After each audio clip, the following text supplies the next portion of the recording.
At this time, will all sergeants please start recordings? PC has started. Thank you. According to the cloud, all set. Thank you. Backup is rolling. Thank you. Sergeant Hope. Thank you. Good morning and welcome to today's New York City Council remote executive budget hearing for the fiscal year 2022. Today's hearing is led by the Committee on Finance jointly with the Committee on General Welfare and the Committee on Cultural Affairs, Libraries, and International Intergroup Relations. At this time, will all panelists please turn on your videos? I repeat, all panelists, please turn on your videos. Thank you. To minimize disruption, please place all electronic devices to vibrate or silent mode. Thank you. If you wish to submit testimonies, you may do so at testimony@council.nyc.gov. I repeat, testimony@council.nyc.gov. Chair, thank you for your kind cooperation. Chair, you're ready to begin. Thank you very much. Good morning and welcome to the City Council's third day of hearings on the Mayor's executive budget for fiscal 2022. My name is Daniel Drum and I chair the Finance Committee. We are joined by the Committee on General Welfare, chaired by my colleague, Councilmember Steve Levin. We are also joined by Council members Levin, Adams, Grodenchik, Lewis, Matteo, Darma Diaz, Rosenthal, Koslowitz, Moya, Lander, Powers, Ampli Samuel, Gibson, Felice, and Brooks Powers. The fiscal 2022 executive budget for HRA and DHS has grown significantly since the fiscal 2021 adopted budget. The HRA's fiscal 2022 executive budget totals $11 billion and is $926.9 million larger than the agency's preliminary budget and $420.6 million larger than the current fiscal 2022 budget. For DHS, the executive budget totals $2.2 billion, which has grown by $777.3 million since January, but it is still $681 million less than the current fiscal 2021 budget. For HRA, the increase was largely attributed to the $168 million received in federal funding for HRA's rental assistance program and a $503.5 million net increase in city funding for Medicaid. For DHS, the budget increase was due to the additional federal funding received to aid in the city's COVID-19 response, which included funding for shelter sites, stabilization bed sites, and safe haven sites. With the additional funding received, the two agencies have been able to put funding back into some of the city's key programs, like rental assistance voucher programs, including city FHEPS, food assistance programs, outreach, drop-in, and reception services, and family shelter operations. By increasing funding to these vital social programs and services, the city is taking the necessary steps to addressing the needs of the thousands of New Yorkers. However, no new funding was added to several of HRA and DHS's longstanding safety net programs, despite the ongoing increase in unemployment and the economic impact of COVID-19. In the preliminary budget response, the council identified several areas of concern, none of which were addressed in either DHS or HRA's executive plans, including $37 million to improve client service and benefit access and to address individuals pushed off programs due to pandemic relief support, $20 million in baseline funding to support smaller non-EFAP providers on an ongoing basis, and funding stabilization bed sites and the Shelter Dedensify program in fiscal 2022. I look forward to learning from DSS on how we can address these budgetary concerns and better support these vital programs in the fiscal 2022 adopted budget. Thank you to Julia Haramis, Frank Sarno, and Doheny Sampora from the Finance Division for the preparations for today's hearings. I'll now turn it over to Chair Levin for his opening statement. Chair Levin.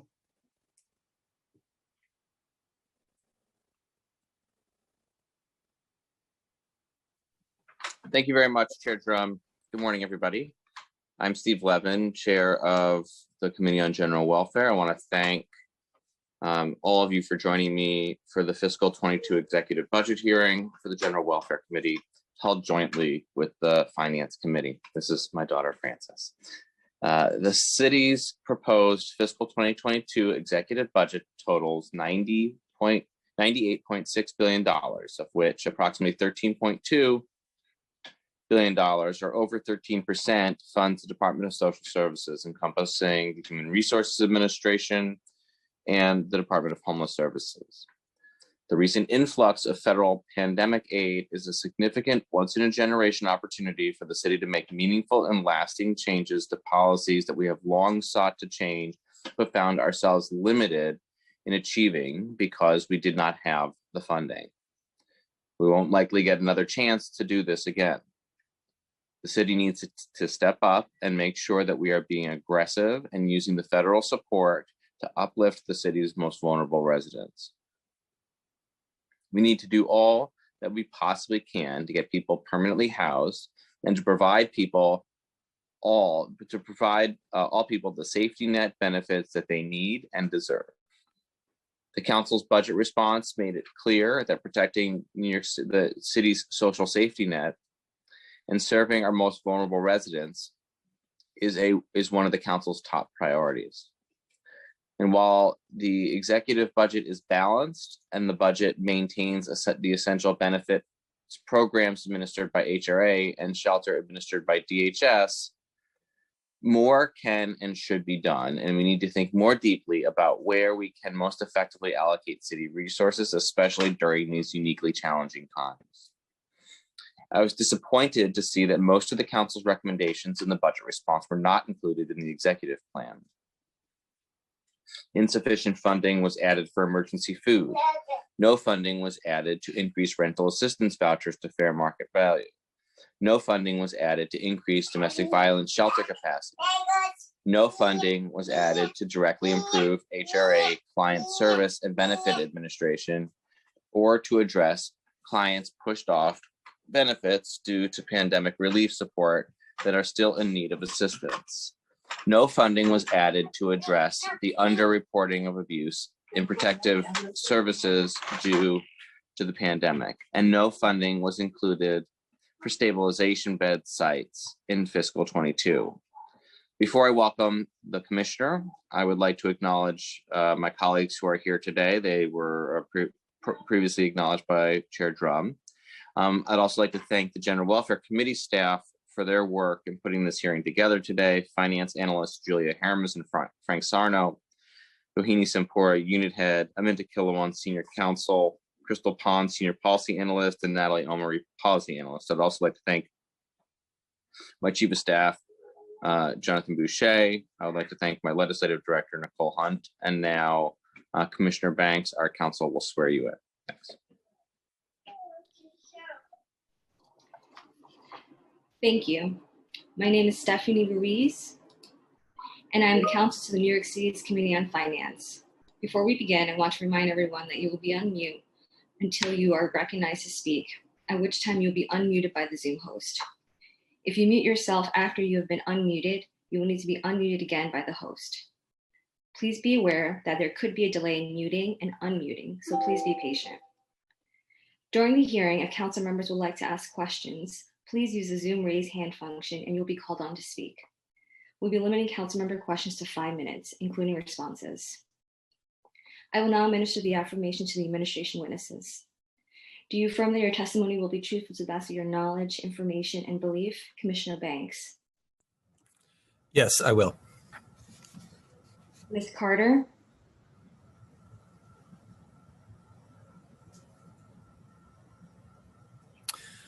Ms. Ruiz, if I may help, I'm likely to be the only one testifying, so I think we'll be okay. Okay, we were administering the affirmation for any questions that might come up and responses received. Okay. Okay. Yes, I am. Thank you, Ms. Carter. Mr. Jenkins. Yes, I will. Thank you. Ms. Levine. Yes, I will. Thank you. Ms. Ferdinand.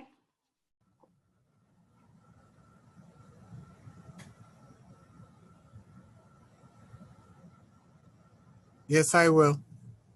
Thank you. And Mr. DiStefano?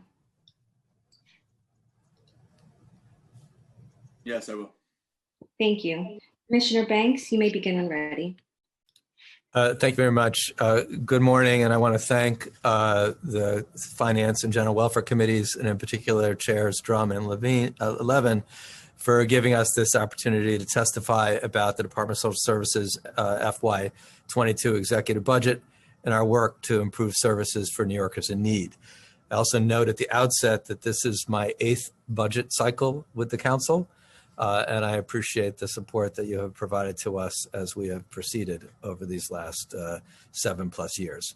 My name is Stephen Banks. I'm the Commissioner of the New York City Department of Social Services, and in this capacity, I oversee the Human Resources Administration and the Department of Homeless Services. And joining me today is First Deputy Commissioner of DSS, Molly Murphy, HRA Program Administrator, Gary Jenkins, DHS Administrator, Jocelyn Carter, DSS Chief Program Planning Financial Management Officer Alan Levine, and our Chief of Staff Scott French. In my testimony today, I want to highlight major facets of the executive budget for our agency, which reflect our efforts to address income inequality, fight poverty and homelessness, and help New Yorkers in need get back on their feet. At the outset, I want to highlight policy changes at the federal level that benefit New Yorkers served by our agency, including support from the American Rescue Plan, a $1.9 trillion relief package that includes $12.6 billion in direct aid to New York State and $5.98 billion in direct aid for New York City. The package includes funding for enhanced unemployment benefits, direct cash payments, nutritional programs like a pandemic EBT administered by the state, and SNAP. The American Rescue Plan also includes a critical appropriation of additional rent relief to bring the total funding for New York State to $2.4 billion, the Emergency Rental Assistance Program, or ERAP. At the state level, DSS has worked closely with the State Office of Temporary and Disability Assistance and the legislature to ensure that our clients can access ERAP. As part of the state budget process, the legislature enacted legislation to implement the federal ERAP initiative. The framework for the rent relief program provides help for households that include a member who's qualified for unemployment or has had a drop in income or other financial hardship due to COVID and demonstrates a risk of experiencing homelessness or housing instability and has a household income at or below 80% of area median income. New Yorkers, including New York City residents, can access this funding through a statewide portal that is being created by OTDA, and we expect that portal to be live by the end of this month. To help New York City residents apply for and receive this essential rent relief, DSS is using federal funds allocated to us in the federal relief appropriations to procure outreach and application assistance from community-based organizations in all 5 boroughs. The final state budget also included an excluded workers fund, which will provide critical support to New Yorkers who may not be eligible for pandemic-related benefits due to their immigration status. And just last week, with our continuing advocacy on this issue, Senator Kavanaugh, the chair of the Senate Housing Committee, has introduced Senate 6573 to require the state to permit DSS to set rent levels for the state FEPS rent supplement program at the fair market rent levels as determined by the Federal Department of Housing and Urban Development, and to reimburse us for the payment of these levels in accordance with traditional public assistance funding streams. In addition, prior to the enactment of the state budget, by an overwhelming margin, the Senate and the Assembly passed legislation to make permanent our COVID-19 waiver, allowing clients the option to have a telephone interview to apply and recertify for cash assistance without the need to go to one of our offices. This change will provide cash assistance clients with the same option that SNAP clients have had since 2016, following our obtaining of a waiver from the Obama administration to make it possible for all clients to choose to apply or recertify for SNAP by phone without the need to travel to an office to do so. Since receiving our temporary state cash assistance waiver during the pandemic, 85% of cash assistance applications have been submitted online, with about 162,000 interviews conducted by telephone. The bill is currently on the governor's desk, and we're continuing to work with the legislature to ensure it is signed, which will dramatically improve the client experience. In terms of an overview of the budget, an important component of our overall recovery in the city has been the infusion of federal funds, most recently as part of the American Rescue Plan, as well as other COVID-related relief. As Chair Drum indicated, these federal funds were added to the DHS and HRA budgets and Executive 22 plan to bolster key priorities such as legal services for tenants, anti-hunger programs, rental assistance, street homeless programming, among others. This additional federal investment will allow us to more quickly rebound from the pandemic-related fiscal belt tightening over the past 14 months. And these investments will also allow programs that are key elements of agency goals to remain in place while the local economy improves. However, these federal funds are time limited and therefore is critical for the city to have a strong recovery overall. In terms of the HRA DSS budget, the FY21 budget is $10.6 billion, $7.9 billion of which is city funds, and that consists of 12,781 positions, of which 9,309 are city funded. And the FY22 budget is $11 billion and $8.46 billion are city funds, with 13,618 positions, of which 10,133 are city funded.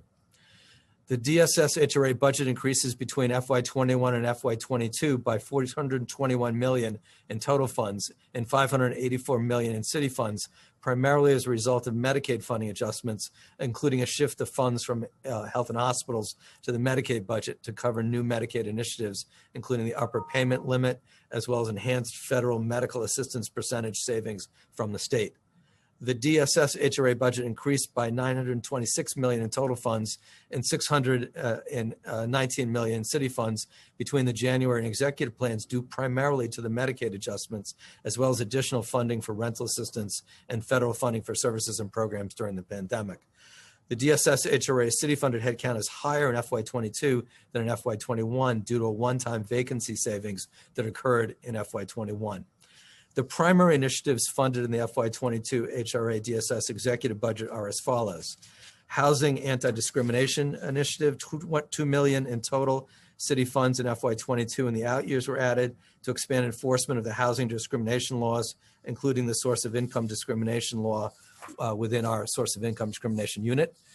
Access to counsel and eviction cases, $23 million in total funds in FY22, and the baseline were added to fully fund universal access to legal services for tenants facing eviction. This brings the baseline amount to $166 million in completing our commitment for the implementation of the right to counsel.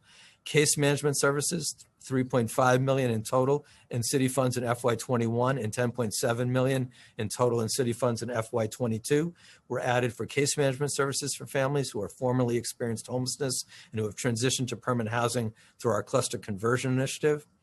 Information technology, $8.98 million in total and $4.6 million city funds in FY21 and $42.9 million in total funds, $25 million city in FY22 for maintenance and support of the DSS HRA and DHS information technology operations. Food assistance, $32 million in FY22 and total funds to fund the pandemic food reserve emergency distribution, including and 13 positions, including $4.9 million in the baseline to fund EFAP and the Office of Food Policy. HASA housing, $47.9 million in total and $34 million in city funds in FY22 to support HASA emergency housing costs. Janitorial and security prevailing wage, $13.5 million in total and $7.1 million city funds in FY21 and $23.8 million in total funds, $12.5 million city in FY22 for prevailing wage increases for janitorial and security services. Master lease, $4.7 million in total and city funds in FY22 for master lease units and support services. Immigrant affairs, $2 million in total and city funds in FY21 for low-wage worker legal services, and $2.6 million in total in city funds for other initiatives, including Action NYC, Know Your Rights, We Speak, and Rapid Response. The indirect cost rate, $8.3 million in total funds in FY21 in the out years to fund the indirect cost rate restoration for not-for-profit providers, which will provide financial stability for hundreds of not-for-profits as they continue to partner with the city on the recovery for all of us. Rental assistance, $1.68 million in FY21 and $168 million in FY22, and total funds for the additional projected costs of city rental assistance programs, which are added to the rental assistance budget to true up projected expenditures for new shelter move-outs in the coming years and the ongoing actual costs for clients who have already moved out in prior years. This brings the FY22 budget for city-funded rental assistance to $325 million, and we'll continue to move out as many clients as possible and true those numbers up as needed with OMB. The Hart Island Capacity Study. HRA is procuring a vendor to continue operating Hart Island and the city's public burial grounds in the next fiscal year, as well as a vendor to evaluate the ongoing capacity for burials in the island. The FY22 executive budget includes $112,000 in FY21 and $426,000 in FY22 in total in city funds for the capacity study of Hart Island. Additional funds will be added to operate the burial ground on the island when the RFP process we're currently conducting is complete. HRA Cleanup Corps, $29 million in total funds in FY22 to fund HRA Cleanup Corps, part of the New Deal style citywide jobs initiatives. We also have savings initiatives to further support our budget through savings. HRA DSS will leverage several efficiencies to maximize resources. These savings include initiatives such as the enterprise licensing, a $3.1 million reduction in total in city funds in FY21 for the adjustment associated with the realignment of the Microsoft enterprise licensing agreement citywide, utilizing capital funding where possible. And the executive budget also includes COVID-related savings, car fare, a reduction of $11.3 million FY21 due to car fare expenditures less than expected during COVID, JTP and DCAS, JTP and sanitation, reductions of $226,000 in FY21 for JTP DCAS and $1.3 million for JTP sanitation due to lower than expected expenditures due to the pause in referrals during COVID. Child support processing, $833,000 in FY21 savings due to the impact of COVID on court activities. For DSS, the FY21 budget is $2.8 billion, of which $1.2 billion are city funds. The budget supports 2,101 positions, including 2,044, which is city funded. The FY22 budget is $2.2 billion and $1.3 billion in city funds. 2,158 positions are supported, of which 2,102 are city funded. The DHS budget decreases by $681 million in total funds from FY21 to FY22, primarily due to federal COVID relief funds that were added in FY21. For example, there are $615 million in FEMA funds in FY21, primarily related to pandemic hotel sheltering. There are also Corona relief funds and pandemic ESG funds in the FY21 budget. The FY22 budget will be adjusted for FEMA impact as the COVID crisis develops and health guidance is updated. This decrease in FY22 to the federal revenue in FY21 is partially offset by the American Rescue Plan funds added in FY22 to support programs including the Journey Home, street outreach, safe havens, and street medicine. Additional funding may be added in FY22 depending on the COVID-related program needs as determined by the public health guidance. New DHS funding in FY22 includes EAF revenue, $85 million in city funds in FY21 and FY22 for an EAF revenue shortfall related to New York State changes in eligibility requirements. Healing New York expansion, $101,000 in FY21, $96,000 in total city funds to expand Healing New York program. DHS IT maintenance, $1.3 million in total in city funds in FY22. Janitorial prevailing wage adjustment, $5.9 million in total in city funds in FY21 and the out years. The DHS part of the cleanup corps is $3 million in total funds in FY22. Journey Home, $76.9 million in total funds in FY22 to reserve the Journey Home programs, including safe havens, street outreach, and street medicine. Street outreach programming, $4.6 million in total funds in FY21, $15.2 million in total funds in FY22, $9.4 million in total funds in FY23, and the out years for street outreach and subways and rapid response. And the indirect cost rate increased $9.6 million in total funds in FY21 in the out years to fund the restoration of that rate for not-for-profits.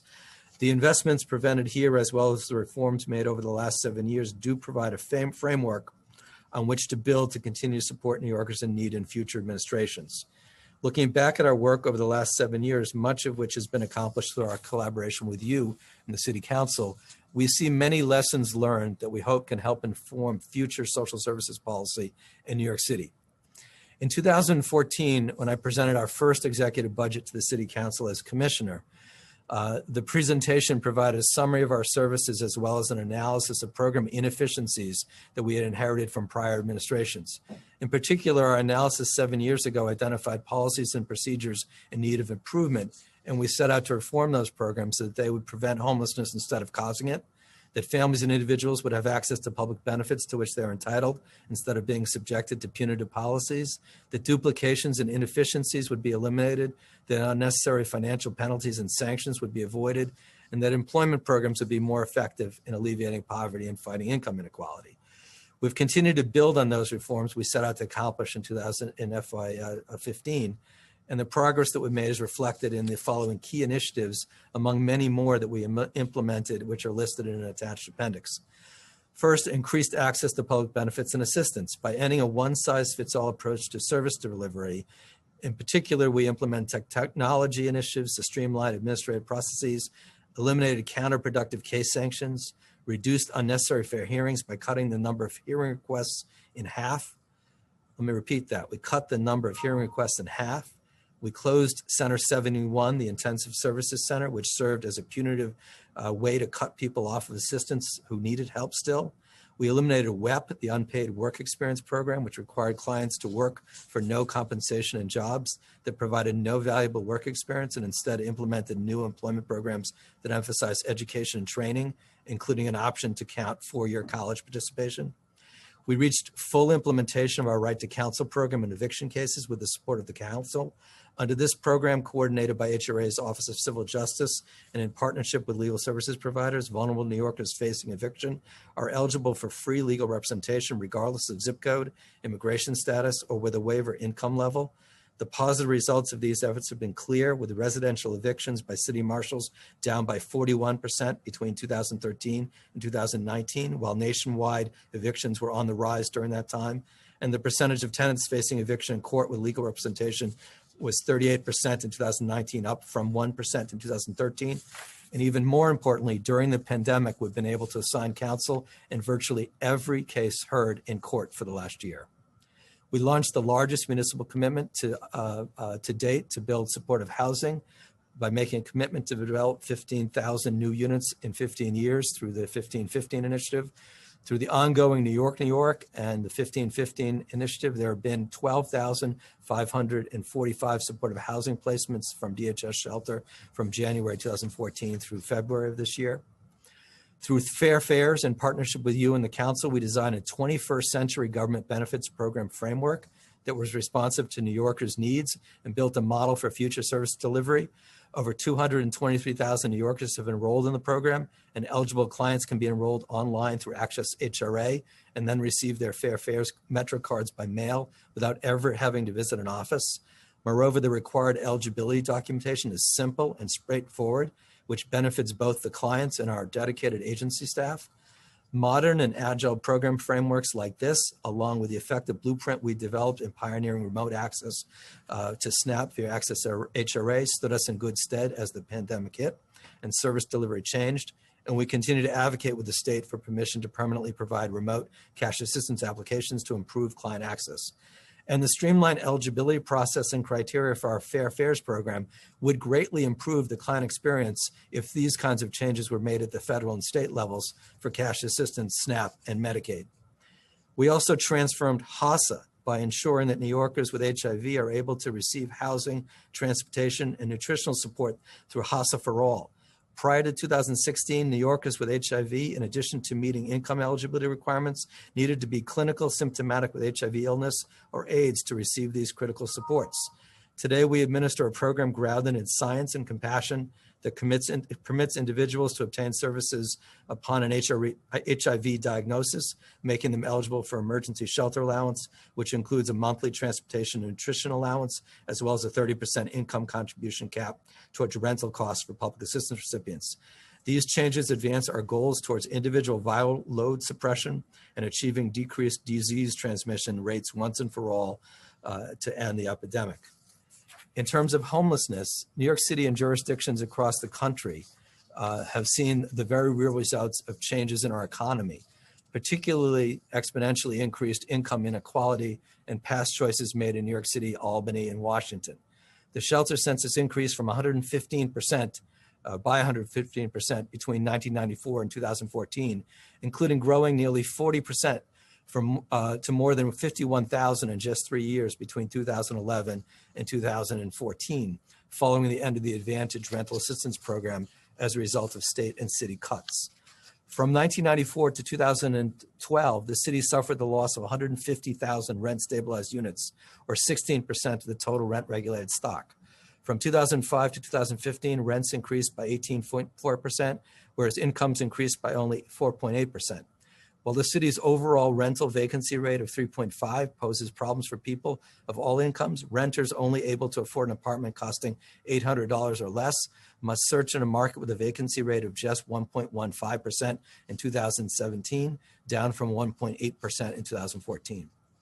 As we testified at the March preliminary budget hearing, we've called upon the state to support shelter services and outreach by restoring the state's traditional 50-50 cost split for single adult shelters in New York City, outreach workers, safe haven, stabilization beds, and the cost of homeless services for the overnight MTA initiative.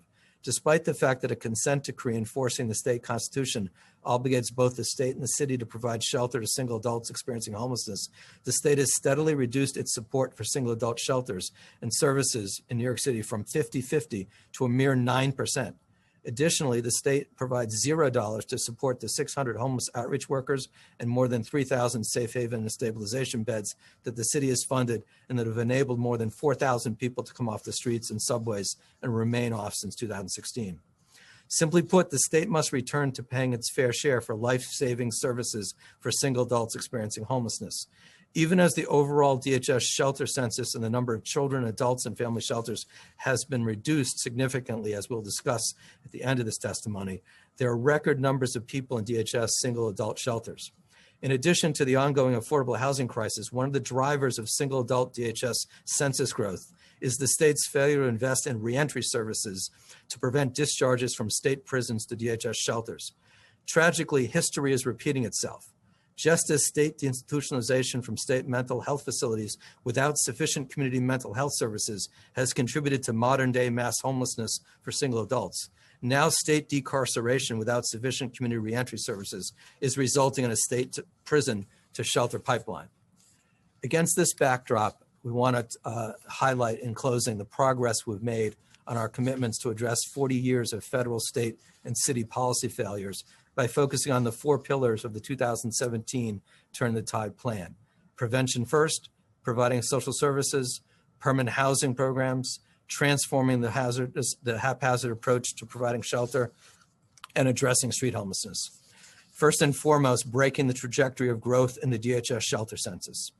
After nearly 4 decades of an ever-increasing DHS shelter census in our city, we've finally broken the trajectory of growth, holding the DHS census essentially flat year over year for the first time for more than a decade at approximately 60,000 in 2017, 2018, 2019, and then reversing that growth trend with the DHS census now below 50,000, which is less than the DHS census when the administration began. Significantly fewer children and adults in family shelters. With our investments in prevention and rehousing, we've driven down the number of children and adults residing in shelter on any given night from a peak after the Advantage program ended of 43,208 in December 2014 to 27,463 yesterday, which is a decrease of nearly 15,750 people and the lowest number of that families with children census since 2012. In particular, there are 15,630 children in family shelters, a decrease of 9,860 children since there were 25,490 children in shelter in 2014. And whereas there were 18,812 unique families with children who applied for shelter in the 12 months before January 1, 2014, there have been 9,778 unique families with children who've applied for shelter in the last 12 months. This trend has been in place well before the pandemic began, but has accelerated while the eviction moratorium has been in place, demonstrating the impact on homelessness when the eviction machinery stops. Just as the elimination of the Advantage Rental Assistance Program and the resulting exponential increase in family homelessness illustrated the folly of fighting homelessness with no permanent housing. Ending the 21-year Giuliani Cluster Program. We've ended the use of more than 2,800 cluster units of shelter, reducing the citywide cluster use by over 75%, and we've been converting hundreds of cluster units into permanent housing for families experiencing homelessness. In January 2016, at the high point of the cluster program, the city was using 3,658 cluster units to shelter families. We are on track to completely end this program by the end of this year. We've provided permanent housing to more than 165,000 New Yorkers using our social services tools. We've helped more than 165,000 New Yorkers exit shelter and transition to permanent housing to avoid shelter altogether, using rental assistance and rehousing programs. We've also streamlined the number of housing assistance programs into one to make it easier for clients and landlords alike to secure housing opportunities. And we operate an aggressive dedicated unit at DSS to combat source of income discrimination to ensure landlords are not unlawfully closing doors of opportunity. We've ended the use of more than 260 shelter sites, shrinking the DHS footprint by 41% by phasing out these 260 shelter sites that did not meet our standards and replacing them with a smaller number of borrower-based shelters located as close as possible to the anchors of life, like schools, jobs, healthcare, houses of worship, family support networks. With 89 shelters sited and 46 already operating, with an average of nearly 230 days between community notification and the actual opening. We've helped thousands of New Yorkers come off the streets and subways. More than 4,000 people experiencing street homelessness have come inside from the streets and subways and remain off through our Homestead program by tripling the number of outreach workers from 200 to 600, increasing fivefold the number of low barrier safe haven and stabilization beds from 600 in 2014 to more than 3,000 today, with more than 1,200 added during the pandemic and even more beds on the way. And during the MTA's overnight shutdown over the past year, we've helped more than 800 people come off the subways and remain inside. These critical steps are the result of our focused efforts and the aggressive reforms set out in the Turning the Tide plan. As the first comprehensive plan to address homelessness presented by an administration, we've worked to address the haphazard system that built up over 40 years and brought program accountability and oversight to support New Yorkers experiencing homelessness. However, we know there's much more work to be done to end the homeless crisis that's built up over 4 decades. We are making tangible impacts through our focused efforts on prevention first, providing permanent housing and decent shelter, and addressing street homelessness. But again, there's much more to be done. We do believe, though, that this model that we have built is a foundation for future administrations to further develop and continue to make progress. For your information, we've included as an appendix a full list of all the DHS and HRA reforms that we've talked about over the years at these hearings. With that, we look forward to our continued partnership with you for the remainder of this year, and we deeply appreciate your support that has made all of the things that I described in this testimony possible. I appreciate your recommendations, I appreciate your constructive criticisms, and most of all, I can appreciate your commitment to our clients over the last 7 years, and I look forward to taking questions this morning.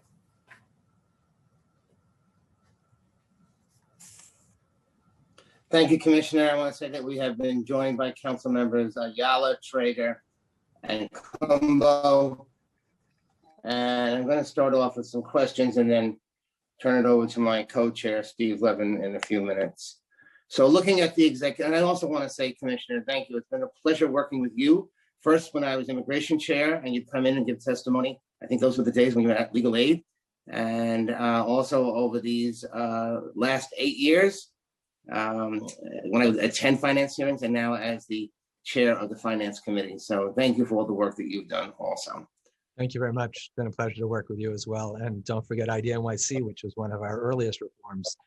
Yes, absolutely. 1.7 million people have got cards. Yeah, it's a really, really incredible work. So thank you, Commissioner. All right, looking at the executive budget, the council sees a concerning amount of insufficient funding in the key safety net areas such as public assistance, food assistance, and protective services. How does HRA's fiscal 22 budget support all the needs of low-income city residents during this pandemic and post-pandemic? And can you point to specific investments in HRA's budget that addresses needs during and post-pandemic? Thank you for that question. Let me give you a top line and provide an opportunity for back and forth with you.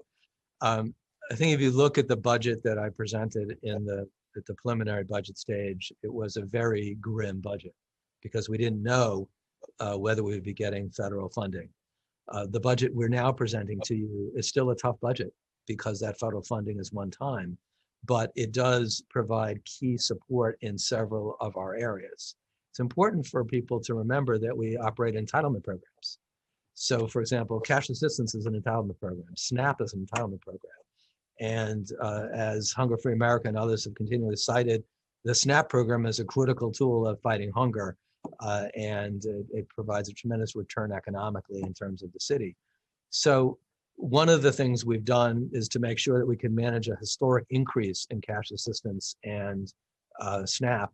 And we did that by repurposing 1,000 staff, more than 1,000 staff, to build upon our staffing to make sure that we could have the frontline staff that we need to provide those benefits. Similarly, we kept the commitment to continue to roll out the right to counsel, which, although there's a moratorium in place, the lawyers that we fund at the our partners at the legal services community have been on the front lines helping resolve cases as they've been brought during the pandemic, and are going to be there in place when that moratorium is lifted. And until it's lifted up to August 31st now, fortunately, they'll play a key role in working with us to get the federal rental assistance funds from the federal government. One of the things I wanted to highlight in the testimony at the beginning was that our budget is not occurring in a vacuum. It is occurring against the background of $2.4 billion in federal funding for ERAP, the Emergency Rental Assistance Program, that New York City residents will have access to. We're able to use those funds for outreach in the community. We've let out an RFP for $22 million to provide CBOs to help people get that rental assistance. So keeping a roof over your head is one of the core goals of this budget. And by providing lawyers, by continuing our rent arrears programs of city funds and state funds, which have doubled, and providing access to the federal funds, that's a key thing to meet that basic need. That's a key series of investments to meet that basic need. Similarly, a commitment to fighting hunger. So making sure people get their SNAP benefits, that's first and foremost. Similarly, the budget, in contrast to the preliminary budget, provides additional funding for EFAP, which I know has been a longstanding priority of this committee. We finally got baselined an amount several years ago. We added additional funds working with the mayor's office and food policy to be able to add additional funds on an equity basis. We will be working with the mayor's office of food policy and the Office of Economic Opportunity to do a study of supply gaps in particular communities, so we can target the additional EFAP dollars to the most impacted communities. And in addition, we're continuing into the fiscal year the pandemic relief fund, in which we were purchasing fresh produce and food staples and delivering those to people, to our food pantries. So there's an investment in areas where there's the greatest need for additional food, and then there's the overall investment in fresh produce and in shelf staples to make sure those are available. Federal funds are also been used to increase and support our rental assistance, local ongoing rental assistance budgets, and that's an important component of the improvements. We've also got an investment in job training through the Cleanup Corps, and that's an important investment to help people get back on their feet, get back into the job market, and get the skills and work experience, not like WEP, these are actual paid jobs when we eliminated WEP. So I think that gives you a sense of overall. And then, of course, there's all the investments in trying to address street homelessness and keep people safe in our shelter system. So, Commissioner, since the onset of the pandemic, there's been a considerable increase in the number of cash assistance, SNAP, and Medicaid recipients in the city. In the council's budget response, we called on the administration to add $37 million to HRA's budget to improve client service, benefits access, and to address individuals pushed off programs due to the pandemic relief support. But nothing was added in the executive plan. So can you explain why there was no funding added to increase the increased need in assisting clients on public assistance? I hear you saying that you're adding money to programs, but getting access to those programs, client access, is vital to ensuring that those who need it get it. Totally, completely understand. So let me go through a few of the items that you raised. I appreciate that question because it really gets to the heart of what we've been trying to do at the agency. So first and foremost, we work with OMB every year in terms of the estimate of our public assistance budget. Our caseload had been going down pre-pandemic. We had a significant increase. And so we have funds in the budget to be able to use to make sure we can provide the actual entitlement benefits. Secondly, because of the increased need, we wanted to provide additional staff. And so our basic staff for SNAP and cash is about 2,800 staff. And we reassigned or redeployed more than 1,000 staff, as I talked about in prior hearings. So it's a pretty significant increase in the numbers of staff involved in providing the benefits. We think critically keeping access to clients being able to use telephone interviews instead of having come into offices is a great improvement on the client experience.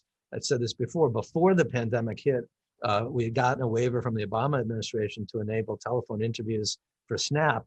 And if you went into one of our SNAP centers before the pandemic, you would find a relatively empty waiting room because people are able to come in if they want to come in or able to use the telephone.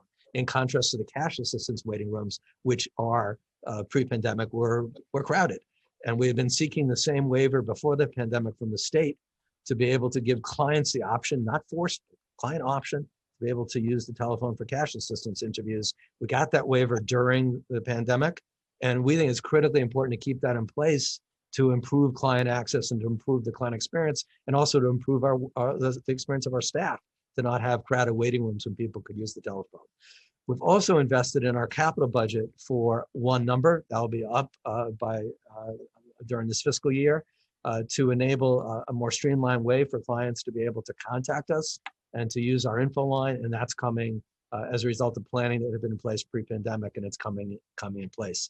I want to set the record straight, though, in terms of the impact of federal benefits on the receipt of cash assistance and SNAP benefits and Medicaid. Obviously, there's a lot of challenges out there in terms of people navigating the various federal, state, and local programs that we administer. But the state OTDA and the Department of Health have clarified that unemployment compensation, the federal pandemic unemployment compensation, the so-called FPUC supplement of $300 a week, as well as the $600 and now $1,400 economic impact payments, those are all excluded from considerations as income for the purposes of calculating SNAP, cash, and HEAP benefits, as well as Medicaid. In addition, any lump sum that a client gets under the federal pandemic unemployment compensation program, if it's received retroactively, is also excluded as income and is therefore not subject to any of the lump sum rules. However, the state treats state unemployment benefits as income in calculating benefits eligibility, and that was true prior to the pandemic and has continued. So these are very critical federal benefits, and we've been waiting for a federal partner for I think for many of us for years. We have a federal partner, and these dollars are exempt from consideration, except for the state unemployment benefits, which the state continues to include. I think the people that we have always been concerned about who were excluded from these federal funds were those who were excluded based upon immigration status. And those individuals are covered by the state program that the legislature pushed very hard for. It's in the last state budget to create the essential worker fund to deal with that gap. So I understand the suggestion that the city should put in additional funds to deal with the potential impact of federal funds, but as you can see, the basic federal funds are exempt. So Commissioner, the 1,000 people that you mentioned that were redeployed into the public administration program area, are they going to stay there or are they going to go back to the original area? And if they stay there, are you going to cover the areas that they came from? Right, look, this is,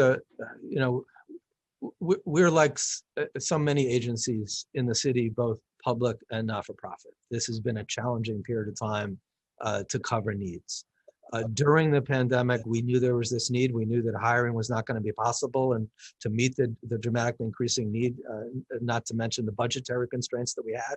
So that's why we did the reassignments. Because we have to continue to handle a very high volume of recertifications, under the federal waivers that we had gotten, recertifications were pushed out into future months, and now they're all coming due over the summer.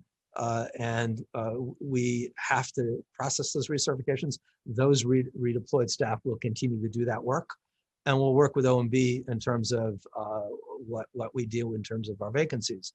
I think one of the very important benefits for HRA DHS HRA DSS in the executive budget was that the lines, those critical staff lines that had been removed in the preliminary budget because of the uncertainty of federal funding are restored now going forward in the executive plan. So we'll be working with OMB in terms of that restored hiring, but we're not gonna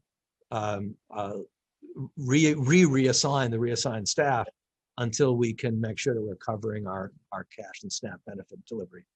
So when you say you're going to work with OMB, is that including that you're going to try to get 1,000 new hires there, or what specifically are you talking about? I mean, there is headcount restored between the January plan and the exec budget, and we'll be working with OMB on the pace of that hiring. Those positions are important, and we appreciate the support in the budget that they would be restored. Okay, thank you. Federal funding in DHS's current fiscal 21 budget totals $929 million, including $616 million in FEMA funds, $225 million in ESG funds, $75 million in CARES CRF funds, and $14 million in ARP Local 8. Federal funding covers the de-densify hotels, isolation hotels, stabilization beds, and street outreach, and other expenses. Does DHS fiscal 22 budget accurately reflect spending for the de-densify hotels, the isolation hotels, stabilization beds, and street outreach?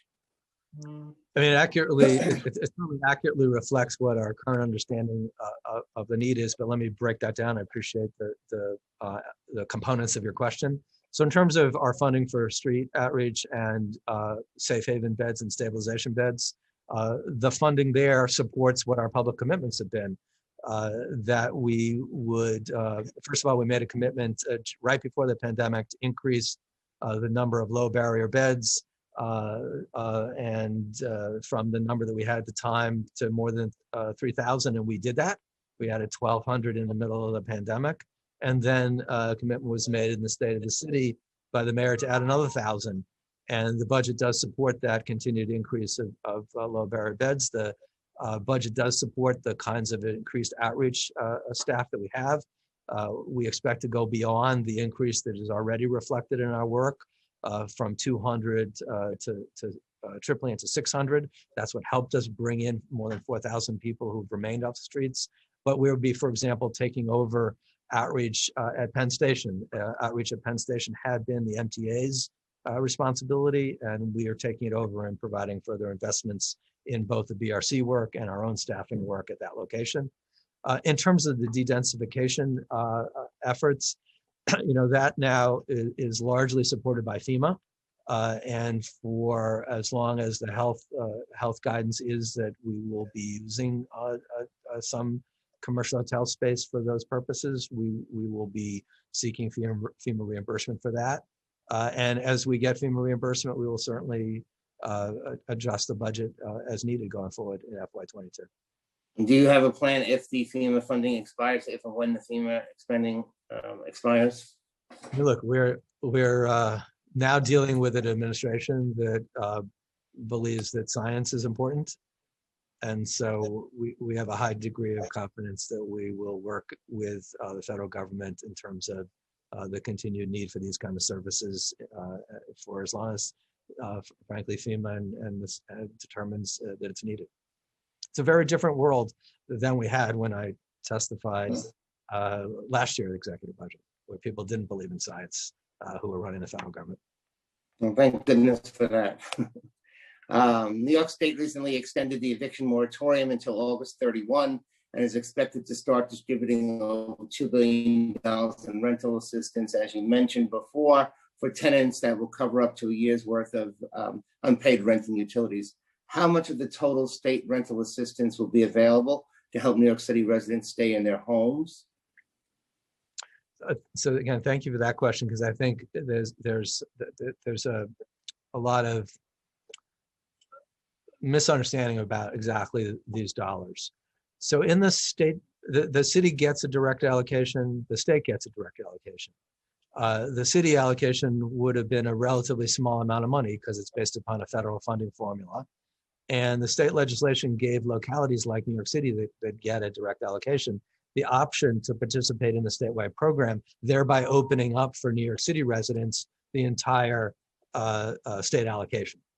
So we see our main role in the city now to make sure that we have outreach in place and application assistance in place, and the federal funding allows us to be able to contract with not-for-profits to do that. We have a pending procurement to do that. We're working with OTDA. We do expect the OTDA state portal to be up by the end of the month. And we're on target to get our outreach programs in place. We're working with the State Office of Court Administration on communication to tenants in housing court now facing eviction, because that is one of the priorities in the state legislation, to reach tenants in housing court now to prevent them from being evicted. I think we're preparing ourselves for the kind of effort that's needed to connect New York City residents, both landlords and tenants, to the state portal to get access to these funds. I think the state legislation provided great clarity in terms of eligibility based upon the federal rules, and that we're in a good position to get maximum access to the state portal. Can you just tell me about the eligibility and what's the maximum a household can receive in rental arrears and utility arrears? So the maximum is 12 months. It's not an amount of money. It's 12 months rent arrears or utility arrears, and then you can receive 3 months in ongoing rent if you're paying more than 30% of your rent to income. 30% of your income to rent. The basic eligibility criteria, as a general matter, is a household has to have income below 80% of the area median income. For a family of four, that's $95,000, $95,440, and then on or after March 13th, 2020, a member of the household has to have received unemployment benefits or experience a reduction in income, incurred significant cost, or experienced other financial hardships directly or indirectly due to COVID. And you have to be obligated to pay rent at your primary residence. Under the state legislation, the first 30 days of the portal being open prioritizes people at 50% AMI, and then particular groups of vulnerable clients. And then after that period of time, it's a more generalized accessibility. Commissioner, finally, before I turn it over to Steve, Councilmember Levin, Chair Levin, when do you think that people will be able to apply, and when do you think they'll begin to receive the assistance? Again, the state reports to us that the portal is expected to be open by the end of this month. And we're preparing to, as soon as we learn what the portal link is, we're prepared to push that information out. We have a number of ways of doing that. I think I hold a weekly community call. We provide a weekly community information. We use social media to get information out, website, the not-for-profits that we're going to contract with, the communication to the tenants. And I would expect over the course of the summer, people will begin to receive the funds. And that is one of the reasons why it was so important to have the extension of the eviction moratorium, to give that critical additional time for the funds to come in to benefit both tenants and landlords during the summer. Okay, thank you very much. And now I'm going to turn it over to Chair Levin. Thank you very much, Chair Drum. Thank you, Commissioner, for your testimony. And I will ask a few questions and then turn it over to my colleagues who have questions as well. Commissioner, I want to ask about street homelessness as it stands right now. I think there's a common perception out there that that street homelessness has increased in recent months. I hear this a lot, and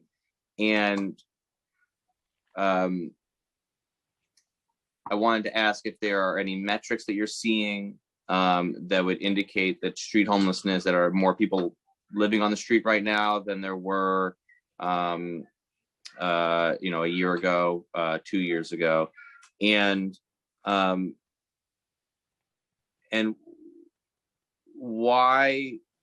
why street homelessness continues to persist as it does in New York City. What else could we be doing programmatically? What is how can we, if funding was not limited, what more could we be doing to address it? Thank you for that question. I have to say that I appreciated the element of your question that talked about perception. And I think that's very important here. You know, this morning I read somewhere that the shelter census has never been this high for DHS. It was limited to DHS. It wasn't looking at all the different things. And as I just testified at the beginning of this hearing, the shelter census is less than at the level when the administration started for DHS. And I think the comment that I read talked about family homelessness was at a record high. It's at 2012 levels. So to me, the way that people at our agency come to work every day, we say to ourselves, no matter what level the DHS shelter census is at, we need to reduce it. We need to get people connected to housing. And it's the same in terms of street homelessness. We can see tangible metrics in terms of the numbers of people who have come off and remained off. That more than 4,000 number is an actual number based upon actual human beings. Because one of the things that we did back in 2016 is we said we weren't going to just look at numbers, we're going to create a by name list. And then Councilmember Espinal had a piece of legislation that requires us to post on our website the by name list of people who we are working specifically with to bring off the streets. I think you know, because you understand this issue much better than many people, that there are people who are transient, they're on the street for a brief period of time and then they reconnect and they're off the street. And then there are people that are experiencing long-term street homelessness. And our outreach teams, we doubled and then we tripled the number of outreach workers because we think the best way to get people to come in off the streets is to rebuild trust. And that's how the 4,000 people have come off. I think that you say, what is the pathway forward? I think trust is the key. And that's why more outreach, we think, is a key component. Housing is obviously a key because the state of being unsheltered is the state of not having shelter. And so whether it's more supportive housing, which is coming online, or more safe haven and stabilization beds that are coming online, I think those are keys. Because if you look at the numbers of people just who have come in from the subways, 800 people who have come in and remained off, that's directly related to us adding more beds to be able to bring such people off. And each one of those people is a human being who came in because we gave them a resource that they hadn't been offered previously. And so I think the changes we've made over the last year, changing into shelter intake, instead of saying from the subway, you go from the platform to Bellevue, instead making placements directly into stabilization beds from the subway have helped. So, to sum up your question, I think it's a combination of decent sheltering options, permanent housing options, and outreach workers to build trust. And for us, it's focusing on each individual as a human being and not getting distracted by hyperbole. For the outreach staff,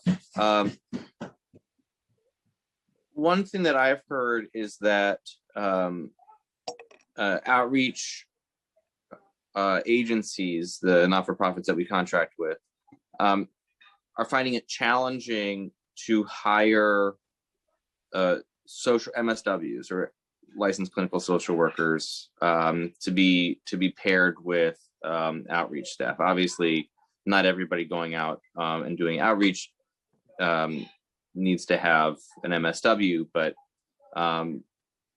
within the structure of that system, there ought to be people with the expertise to have that qualification. But what I'm hearing is that it's for a number of reasons, pay scale being one issue, but that people are coming out of the social work schools in New York City are not opting for a career track that involves that type of work.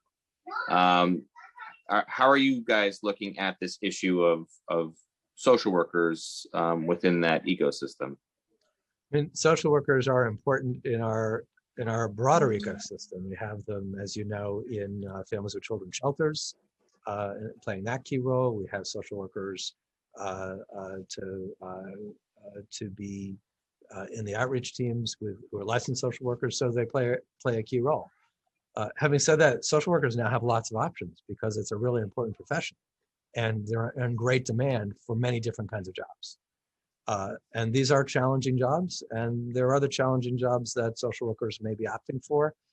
You know, in my remaining time here, I'll certainly work with the providers and take a look at what more we can potentially do in this area. Okay, I mean, I've heard that they have staff lines open without qualified candidates applying for them. So. Well, I know that, you know, look, there have been challenges here that predate the pandemic, but it is also particularly challenging to hire in the pandemic. This is hard work. These are, in my view, heroes and sheroes who are out in the field 24/7 at a period of time when nobody was on the streets. And there with them, our staff as well. And it's a hard job. Hiring for them is challenging, but I will keep the commitment I just made to you and talk to the providers about what options there are here. Remaining time. Let's see. There was recently an article by Mirella Iverick in Gothamist that identified the number of safe haven and stabilization beds that had been increased in recent months in the last year or so during COVID. We're showing a higher rate of uptake from people on the street. Is there data that you could share with us about that? Obviously, I think that's important data. I think it was said that, you know, around 30% uptake on stabilization or safe haven beds, as opposed to 10% for kind of your general intake beds. I realize that might not be how you quantify it, but how are you looking at that issue, and how can you quantify the rate of uptake? Well, let me go back to basics though. We set out to add more safe haven and stabilization beds as part of the 9A review. And we increased them significantly, tripling them until we got to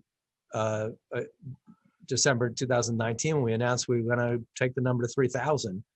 And then we said we'd take the number to 4,000. We're doing all that because we believe that low barrier beds like safe havens and stabilization beds are an important ingredient of building that trust and bringing people inside. Having said that, there are some people for whom a shelter placement is that ingredient, but we think by giving our outreach workers more options in terms of safe havens and stabilization beds, that we can make the breakthroughs that we're now making with these options. What's the plan for safe? So actually, we can just get the details on that. So safe havens. How many safe havens are in existence right now? Approximately 1,200. Okay. With the plan. Hang on, so let me just finish the numbers so we can have all the facts out there. Approximately 1,200 beds are safe havens that we have operating now. Approximately 1,500 are stabilization beds. And then the balance are those respite beds in churches and so forth that, you know, we've worked with you and others in districts to open. The balance to where? To 4,000? To get to the 3,000 that we have now. I'm to just get to the 3,000. trying to get this where we are now. In terms of our pipeline, we should get to the safe haven, another almost 1,000 safe havens over the course of this fiscal year. The fiscal year we're about to enter into, FY22. Okay, so we're adding. So we have 1,200 safe havens, 1,500 stabilizations, and around 300 respite beds, and then we're adding 1,000 new safe haven beds in FY22. Are we adding any new stabilization beds in FY22? If we need, look, our goal is to get to 4,000.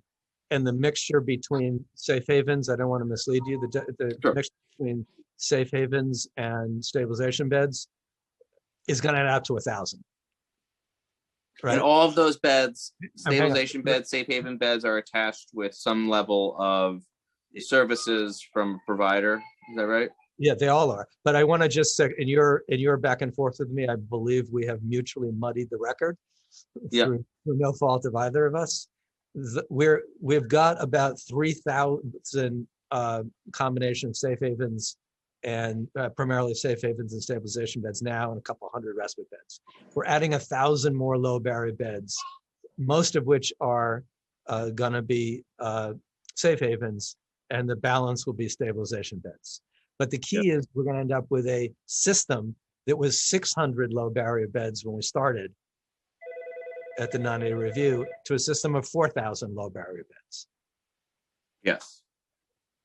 And is that the number that we think is the right number? We've been very nimble and flexible, right? We thought originally getting to 2,800, getting to 2,000 was the right number. And when we got to the fall of 2019 in conversations with the mayor, we knew we needed, we need another 1,000 to keep bringing people in.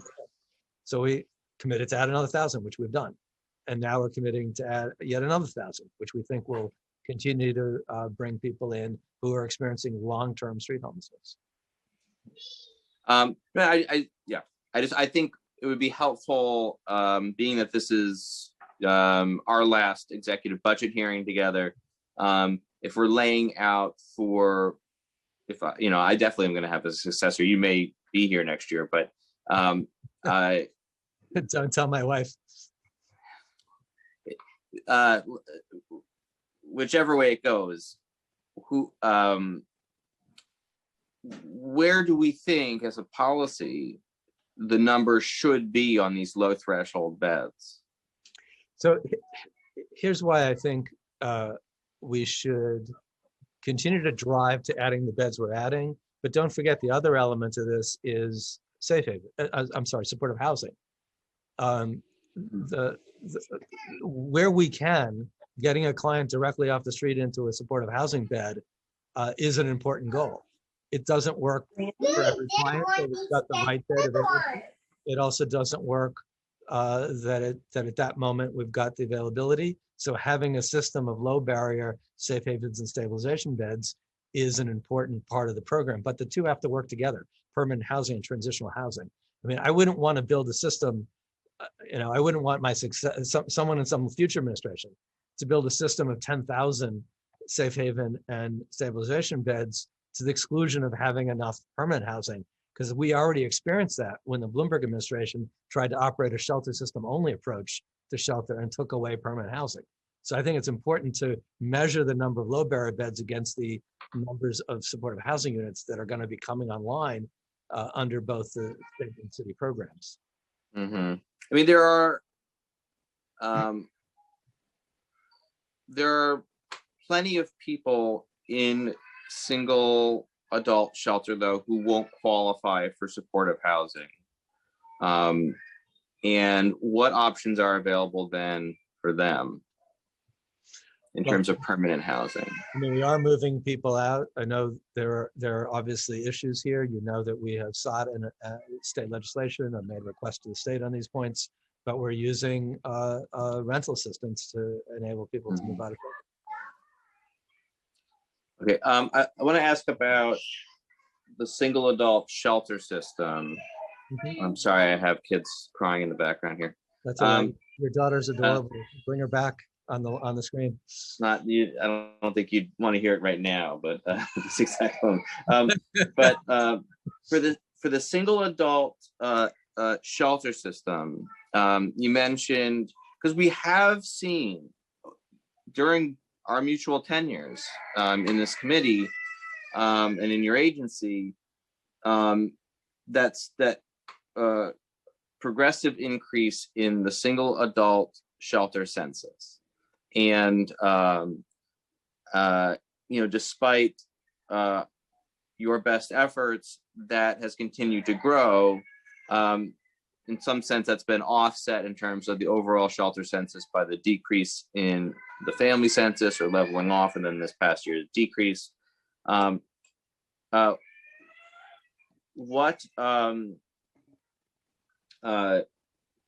know you mentioned the lack of discharge planning from state DOC as a contributing factor. What other issues are contributing to that increase in single adult shelter census? And what are we doing about it? I mean, as I indicated, obviously homelessness is associated with not having housing. So all of these trends occur against a housing affordability crisis in the city, whether it's for families or single adults. It's particularly hard for single adults, given the lack of units that exist in the marketplace for single adults, studios, one bedroom, at the lowest end of the market. You know, the vacancy rate as calculated through the HPD housing vacancy survey, the HVS survey, you know, shows an extraordinarily low vacancy rate, barely over 1% for apartments renting below $800 a month, which would be an affordable apartment for someone working a minimum wage job. And so that's like the overarching challenge in terms of housing affordability for single adults. In terms, however, of other factors in the population, there is a supportive housing challenge given the need for the individuals in the shelter system to move into supportive housing. That number moving out 12,000, nearly 12,500 placements into supportive housing is a large number of placements, but we still have one unit for every 4 or 5 people looking for one. But the way that both the state pipeline and the city pipeline are oriented is all of the various investments are going to start to hit. And they'll have a great benefit at the beginning of the next administration when all of these different pipelines start to hit. I think the other factor, though, is a real one that I talked about. I said this, when I used to testify when I wasn't a government official about the deinstitutionalization crisis, where it was critically important to get people out of state mental health facilities and get them the ability to live in the least restrictive environment. But the promise of that initiative was that there'd be community-based services. And they've never really been there, those kind of community-based services. And we're seeing history repeat itself with decarceration. I mean, from everything I've done in my professional life, having people be in cages for indefinite periods of time because of the kinds of things that people were charged with, bringing them home is critically important, but bringing them home to no place is not a public policy.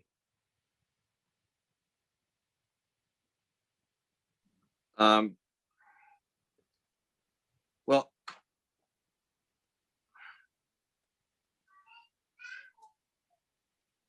two follow-ups on that. A little over a year ago, I had met with, at the time, former Deputy Commissioner Jackie Bray when she was at the office of, it was the tenant office in the mayor's office that she was doing before she has gone off and done COVID.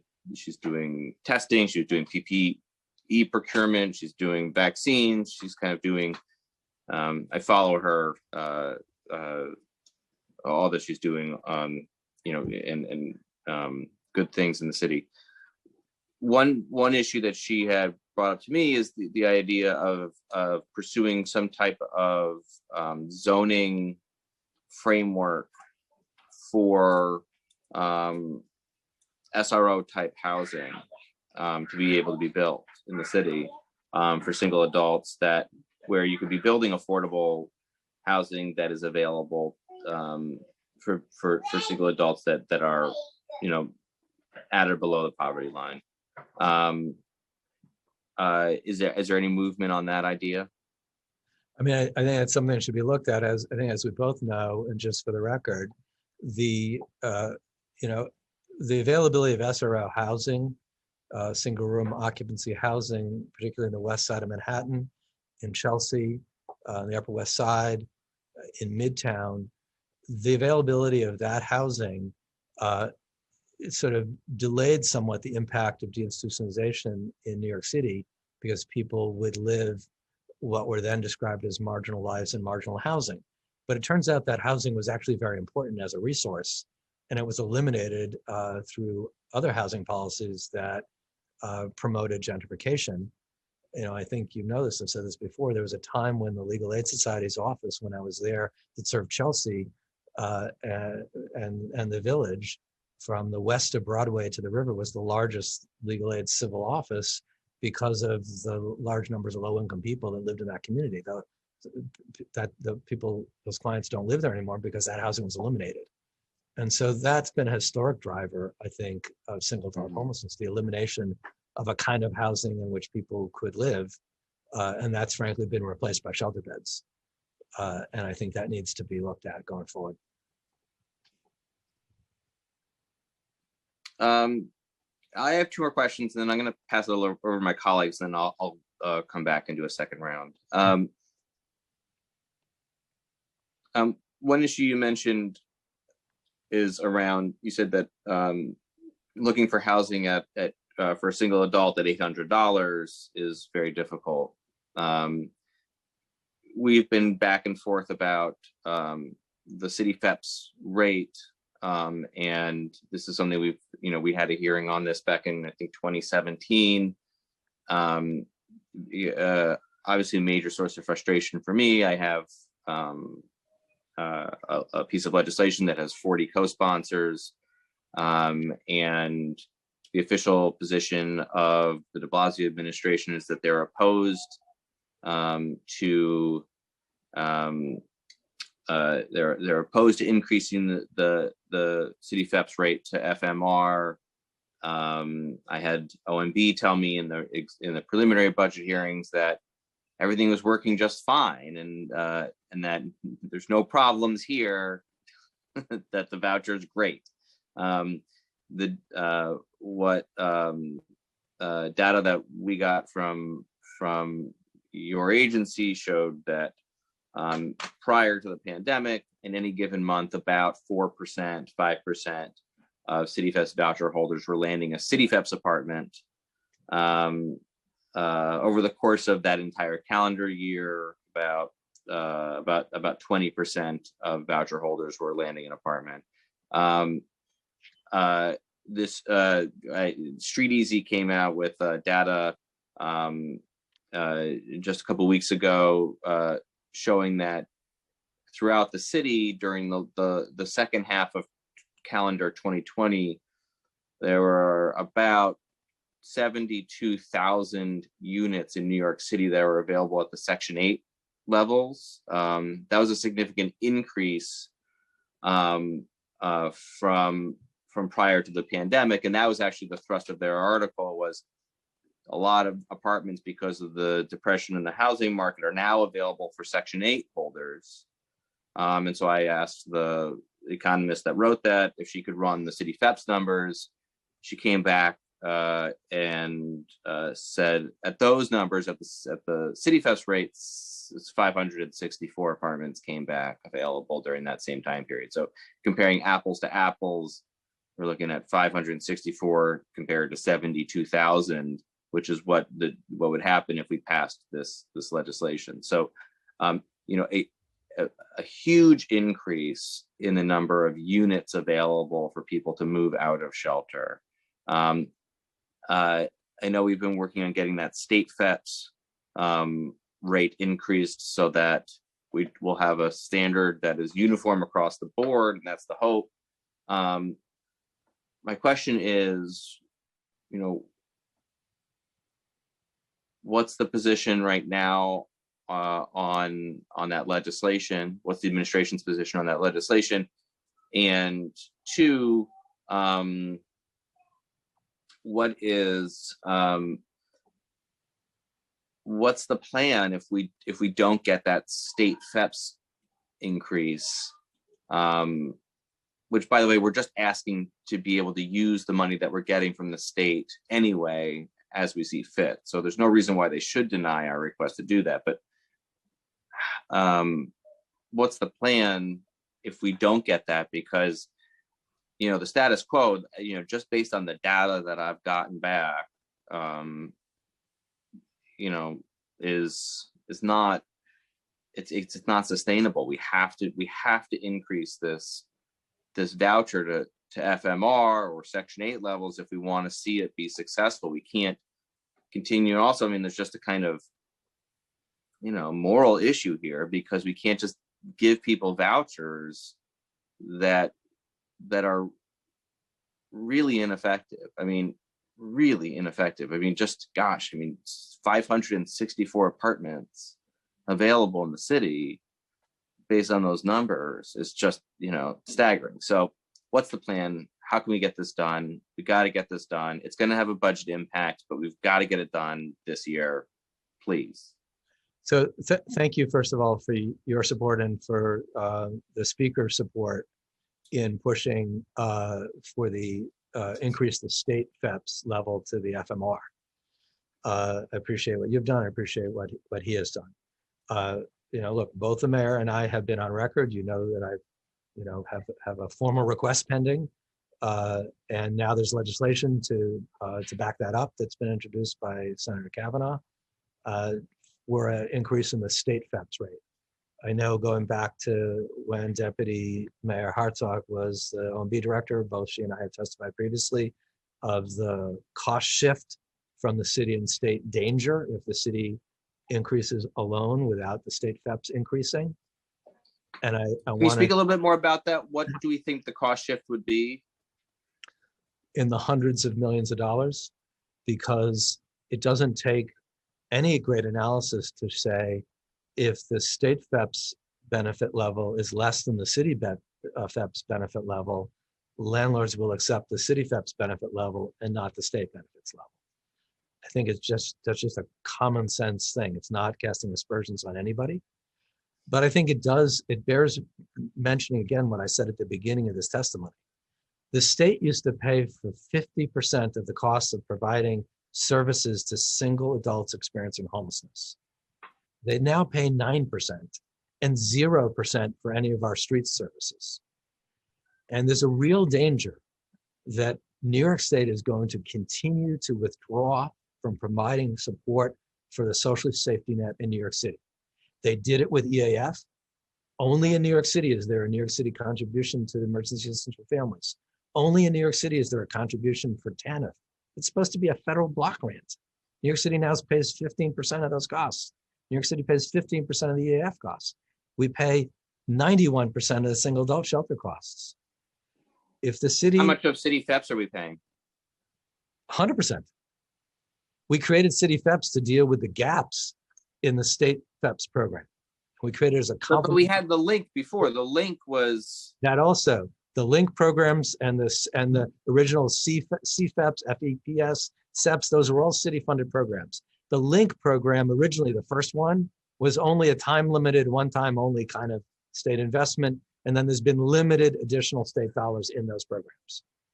So there's a real concern here. This is kind of a big story that does not seem to get— I haven't seen it this reported. It doesn't get a lot of attention. So if any reporter is out there and wants to do a year-by-year analysis of state contribution, maybe you guys should put that on your website as to exactly, you have a budget analyst go through and look at the state contribution over the last 15 years and show it on a graph that shows how low it's gone. I appreciate that. Honestly, one of the challenges here is that there's so much public focus on that the city should do more, that the state disinvestment is totally lost, that we're making up for them. I've said this a number of times when I testified about it's pretty galling, sorry to interrupt, but it's pretty galling for the governor to get up there, or the MTA, and cast aspersions at how the city is addressing homelessness. I'm not saying that I'm not even saying the city's done a great job, but it's pretty galling with the backdrop of their disinvestment to cast aspersions at how the city has done it. You're absolutely right. And let's just say this, let's go to what is the FMR, the fair market housing rent? It's set by HUD. That's the Federal Department of Housing and Urban Development. The governor was the secretary of HUD. HUD FMR is the gold standard for setting rent levels. The fact that the state rental assistance program is not set at the FMR, and therefore, if the city sets the rent level for its own program at the FMR, it results in even more state disinvestment, is something that is very troubling if you want to actually end homelessness, as opposed to continuing to have these struggles over who's responsible. The city's taken on a lot of responsibilities that the state's given up on because we don't want to abandon individuals who need help. Why are we providing all these outreach services with zero state reimbursement? Because we actually want to help individual human beings. So here we created CityFEPS as an analog, as a supplement to the state program, because we didn't think the state program went far enough. But setting the rent levels at different levels means there'll be no state program anymore, only a city program. So you asked me, what's the plan if the state doesn't go along? You know this as well as I do. Bargaining with Albany is not very successful if you say, Albany, please do this, but if you don't, we'll do it ourselves. We're in a fight. Join the fight. Help us. Push. This is an outrage that for years there's been this kind of disinvestment. Yeah. No, I agree.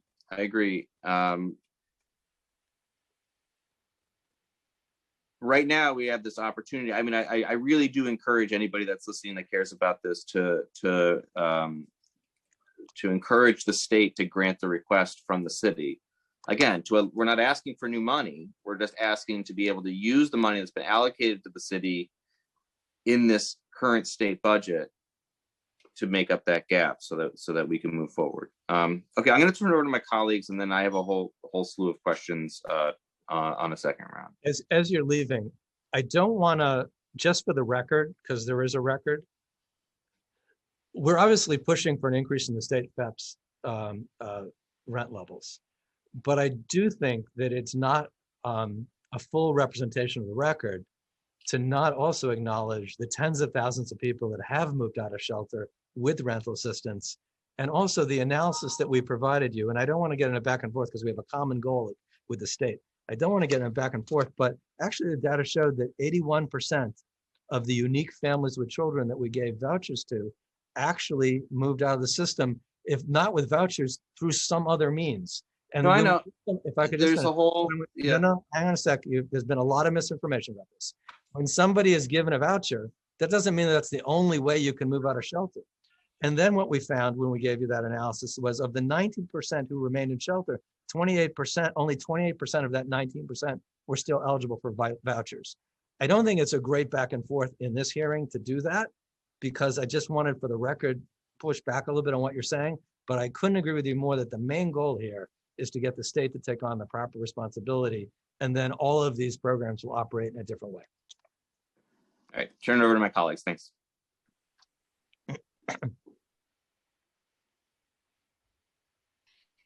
Council members have questions for, please raise hand.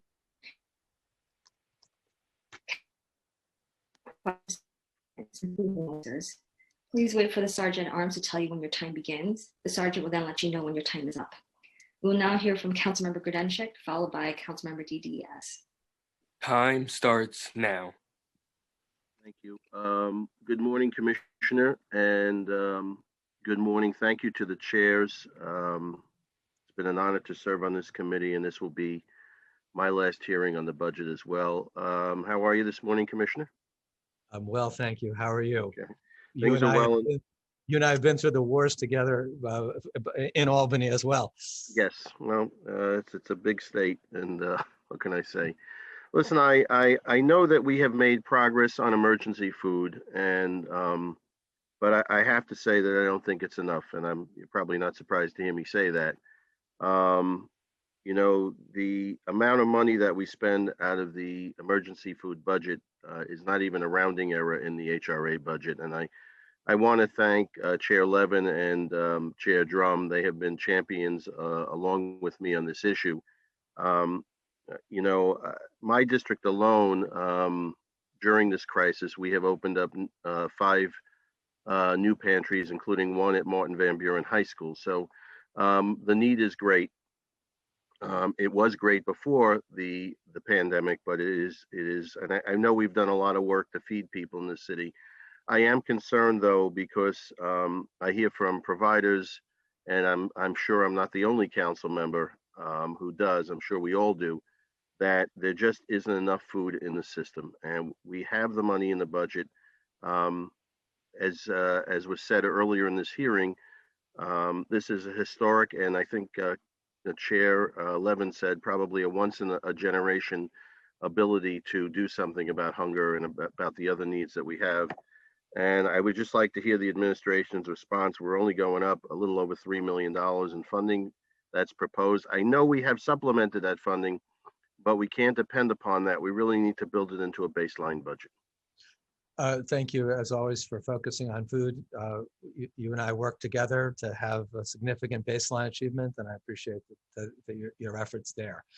Look, in terms of the FY22 budget, we added additional funds into EFAP itself to try to address food gaps in particularly impacted neighborhoods, 25 in particular we are focused on, and then the PFRED program with the fresh produce and the shelf staple items. There's a separate allocation there in order to address additional emergency needs and directly deliver to our providers and others fresh produce and shelf staples. I think, as you know, we've added more than 100 food providers to our EFAP network over these last years. And the combination of an additional targeted funding to particular impacted communities of that EFAP money with the fresh produce and shelf staple money, I think will make a difference. But I also want to just highlight another thing that's so important here when talking about food. I mean, emergency food is just that, emergency food. And as you know, and you've been to soup kitchens and pantries, and I think we've been together on occasions over the years, so many of the people coming in sort of mid-month to the end of the month are SNAP recipients for whom the benefit didn't cover the whole month's worth of need.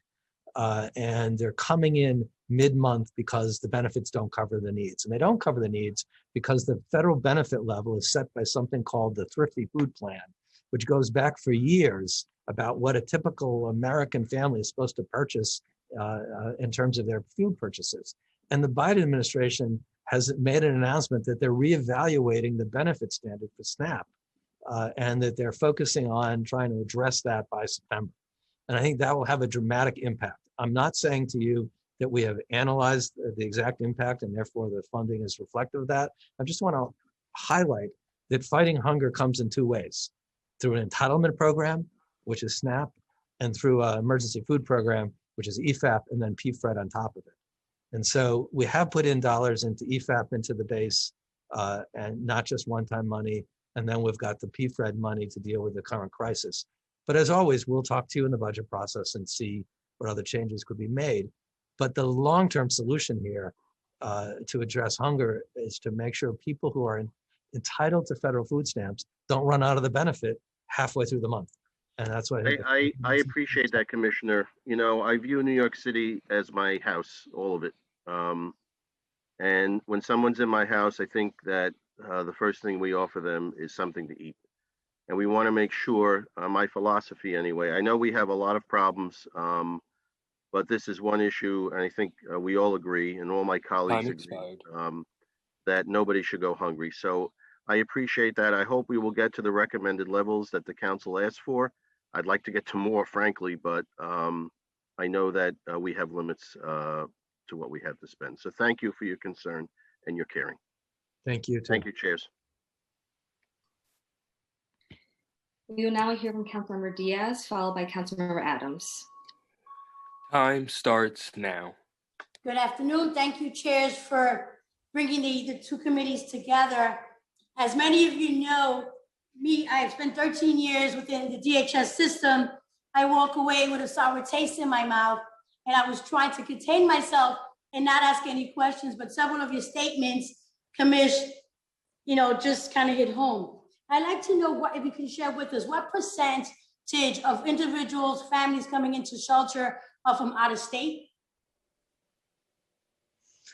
A relatively small number, and what we find is the following. If the family presents with an address from out of state, if you dig deeper, and that's actually one of the benefits of having HRA and DHS together, if you dig deeper, typically these are families that have a connection to New York City. They had an HRA case, they left, didn't work, they came back.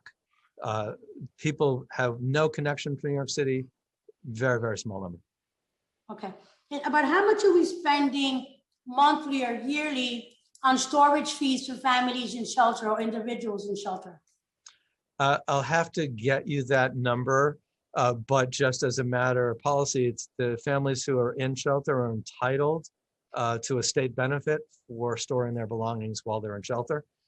During our administration, we promulgated some new rules to make sure that the amount of stuff that was stored didn't constitute an amount that would be an inappropriate amount. But the basic benefit is a state allowance, and we provide it consistent with the state regulations. Okay, the reason I'm asking, but what's happening in the 37 Councilmatic District, storage facilities are pushing families to get rid of their excess, and that has become madness for me. Within walking distance, across the street, around the corner, we're picking up bulk, and it's leading to the storage facility. So I'm asking you to please revisit your conversations, because my district should not be a dumping ground. That's one. And then Okay. Yes, sir. So on that, I'd be happy to talk to you about that. I know that there are storage facilities all around the city that are proliferating. As you know, our role is making sure that people who want to store their stuff get funds to do so, but within the guidelines, and we'll follow up with you and see exactly what's happening in your district. Thank you for flagging that issue. Thank you. Then my next one is, I was exposed to COVID, I was positive. I spent 10 days within the city COVID relief program, and there I encountered having to look at a microwave, but not having access to it. And that brought me back to be advocating for families in shelter, especially the single adults in shelter, not having access to where they can warm up their food. When I called management, I was told it's a corporate conversation. I'm severely uncomfortable that we're giving our good dollars toward bad behavior. You know, we had this conversation here about mental health, and we have to secure to provide the bed services. A warm meal, to me, is the foundation of starting your day. Can we have further discussion on how we correct that horrible situation for individuals that are living in these conditions?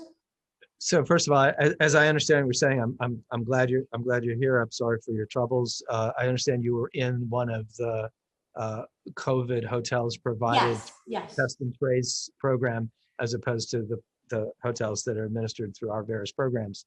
Right. Look, I think we made a commitment to phase out the use of commercial hotels, and I see my good friend Councilmember Adams, who, if we hadn't made that commitment, would have made us make the commitment. But we wanted to make it, and I appreciate her support in helping us make it. But you know, I'm happy to tell you, in terms of families with children, that there are half the number of families with children in commercial hotels that there used to be, and our commitment is to bring that down to zero, and we're driving that, continue to drive that number down. Remember, it's a plan that gives us, I think, until 2023 to complete the total phase out of commercial hotels, which have been used in New York City going back off and on to the 1960s. And we've been able to cut in half the numbers of families that are in commercial hotels. For single adults, we have people in COVID hotels because of the de-density initiative. And we also have some single adults in hotels in employment programs that preceded the pandemic. But that is all part of our plan to ultimately phase out the use of commercial hotels. Time Which expired. We're continuing to open new borough-based shelters that will enable us to get out of hotels entirely. If I may, I think perhaps I didn't articulate my base question. which is what can we do to assure that individuals that are in hotels have access to a gadget, if it has to be a gadget where they can warm their food if they should need to. Right. So My for- personal experience has only highlighted it, right. but years of advocating for that basic ability drives me, it's insane to me. Right. For single adults, we provide food is served in the same way that in a congregate shelter, food would be provided to the single adults in a shelter. The food is provided that way in a hotel setting for single adults. And for families with children, they do have access to microwaves. But again, I want to highlight something I've said in many prior hearings. Our goal is to get out of hotels for families with children sooner than we get out of hotels for single adults. And we've already reduced the numbers of families by half. But we won't be satisfied till we have no families in commercial hotels. I would like for you to appease me and tell me you'll walk with me to the whole family hotels, because they're out there that they're not giving families accessibility they should have. We'll follow up with you on whatever's going on Thank in you. the district to see if we can address it. I appreciate it. And I do remember when you worked in the shelter system, I seem to recall meeting with you at 11, 12 o'clock at night. That's what we do. I appreciate your dedication over the years. Thank you. Thank you for allowing me to go over as well. We will now hear from Councilmember Adams. Time starts now.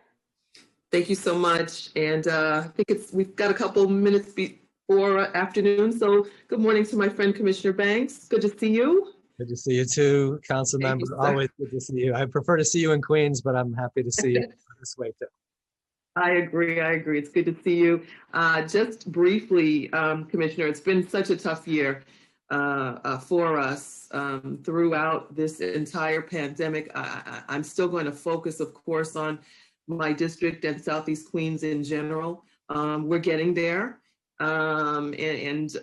Still the proliferation, of sheltering and using hotels for sheltering. Of course, it's a hot button item still for Community Board 10, Community Board 12 as well. You just mentioned to my colleague, to Councilmember Diaz, we're looking to move everyone 2023 out of hotels. I believe that's what you said. Correct. I heard you say something else earlier about end of the year, and I got really excited, but we were talking about something else, I think. So, okay. So 2023. Now, my concern is the violence that we've seen over many months, particularly in the hotels and sheltering facilities. I've seen it escalating in my own district as well. We know that NYPD is not involved in DHS outreach per se anymore, but can you tell us how peace officers are being used in general in hotels that are used for purposes of sheltering, and what is the percentage of increase in violence in particular hotels within the areas? So thank you for your question. Again, as I said in response to Councilmember Diaz, thank you for your partnership over these years. Again, just for context, the plan was to get out of clusters by the end of this calendar year. We're on target to do that, and to get out of commercial hotels, which dates back to the 1960s, by the end of 2023, because we need the shelter space to be available to replace. In your district, and I've said this to you privately and publicly, because of the hotels around that part of Queens, you ended up with twice as many people being sheltered in that community board than had come from the community board. And so we've made a concerted effort to begin to phase out hotels. Obviously, we have to replace the baseline hotels with enough shelter beds for the people who come from that area. So I know it was a challenge at the beginning where we were both getting out of hotels and opening some new things, but it's all aimed at bringing that area of Queens into balance in terms of people who have come experiencing homelessness from the area and then have an opportunity to be sheltered close to their schools and their houses of worship and healthcare and jobs and so forth. In terms of shelter security, We'll have to look at the exact facilities in your borough, but typically in your district, but typically that is contracted security by the provider. We fund the providers to have sufficient security to be able to deal with incidents. In terms of family shelters, serious incidents have been, essentially flat. If you look at the MMR, incidents have been essentially flat. But again, just as I said, if we've got one person in a situation, we want to try to address it. We know there's more we can do, and we'll certainly look at with you at the facilities in your area. But system-wide, serious incidents have been serious violent incidents have been essentially flat. And Commissioner, thank you. How many peace officers are currently working with DHS? It's around, I want to say around 5. I'll get you the exact number. It's in excess of 500. But remember, we're focusing on a DHS deployment in particular locations, and providers contract for security in the other locations. I see. Okay. Okay. I think that's going to end it. And again, look forward to your continued partnership, particularly in my district, to expeditiously get these folks into proper homes that they deserve, preferably supportive housing that they deserve. And we look forward to continuing to work with you to do that. Thank you, Commissioner. Appreciate it. Your support and help has helped us get 165,000 people connected to permanent housing with our social services tools, which we really appreciate. Absolutely. Thank you. Okay, thank you. I don't believe that there are any further council member questions. Am I correct, council? Yes, that's correct, Chair. Okay, thank you very much. This will conclude this portion of today's hearing. Thank you to the DSS for being here. We will now move on to. Oh, go ahead. Sorry, I was going to ask some more. Yes. Sorry, Danny, what were you saying? I'm sorry. Okay, it's time to move on to ACS because they're scheduled for noon. Did you want to ask a wrap-up question or? Yes, if that's okay. Okay.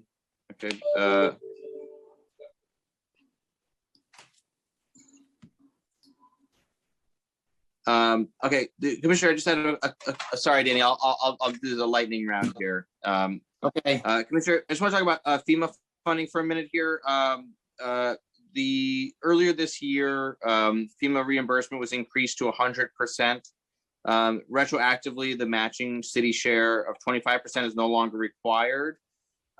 Did we see FEMA funding added to the executive budget, and how are we doing those? The retroactive reimbursement. Okay, obviously we were pleased that FEMA funding was increased to 100%. I think there are 3 moving parts. It doesn't make this a lightning round question.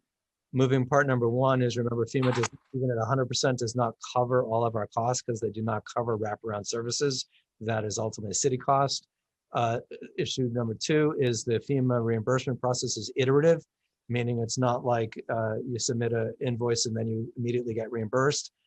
There's an iterative process with FEMA, with OMB and us, in terms of how to make claims and the process for claiming. But we fully intend to take advantage of the additional 25% for the basic rent and services that we're paying, as opposed to the wraparound services, which are not reimbursed. But we will address this. We're not in a position yet to identify exactly how much FEMA is going to give us, because, as I said, the claiming process is an iterative one. And, for those of you that are around during Sandy, for example, it took years before everything was trued up at the end of the day. Okay. What's DHS's plan around the dedensifying hotel program in FY22?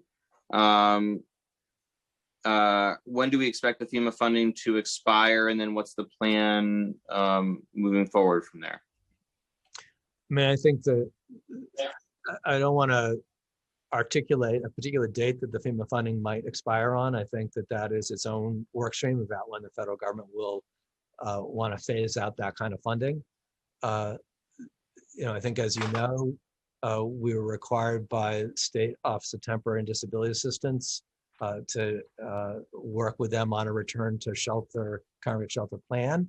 And we've said very clearly publicly, the mayor said it, I've said it, that we'll be guided by working with the Department of Health and Mental Hygiene in terms of what the science shows in terms of when we could return to the use of congregate shelters.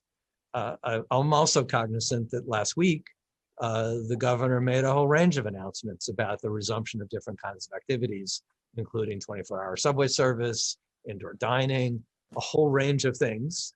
We have to be ready for what those directives are going to be with respect to our operations.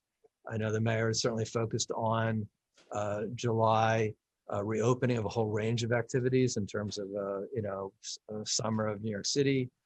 The bottom line is we're continuing to work with the health experts and follow the guidance. We followed the health expert guidance initially in terms of the de-densification effort that saved lives, and we'll follow the guidance in terms of when we should phase that out. What percentage of DHS single adult clients have received a vaccine? And what's the process for vaccination? I mean, our clients, like any New Yorkers, can go and get a vaccine anywhere. We have created a process for vaccinations to provide vaccines. We had a fixed site initially before Johnson & Johnson was available for clients, and now we have mobile vaccinations as a result of that we added to our mobile testing. I think overall we've got in excess of 11,000 people have been vaccinated, staff and clients. And I think that includes about 5,000 clients. But I want to just have a note of caution. We didn't say only single adult clients could come to us for vaccination. We have a range of clients coming to us. I understand, but I'm mostly, but single adults are the ones that are in congregate settings. So that's why I'm concerned. So if I could just finish though, even a lightning round. One of the reasons why we de-densified the congregate shelters originally was not just to protect the single adults, which was to deal with community spread overall. And so the focus on overall vaccinations in the city, overall city atmospherics, that's what I think is really important to keep in mind.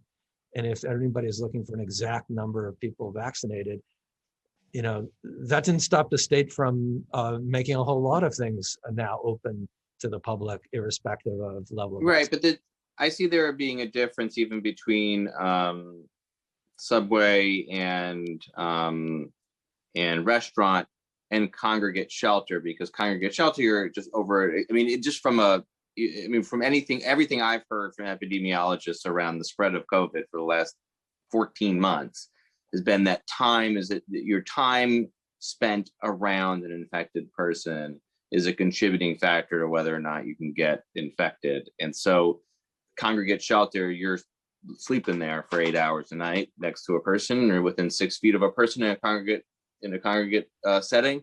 So that's my concern.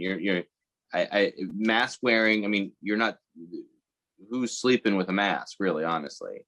And so that's my concern is, I mean, are people who are unvaccinated going to be in a congregate setting then? We have people who are unvaccinated in a congregate setting currently. We didn't de-densify all of the congregate shelters. We de-densified down to 50% because that was the guidance at the time. But again, I want to just be careful in back and forth with you. I'm a social services official. I'm not a health official. And we were guided by the health guidance in terms of what we did, and we'll be guided on a continuing basis with the health guidance.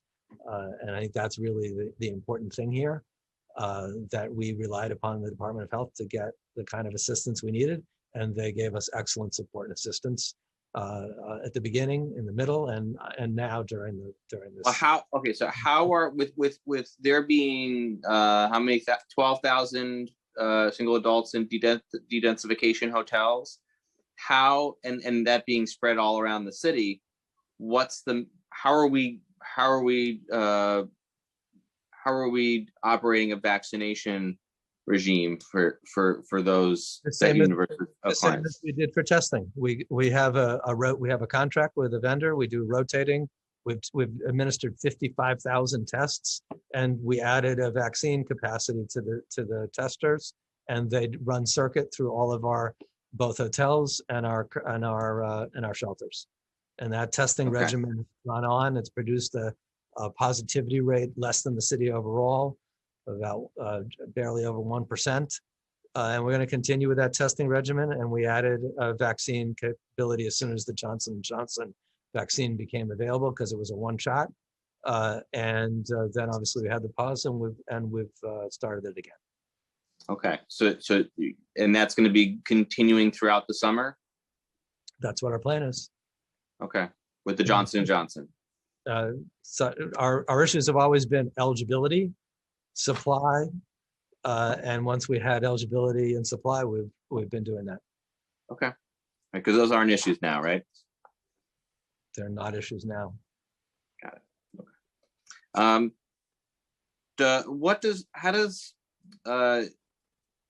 Does DHS looking to do anything around converting distressed hotels for stabilization beds to being a permanent part of the DHS portfolio?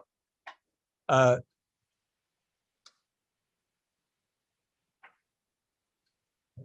not sure I'm following your question, so correct me if I answer a different question. I thought you were asking about converting hotels into permanent housing, but I hear Okay, you're yeah. So we're working with providers to look for the opportunity to convert distressed hotels into either stabilization beds or permanent housing. Okay, so there are both options. So there's, okay. And the stabilization bed being in that kind of broader 4,000 portfolio. So that's where you're. Yep, and either our RFP for safe haven, low barrier type beds, or our RFP for permanent housing, social services permanent housing, either of those vehicles can be used to convert a distressed hotel into either a safe haven stabilization bed site or supportive housing. And so that latter option, that is then that program is going to be part of the HRA DSS portfolio, or that's part of the HPD portfolio in terms of, because it's permanent housing. So who's kind of the agency overseeing that? As you know, we've developed many permanent housing programs at the Department of Social Services. HASA and supportive housing. So, but this is not technically supportive housing. We'll work with providers to convert a distressed hotel into any kind of housing that would make sense. Supportive or light touch social services makes a lot of sense to us. We've operated light touch social services permanent housing programs over the last several years, in addition to supportive housing. And a distressed hotel may be a very good environment to provide those kind of housing services.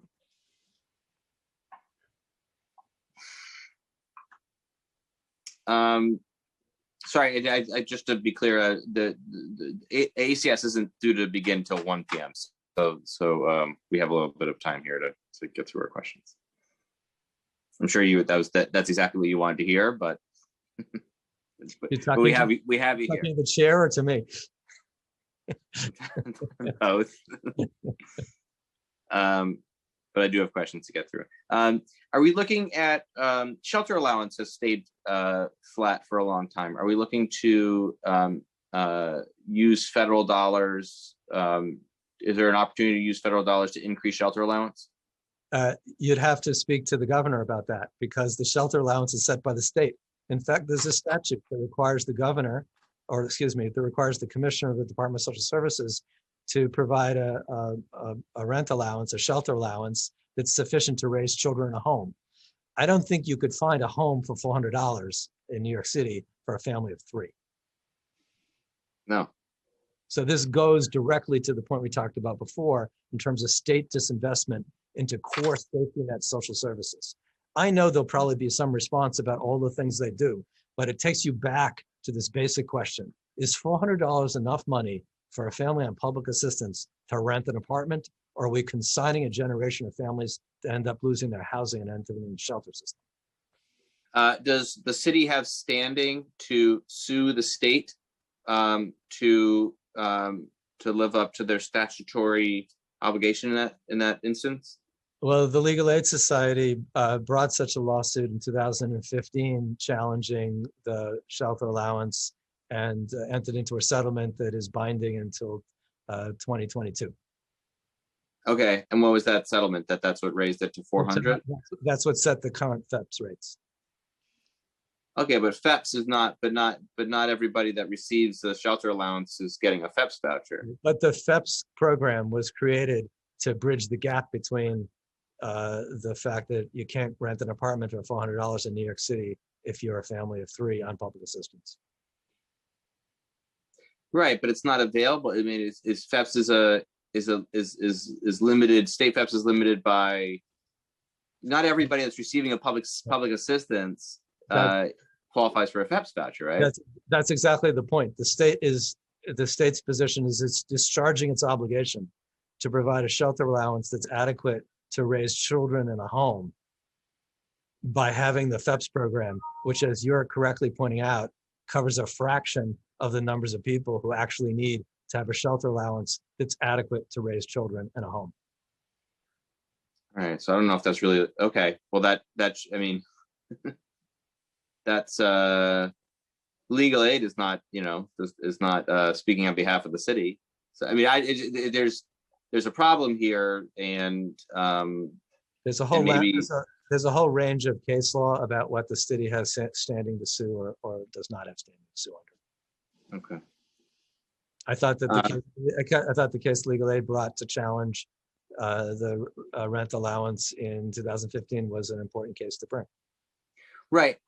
Even if, concluding in 2022, for instance, the settlement allows for state FEPS to be raised to FMR, that doesn't address the universe of people that are stuck with a shelter allowance that is and they're not able to qualify for that state FEPS. The state FEPS is not an entitlement, is that right?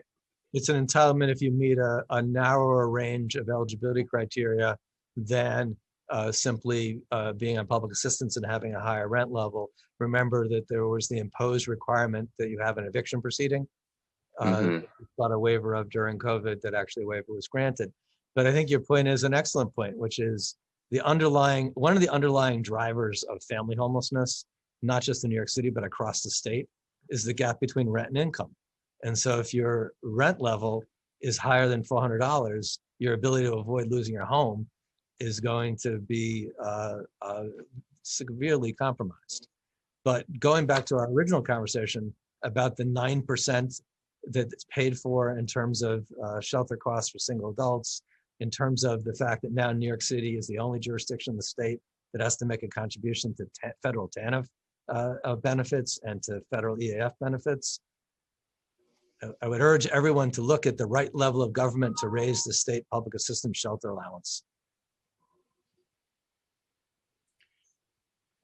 Okay. One other question about rental assistance is that there was in the executive budget, DSS added federal funding of $161 million in fiscal 21, $168 million in fiscal 22.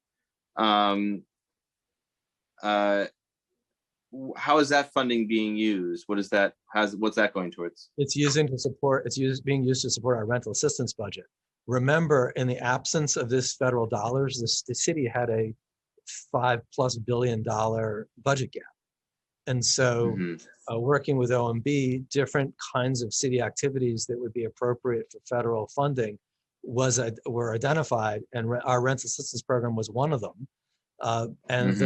Obviously the budget approach is fill gaps with federal dollars now and focus on a strong recovery so that ultimately city dollars can again support these programs.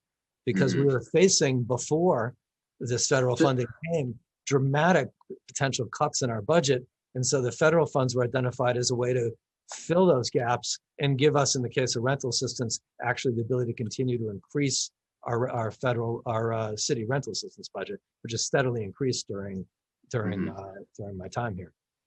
So then it's not for anything new programmatically, it's for offsetting our budget deficit. Right, but again, as we've said in every one of these hearings, we're under no limit from OMB in terms of the numbers of people we can move out. And this has come up in prior hearings, where every year when the fiscal year ends is a truing up of how much we actually need. Sure. And we get more funding as we're only limited by the effectiveness of the voucher, which we've talked about. Yes, but talk to the tens of thousands of people who have moved out with the voucher. They will tell you. We'll leave it there. Obviously, the people who haven't been able to use it, I'm concerned about them, which is the reason why we've gone to the state to increase the state tax.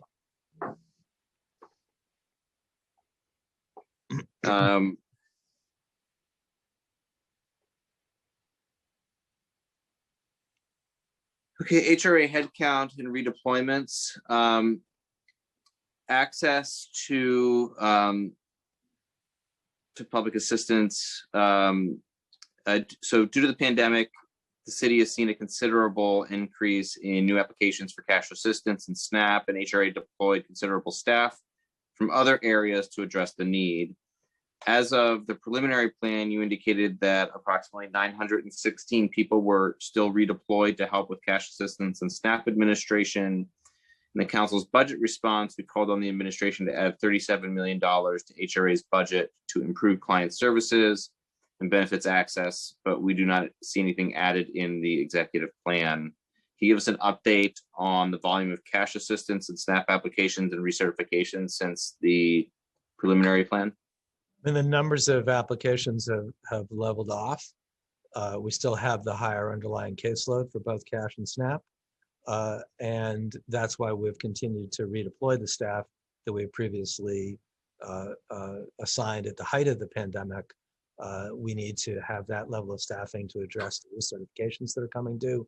So again, we have an excess of 1,000 people who are reassigned or redeployed in order to help with this.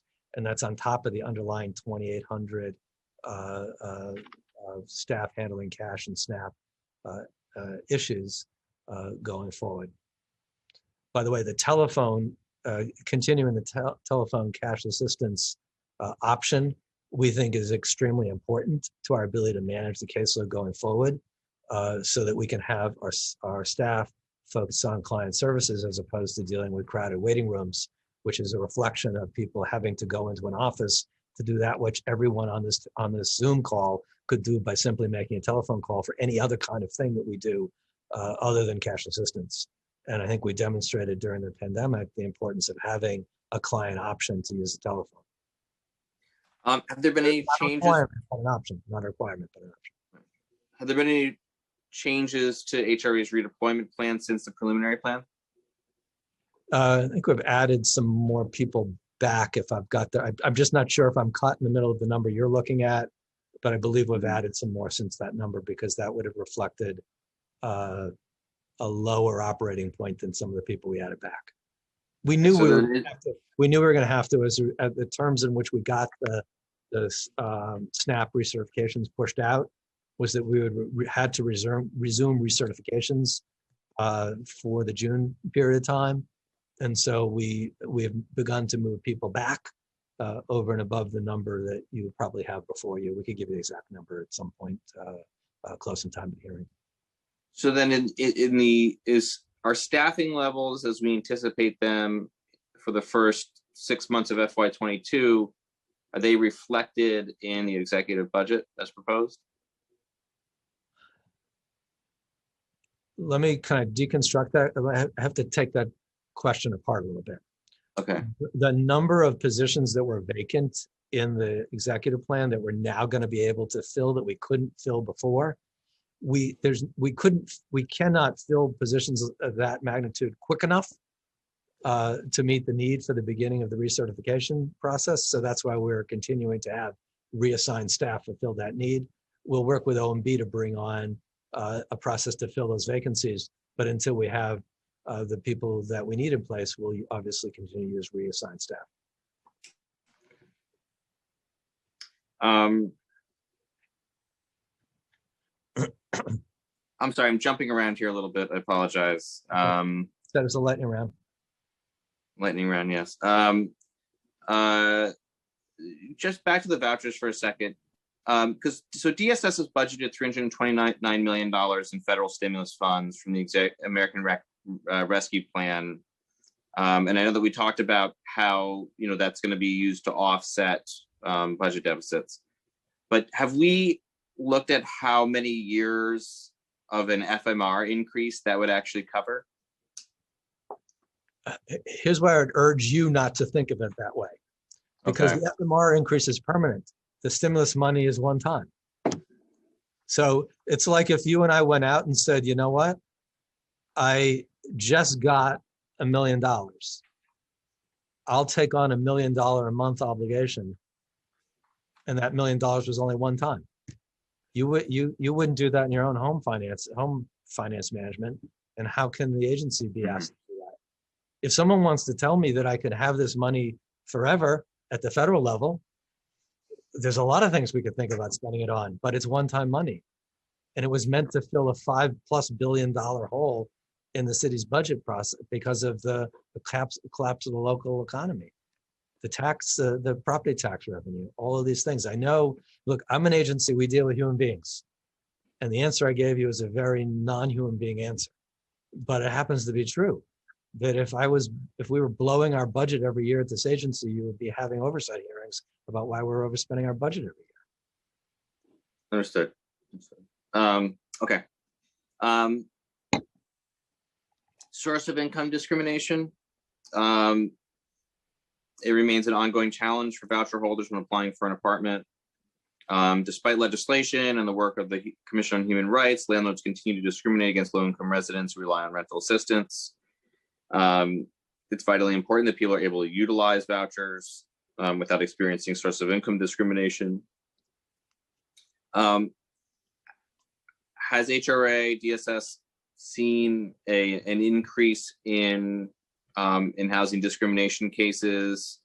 Let me put it this way: how many housing discrimination cases has DSS received? Source of income discrimination cases has DSS received in the last year? So there's sort of two, I'm sorry, I'm just looking for my notes for this particular issue. But I can tell you we filed 3 major cases to address landlord discrimination. And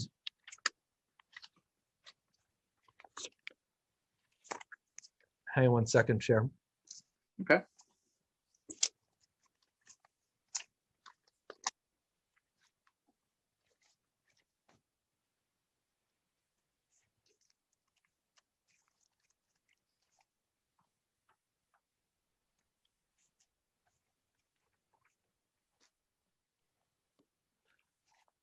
I knew it would be the last place I looked.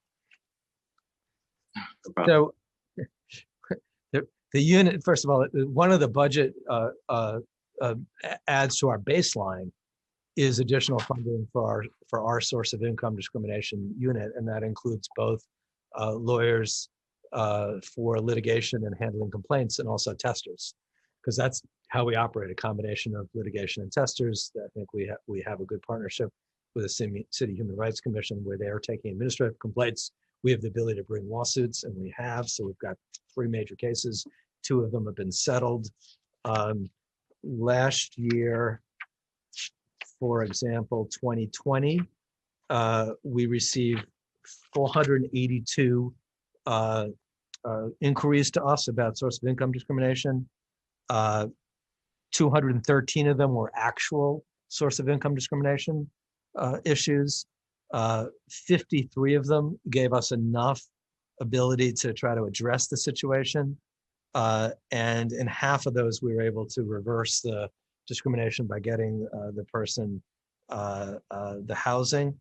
And in the areas where we did not reverse in the 24 cases where we could not reverse the behavior, we referred those cases for enforcement and for further testing. And again, I think that this just highlights the two different things we do. We handle individual inquiries to try to determine if it is source of income discrimination or if there's enough information for us to intervene. If we can intervene, we do, and try to turn a no into a yes.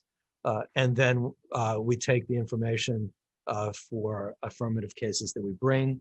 One of the things that our staff constantly does is reviewing ads to issue cease and desist directions to people who have ads out there that say no vouchers and that sort of thing.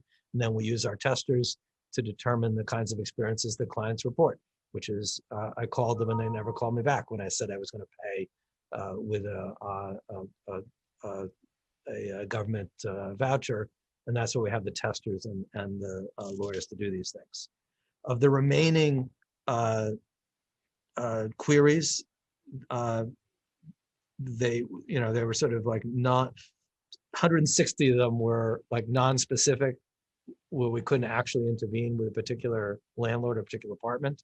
They're generalized complaints. They're real. We gave those people advice about how to handle the matter in the future and to come back to us if they experienced the same thing again with specifics, so we could turn a no into a yes. We got 269 other queries within that 482. 192 of them were just involving basic, public benefits questions, and 22 of them involved, housing court actions that people involved in. 46 were just, can you help me find an apartment? I don't know, I'm not sure how to do it. Can you refer me to an apartment? So we think it's a valuable service because it's helping us bring major cases. And the 2 of the 3 cases that we brought, 2 of them have been settled with landlords agreeing to change their behavior and brokers agreeing to change their behavior and beginning to rent apartments to our clients. So we're going to continue to do this. We think that the fact we're doing it is ultimately a way to, along with the Human Rights Commission, to stop this kind of pernicious behavior.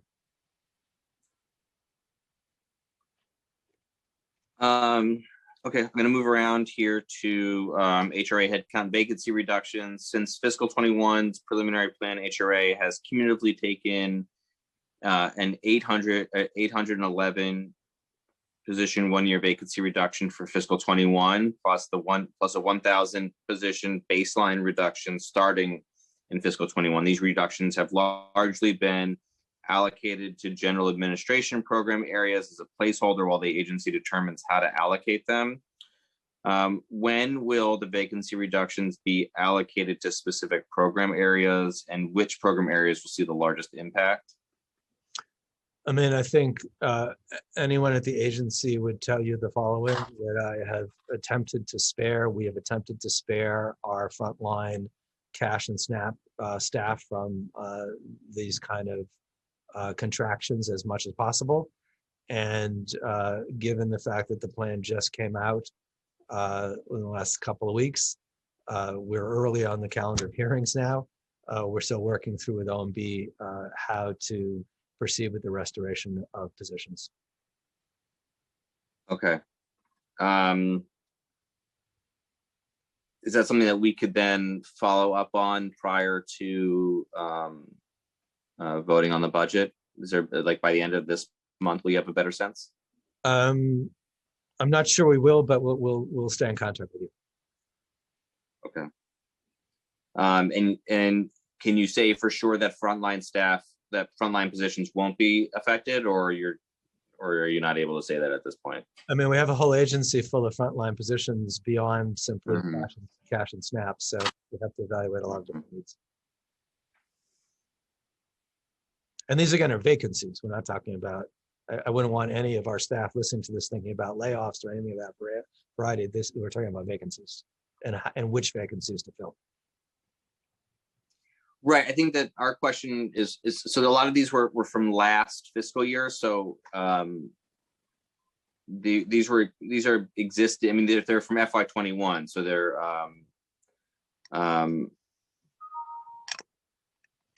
these reductions preceded this current plan, but still haven't been allocated. Is that Is that how you're looking at them?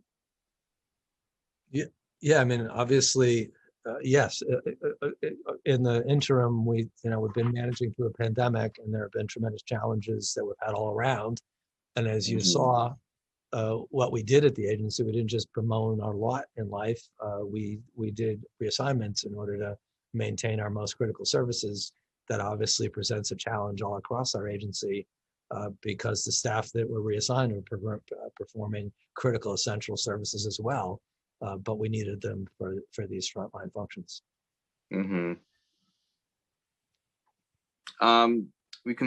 When comparing the actual headcount in March 2021 to the fiscal 21 budgeted headcount at adoption last year, so comparing those two numbers, your adopted headcount and your March 21 in real life headcount, there was a 15% vacancy rate.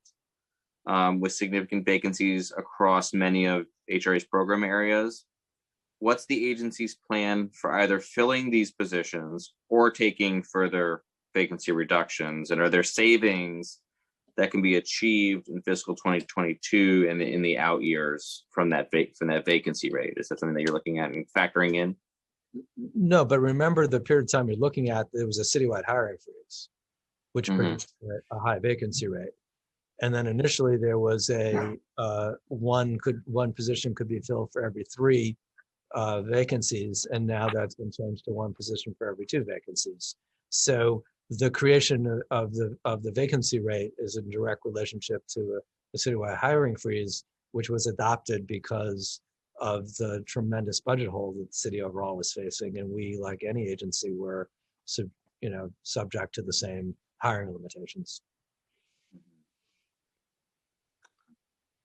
I'm going to move on to food assistance.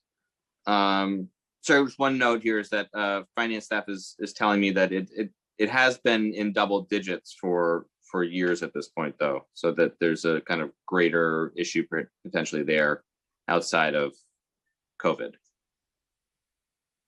Well, I think one of the things to look at over years is we added a lot of staff for different functions, and if you go back to the budget that I inherited from the prior administration, there were huge staffing pegs that were agreed to by the prior administration that we had to work through with OMB over the course of most of this administration to attempt to restore in one way or another to meet basic needs. I think you'll remember from my first budget hearings, I said that we were going to repurpose 500 administrative positions to frontline staff positions in order to address the frontline staff peg that my predecessor had agreed to. So we've spent most of this administration trying to address an underlying peg that was imposed in a prior administration. That's fair enough. I appreciate that. Moving on to food assistance. In the budget response, the council called on the administration to increase EFAP by baseline by $10 million to meet the increased need. The executive plan has a baseline increase of 3.6 million. At the same time, HRA has indicated that the number of clients served by EFAP providers between July and December of 2020 nearly doubled when compared to that same time in 2019. What do we think? I mean, $3.6 million does not cover that full doubling of that caseload. What do we think the $3.6 million will cover, and how is that number arrived at? It was arrived at taking an equity approach, and we focused on the 25 most underserved neighborhoods identified or focused on by the Mayor's Office of Food Policy, Office of Economic Opportunity, and HRA, and the increase is enabling us to focus on those 25 underserved neighborhoods, and also to look at some incremental increase potentially in another 85 underserved neighborhoods. That's a significant portion of our service delivery. But also remember that there is $27 million in funding for fresh produce and for shelf staple items, and those will be delivered to our providers as well.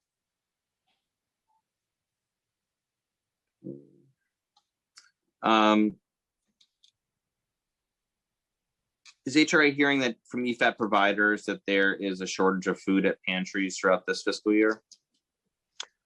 Look, it's a hard year for New Yorkers who are hungry. It's been a hard year for providers. It's been a hard year for our staff. And we're making this projection based upon where we think things will be throughout the year.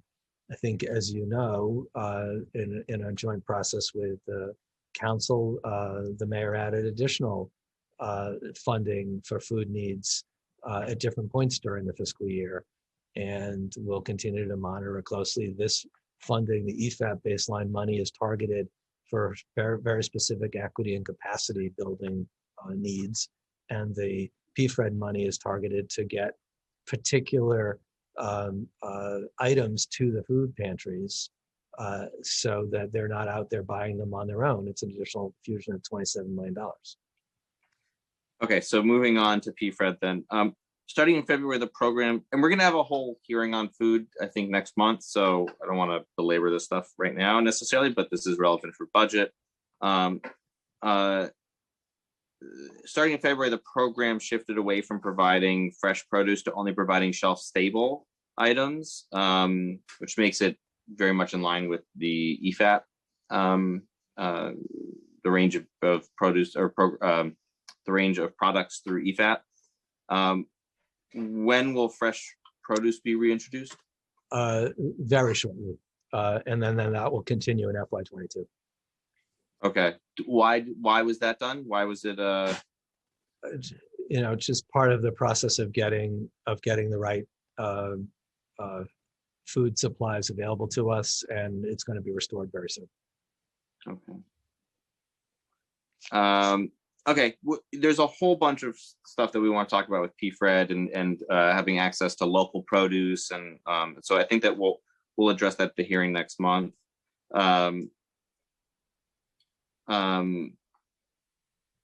So I think that we'll take the time to do that then. Let's see, a couple more questions just about DHS.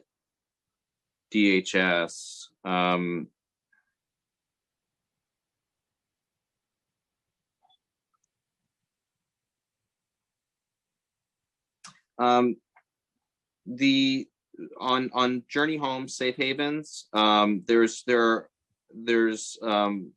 funding that was allocated in 2021-22 with a decrease seeming to be in 23 of $58 million in out-year funding. How does that? What is that for? Why is there a decrease in the out-year funding?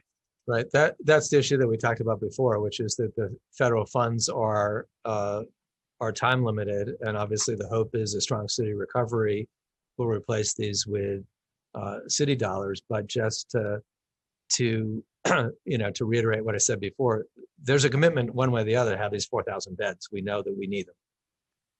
But there's a head count increase of 35 associated with it. So is there a commitment that in addition to like that 35 head count is not going to be reduced?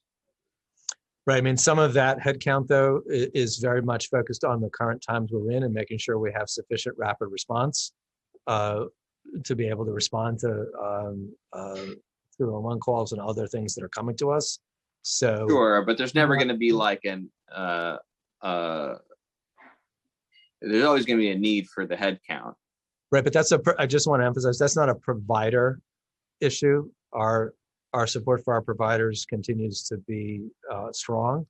This is simply a question of whether or not you would need the additional city staff on an ongoing basis. It may turn out that we do, it may turn out that we don't, and the budgeting reflects that.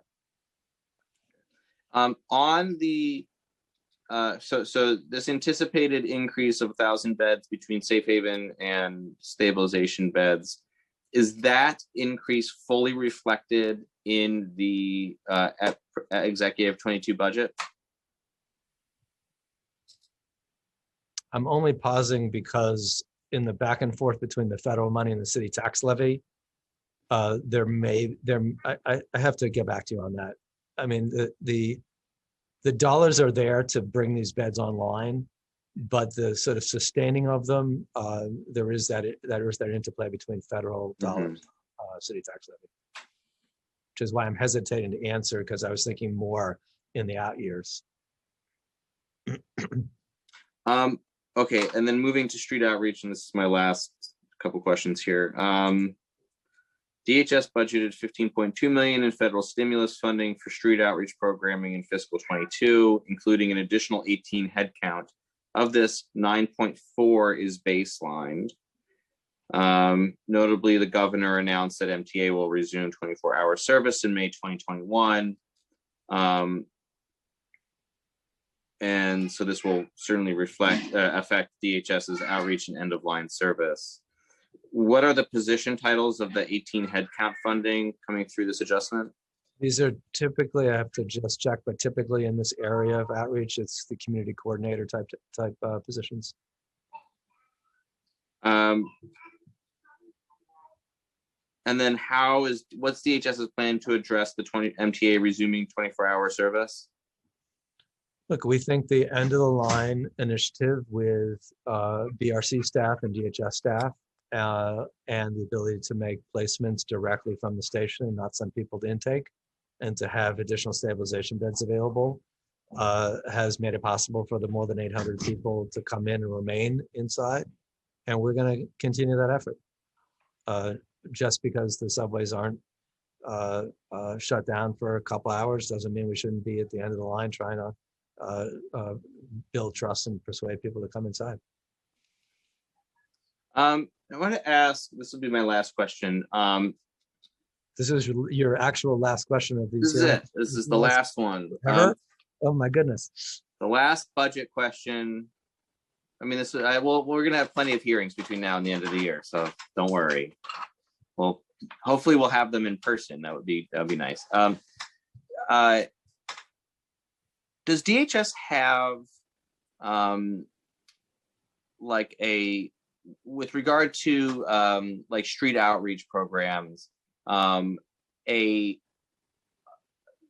tool akin to ChildStat or CompStat? I prefer not to use the CompStat example, but ChildStat, which has been well utilized by ACS, where they do a deep dive on a specific case from soup to nuts, see how it reflects program areas, gaps in service. It was definitely kind of reconstituted by Commissioner Hansel in recent years. Is that something that like we've looked at in terms of street homelessness? Yes. I mean, remember, we created something called the by name list. That means that we expect to know everything about each person. And we have a process of reviewing cases in which people within that are in the greatest need. And we have a focus on why can't we offer something more to that person? So there's the by name list changes everything from looking at numbers to looking at people. And I believe that when we move from looking at numbers to looking at people, that's how we had the success of moving more than 4,000 people from streets and subways off of them who've remained off. Because every night there are people who come off, they may stay off, they may go back. We made the gold standard not, oh, did you get a placement tonight? The gold standard is, have we been able to connect with you, to give you something to come in off the streets and remain off the streets? And that's the gold standard we look at constantly in terms of numbers, but also people. And, I know stat is stat, but that was the idea of Homestead, that we would create a by name list, that we would hold ourselves accountable for each human being on that list and not just numbers. Okay, but I mean, is it a tool where you can do a deep dive on an individual case as a diagnostic tool? Yes. Like, for example, when we look at our clients that are in the greatest need, did we offer the right things to that individual? Is there something else we could offer to the individual? Right, there- but I mean, like, you're saying, like, okay, is there Dave, another- well, take for example, like, Dave, who's been on 42nd Street for 8 months. Like, okay, let's take a deep dive into Dave's case and figure Yes. out why, and using that as kind of a springboard to talk about. That's exactly what I'm explaining to you. And Mhm. part of looking into Dave's case may be, is there another agency that has a service that we could connect Dave to that would make it more likely that we would succeed next time when we bring him inside, or to bring him inside for the first time? So there's a very much person by person approach. That is the change. We went from numbers to people, and then diving into what can be done for each particular person. Okay. All right. Well, that's it for me here, Commissioner. I want to thank you for we did like 16 budget hearings together, I think. We didn't have a preliminary budget hearing last year, and we didn't do a preliminary budget hearing with you in 2014 because I think you started right before the exec. April Fool's Day. But you were there for that executive hearing. So, okay, so 16 hearings together. I appreciate our time working together on these important issues that, and I think that we've done some good. I thank your entire staff, who's obviously extremely dedicated and in it for the right reasons, and have, I think, made this city a more responsible, a more compassionate place for the people most in need, and have set the city up for a long-term trajectory, in which hopefully one day we can say that we have, if not eradicated homelessness and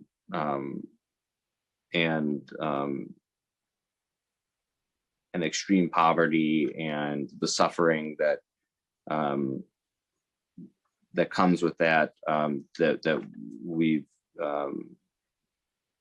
limited it to as much as we possibly can, and so that's our hope, that one day we can get there. And I think that this administration has done a lot towards moving us in that direction. Appreciate those comments. I appreciate the collaborative work we've had together.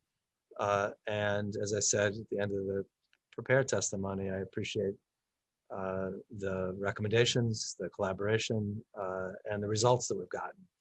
And I leave kind of with two feelings. One, I know, and you heard in the beginning of the testimony, that we've made tremendous structural reforms. But we've made tremendous structural reforms to something that built up over 40 years. And so to me, the optimist in me says, we've built a firm foundation of these reforms for the future because, WEP is no longer part of the discussion when we come before you, for example.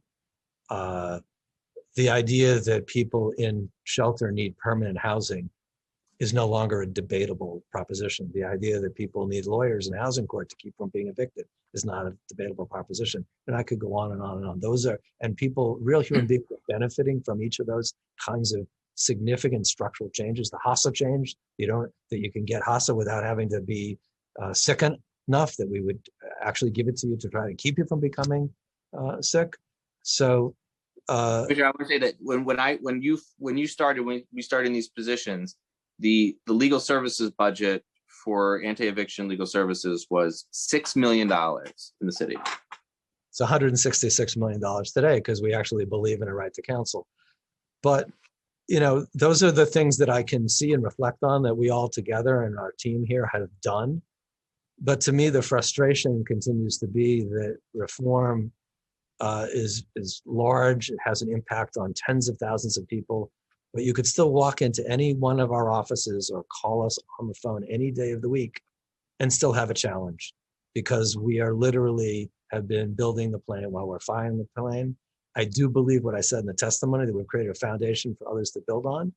I hope they won't undo the good things, and I hope they'll improve upon the things that we're trying to do. One last thing, Commissioners, I was remiss. I want to thank your frontline staff who have done amazing work during this pandemic and have oftentimes not, had the luxury of working from home, but have to have gone in and been out there on the front lines during the pandemic. And I just want to express my appreciation for all the work that they did. I appreciate that. In that first hearing, you may recall, I mentioned all of the different unions that represent our staff here and all the different leaders, and they have been true partners in the change we've made. We couldn't have done it without them, but I appreciate you focusing on that they are the real heroes and sheroes of this horrible period in the history of New York City. And, we're an agency in which if there's a fire, we're running into the fire, not away from it. And that's who comes to work here. And they dedicated their lives to this work. We've had losses, we've had suffering, but people have always been focused on the human being, it's not just the numbers. And I appreciate, as you said, the frontline staff and the labor unions that have been such critical partners in all this. And the managers who have had to put up with me for 7+ years. All those late night emails and late night telephone calls and so forth. But at the end of the day, it's about serving people. And I appreciate it, Chair Drum, appreciate it, Chair Levin. And I'm going to turn it over to my dear colleague and friend, David Hansel, who I know was hoping that we would finish early and then he could start early and have even more time to testify. Thanks, Commissioner. Thank you very much. And again, with apologies to Chair Levin for thinking we were behind time before. This will conclude this portion of today's hearing. Thank you to DSS for being here. We'll now move on to the Administration for Children's Services. I ask my colleagues who will be joining us for ACS's portion of the hearing to remain in the Zoom with your microphone muted until we're ready to begin. Just give us a couple of minutes and we'll be starting in about 3 or 4 minutes. Thank you.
Commissioner Hansel, we're gonna do a audio check just to make sure we have audio and video for you.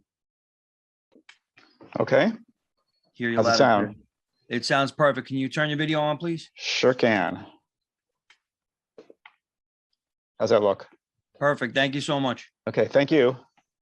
Once again, folks, we are on a short recess. We will be resuming momentarily. Thank you for your patience.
Chair Drum and Chair Levin, are we ready to begin?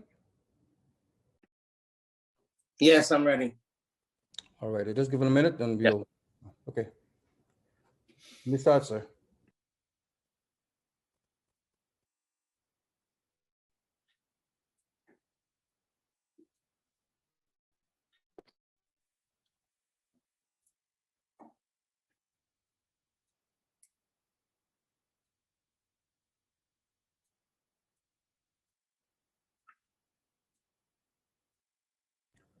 Okay, so we're ready.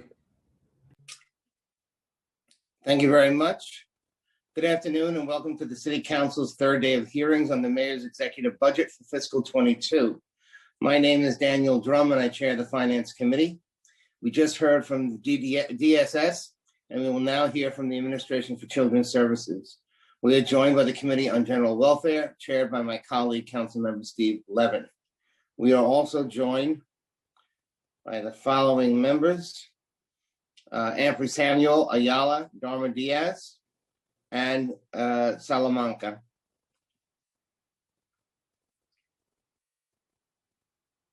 Okay, I'm going to, in the interest of time, I'm going to forego an opening statement, but I'd like to turn it over to Chair Levin for his statement. Chair Levin. Thank you very much, Chair Drum. Sorry, bear with me for one moment.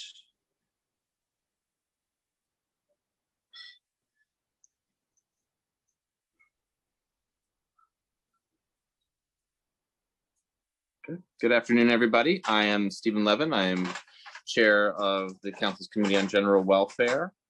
And this is the fiscal 22 executive budget hearing for the Administration for Children's Services, or ACS. I want to welcome back the ACS Commissioner, David Hansel, and his staff, his team.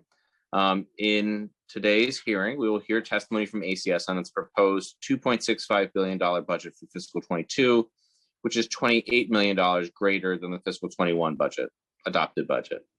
ACS's budget does not yet reflect all federal stimulus aid that it may receive, including new Child Care Block Grant, or CCBG, from the American Rescue Plan.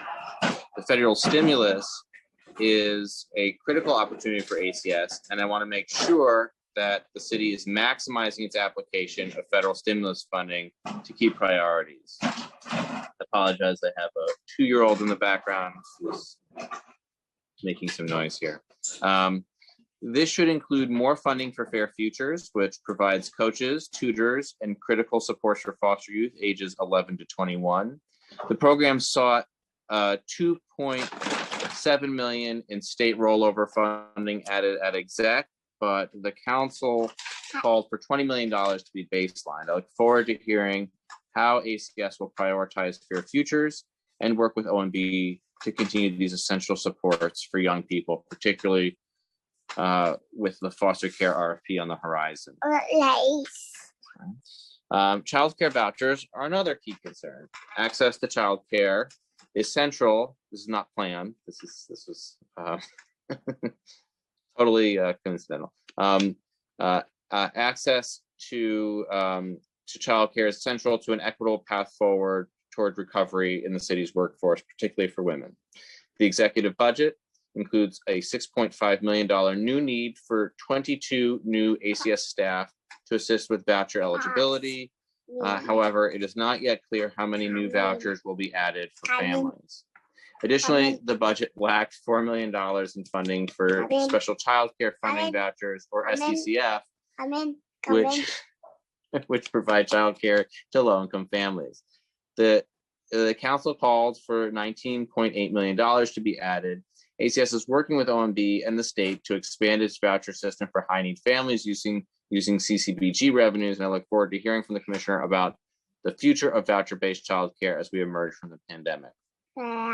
ACS is foremost a child welfare agency, and we know that primary prevention works to keep our children and families safe and healthy.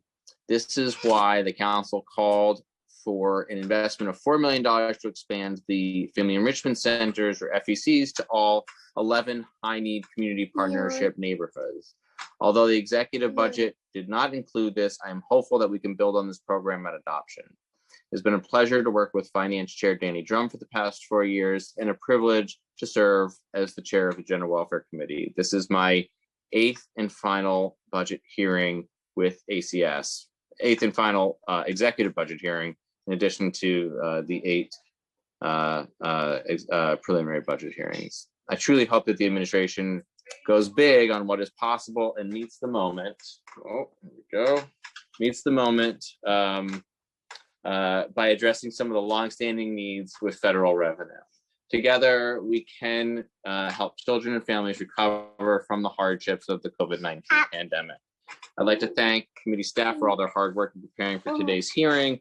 Senior Financial Analyst Daniel Crute, Unit Head Doheny Sampora, Deputy Director Regina Pareda Ryan, our Finance Director Latanya McKinney, Committee Counsel Minta Killawan, Policy Analyst Natalie Omery and Crystal Pond, my Chief of Staff Jonathan Boucher, my Legislative Director Nicole Hunt.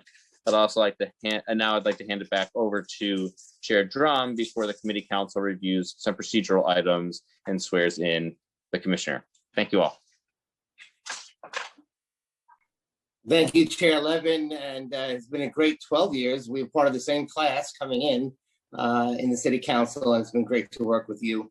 And also with Commissioner Hansel, it's great to see you. Thank you. It's been great to work with you on so many projects, and I still have that picture of you on my desk, so I just want you to know that. Anyway, I'm going to ask Committee Counsel to swear in the witnesses, and then testimony will be given. Thank you. Thank you, Chair. Before we begin, I want to remind everyone that you will be on mute until you are recognized to speak, at which time you'll be unmuted by the Zoom host. If you mute yourself after you've been unmuted, you need to be unmuted again by the host. Please be aware that there could be a delay in muting and unmuting, so please be patient. I will now administer the affirmation to the administration witnesses. Do you affirm that your testimony will be truthful to the best of your knowledge, information, and belief? Commissioner Hansel? I do. Thank you. First Deputy Commissioner Saunders?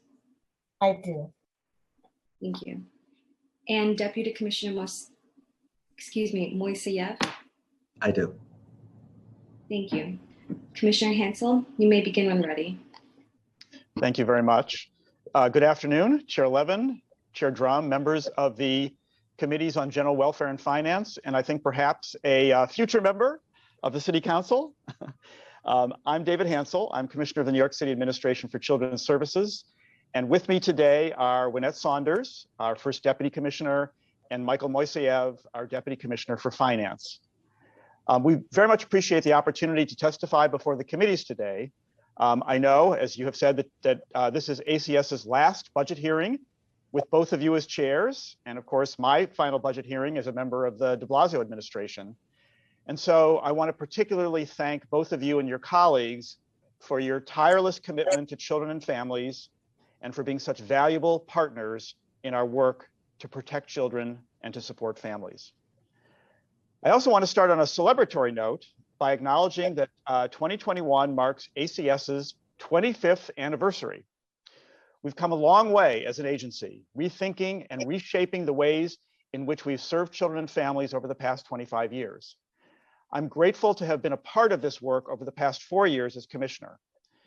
I am inspired every single day by my colleagues within ACS and our partners and colleagues, including parents, youth, provider agencies, attorneys, advocates, and of course, members of the City Council. Together, we are building a system that strengthens and supports families, that removes barriers for parents and caregivers to access what they need to keep children safe and well, and that invests in the potential of all of New York City's children. Today, I'll update you on the critical investments that New York City and ACS have made to achieve these goals, and I'll highlight the exciting new investments that we're making to further enhance our ability to support children and families, particularly at this pivotal time as the city moves forward with pandemic recovery. We're proud of the many reforms we've made in our child protective work, which have enhanced our ability to conduct high-quality child protective assessments that identify what safety concerns may be present so that we can quickly connect families with needed resources and supports while minimizing more intrusive interventions. Race equity remains a critical lens for this work. As you know, we've been urging the state to require implicit bias training for mandated reporters, such as teachers, doctors, social workers, just like the requirement we have in place for all ACS staff. It is crucial to guard against implicit biases that may influence our perceptions and our interpretations.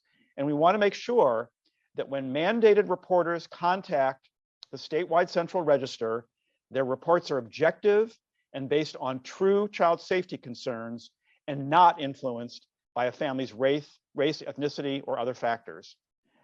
I'm happy to share with you that as required by the new state budget, the State Office of Children and Family Services will be updating its mandated reporter training to include implicit bias training. And OCFS is now required to implement implicit bias procedures when screening SCR reports. And we are really thrilled to see this change go into effect, as it represents one more step towards a more equitable system. As we work to curb unnecessary investigative involvement with families, ACS is continuing to expand our CARES program, which is our alternative, non-investigatory child protective response to those reports where there's no immediate or impending danger to children or allegation of serious child abuse. Through CARES, specially trained child protection staff partner with families to assess child safety and family needs and to identify supportive services when they're needed.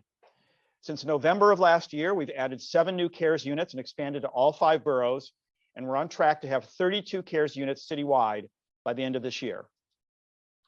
It remains essential that our frontline child protective staff are equipped with the necessary experience, skills, and supports to conduct high-quality safety assessments and respond to family needs.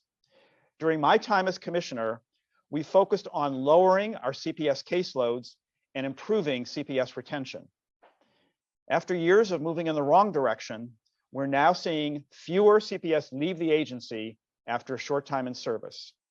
We've equipped all CPS with smartphones and tablets and implemented the Safe Measures dashboard, which helps CPS and their supervision team track and manage key case milestones and metrics.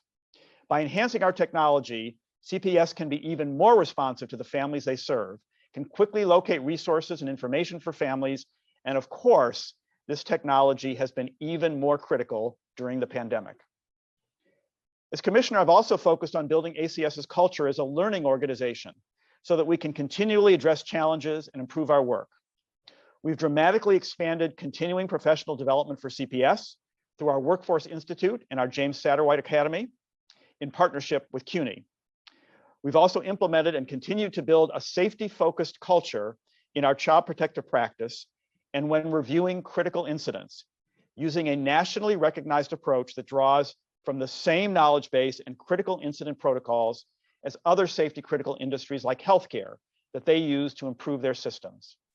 And through this approach, we've promoted a culture of openness among staff and managers and established shared agency-wide accountability, all of which strengthens our investigative practice and the child welfare system as a whole. The jobs of our frontline staff are among the most difficult in the city. And it's imperative that our staff receive the specialized training they need to do their complex work.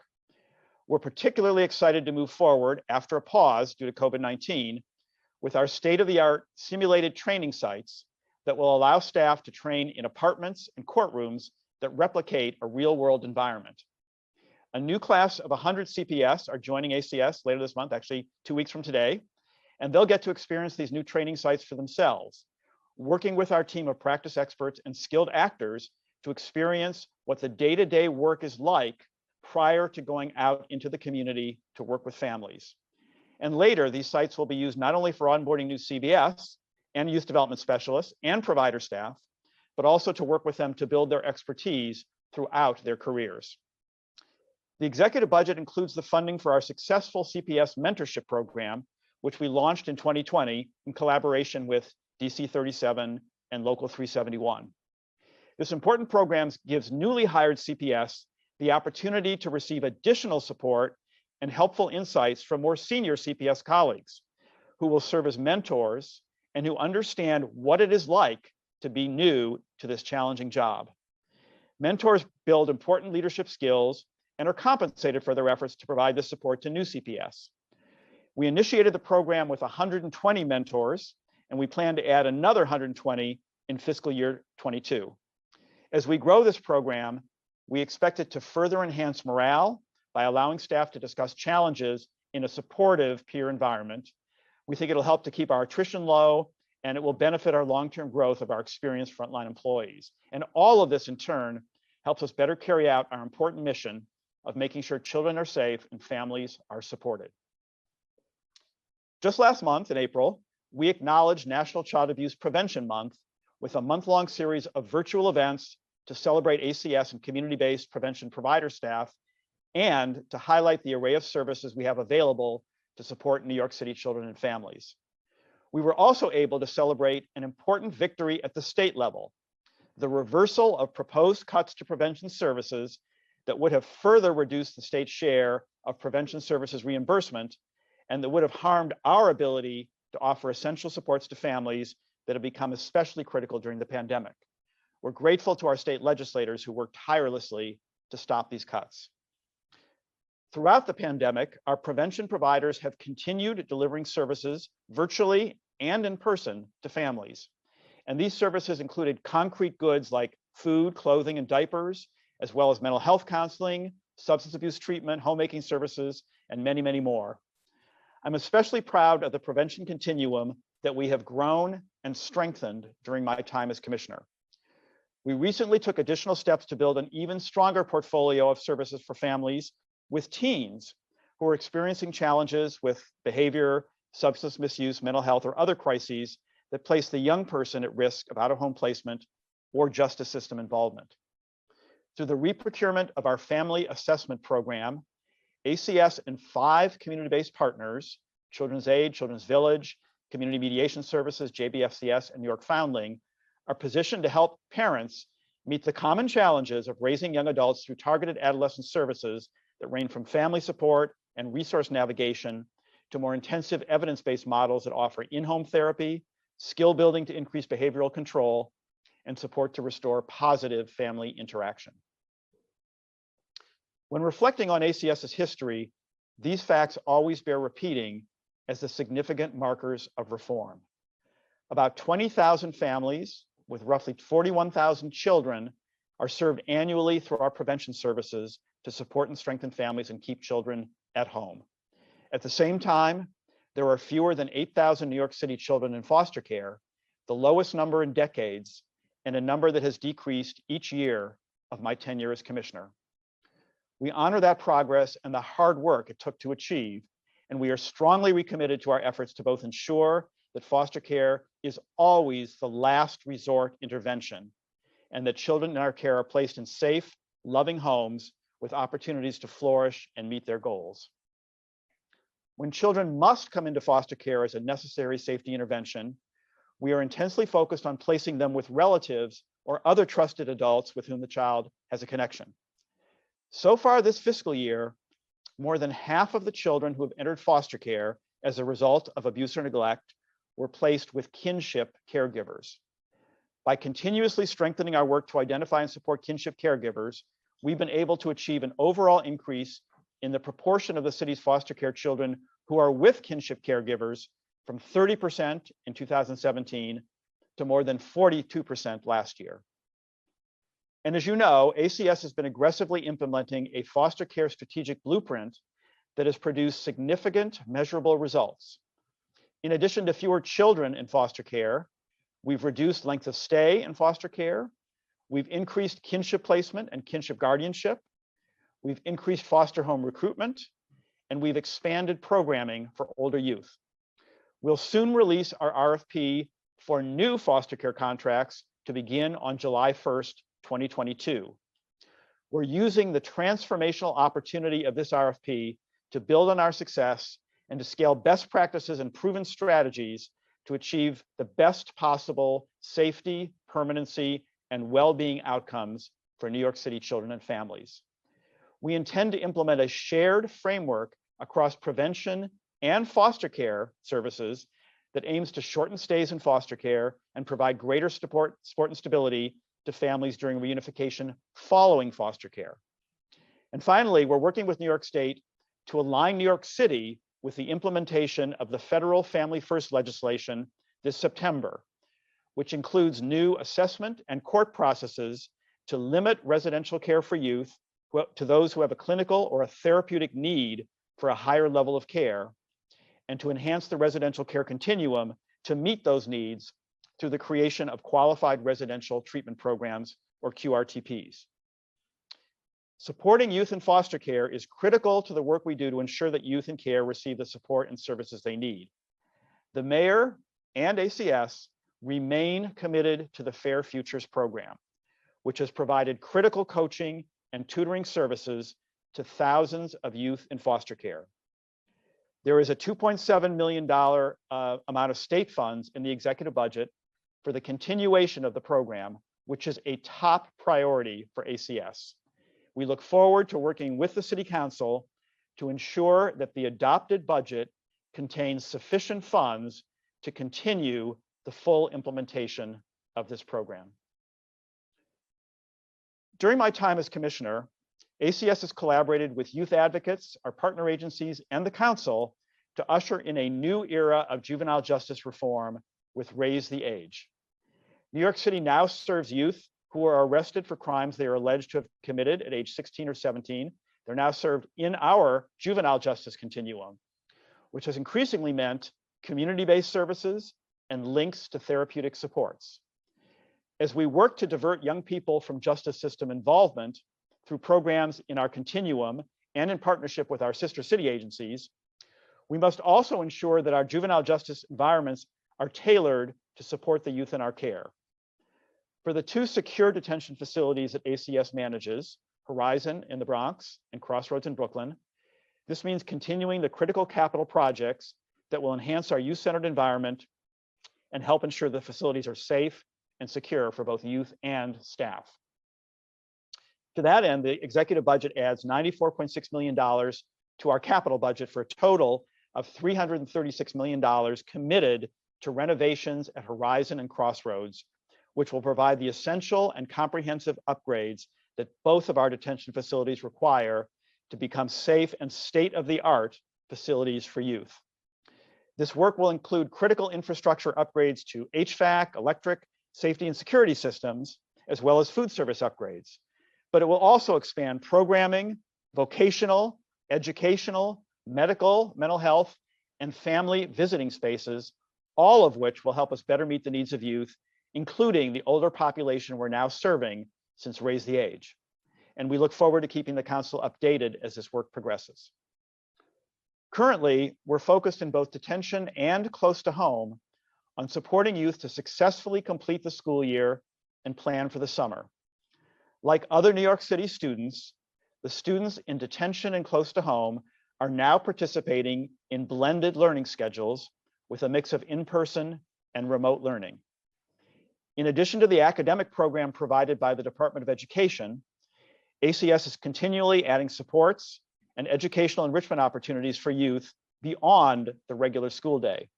For example, to support youth during the pandemic, we've partnered with organizations like the Center for Community Alternatives and the Kite to offer an array of tutoring services for youth in secure detention, and with TIER NYC to provide similar tutoring and support services for youth in close to home. In partnership with those organizations, CUNY, CCA, and the Kite, youth in secure detention and close to home have accessed specially created college and career exploration content during the pandemic. And youth have also participated in college prep and college credit-bearing courses through CUNY College Now and Kingsborough Community College. We offer enrichment and skill-building opportunities for youth in our care, which is crucial to positively engaging youth. We've planning well underway to offer a full array of enriching opportunities for our youth this summer. We're excited to once again offer the Children's Defense Fund Freedom School, a 6-week summer literacy and enrichment course. And we've begun to share information and facilitate the enrollment of youth in the Summer Youth Employment Program across our juvenile justice continuum. ACS's newest division, which I established my first year as commissioner, represents the future we hope to realize in child welfare. We want all families to have access to concrete resources that address the effects of poverty, social isolation, and the stresses of parenting, to feel connected to strong communities that support them in times of need, and to be armed with actionable information about child safety. After a highly successful 3-year demonstration project, we recently completed an RFP process and issued awards for our 3 family enrichment centers in East New York, run by Good Shepherd Services, Hunts Point in the Bronx, run by Graham Windham, and Highbridge in the Bronx, run by a coalition of bridge builders and Children's Village. The FECs have been co-designed with local families and community members since they were first developed in 2018, starting with each community naming its own FEC. Today, parent leaders co-design and share concrete supports and resources with families and community members who in turn bring their knowledge, passion, and talents to the FECs. Grassroots planning is at the root of this model, which helps to set it apart from a traditional social services program. These community hubs have proven crucial throughout the pandemic, providing community members concrete goods as well as both an in-person and virtual community to prevent social isolation. In addition to the 3 FECs, we have 11 community partnership programs, or CPPs, which leverage existing services and help to connect the service dots so that families are aware of and can better access the full continuum of supports in their neighborhoods. The CPPs have also been invaluable throughout the pandemic, providing families with concrete resources and supports that they have desperately needed. Through the FEC and community partnership models, we aim to disrupt the historic racial disproportionality that we have seen in child welfare, with parent leaders, FEC staff, and community ambassadors working to connect family members to the unique type of family support that they need when and how they need it. Our goal is to reduce this disparity and decrease families' interaction with child welfare through primary prevention supports. And there's perhaps no greater primary prevention service than childcare, which enables families to work while their children are safely cared for in a developmentally appropriate and stimulating learning environment. After more than a year of stress, disruptions, and economic uncertainty, it is critical that New York City families, and especially our most vulnerable families, have enhanced access to childcare. So we're implementing a bold new plan to increase access to low-cost, federally funded childcare vouchers for thousands of additional families, with a number of measures to expand access and eligibility. The executive budget includes $2.5 million in CTL for FY22 to support ACS's administrative costs needed to process the applications for what we believe will be thousands more families. We're eager to fully leverage federal child care funds to enable more families to receive federally funded subsidized childcare. Our multi-part plan includes seeking New York State approval, first of all, to increase the income eligibility from 200% to 265% of the federal poverty level. Also, at the lower end, to eliminate the requirement, which, believe it or not, exists in state law, that a family must earn at least minimum wage to qualify for subsidized childcare assistance, and to increase the length of time an eligible family can continue to receive childcare from 12 months to 24 months without having to go through the recertification process. We're also seeking state approval to use federal childcare block grant funding for a demonstration project that will target childcare vouchers to high-need families, targeting the 11 community districts and neighborhoods that are supported by our family enrichment centers and our community partnership programs, all community districts and neighborhoods that have been heavily impacted by COVID-19. We also want to assure that families most in need of childcare have access. We've restored prioritization for post-transitional childcare vouchers so that low-income families transitioning off other public assistance benefits can continue to receive uninterrupted childcare. Also, we're prioritizing vouchers for families who are homeless and for families who have recently participated in our child welfare programs, including, for example, families who've adopted a child from foster care or who have received preventive services. We're very excited that income-eligible families who've been receiving childcare when their child welfare cases are open will be able to continue to receive childcare after reunification, adoption, kin gap, and after prevention services end. We're also expanding childcare access to include families participating in an approved substance abuse treatment program. We know that many families rely on home-based providers and will be increasing the rate for those providers who participate by at least 10 hours of training annually. We anticipate that this plan will enable thousands more New York City families to receive federally funded childcare vouchers. These vouchers can be used for either center-based or home-based childcare options.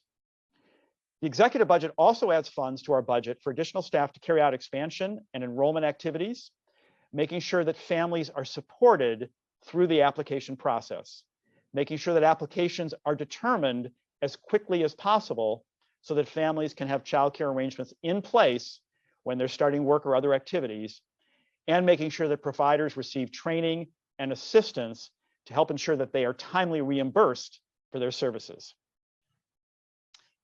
I've mentioned some of the key investments that we are excited to see in the executive budget, and I'll now share some further budgetary details. In summary, our FY22 executive budget is $2.69 billion, including $983.9 million in city tax levy funding. We received new need adjustments to our FY22 budget, including a total of $69.7 million in CTL. And the highlights of our new needs are the following. Funding for enhanced operational capacity, as I mentioned, to support our planned expansion in childcare access, with additional enrollment and eligibility staff to support CCBG-funded childcare for families, as well as resources to market childcare in the communities that are part of our proposed demonstration project. There's also funding for us to be able to comply with a new state mandate to track childcare time and attendance by the hour rather than as part-time or full-time. This funding will enable us to add staff capacity to support providers with training, to ensure payments are processed timely, and to perform related quality assurance activities.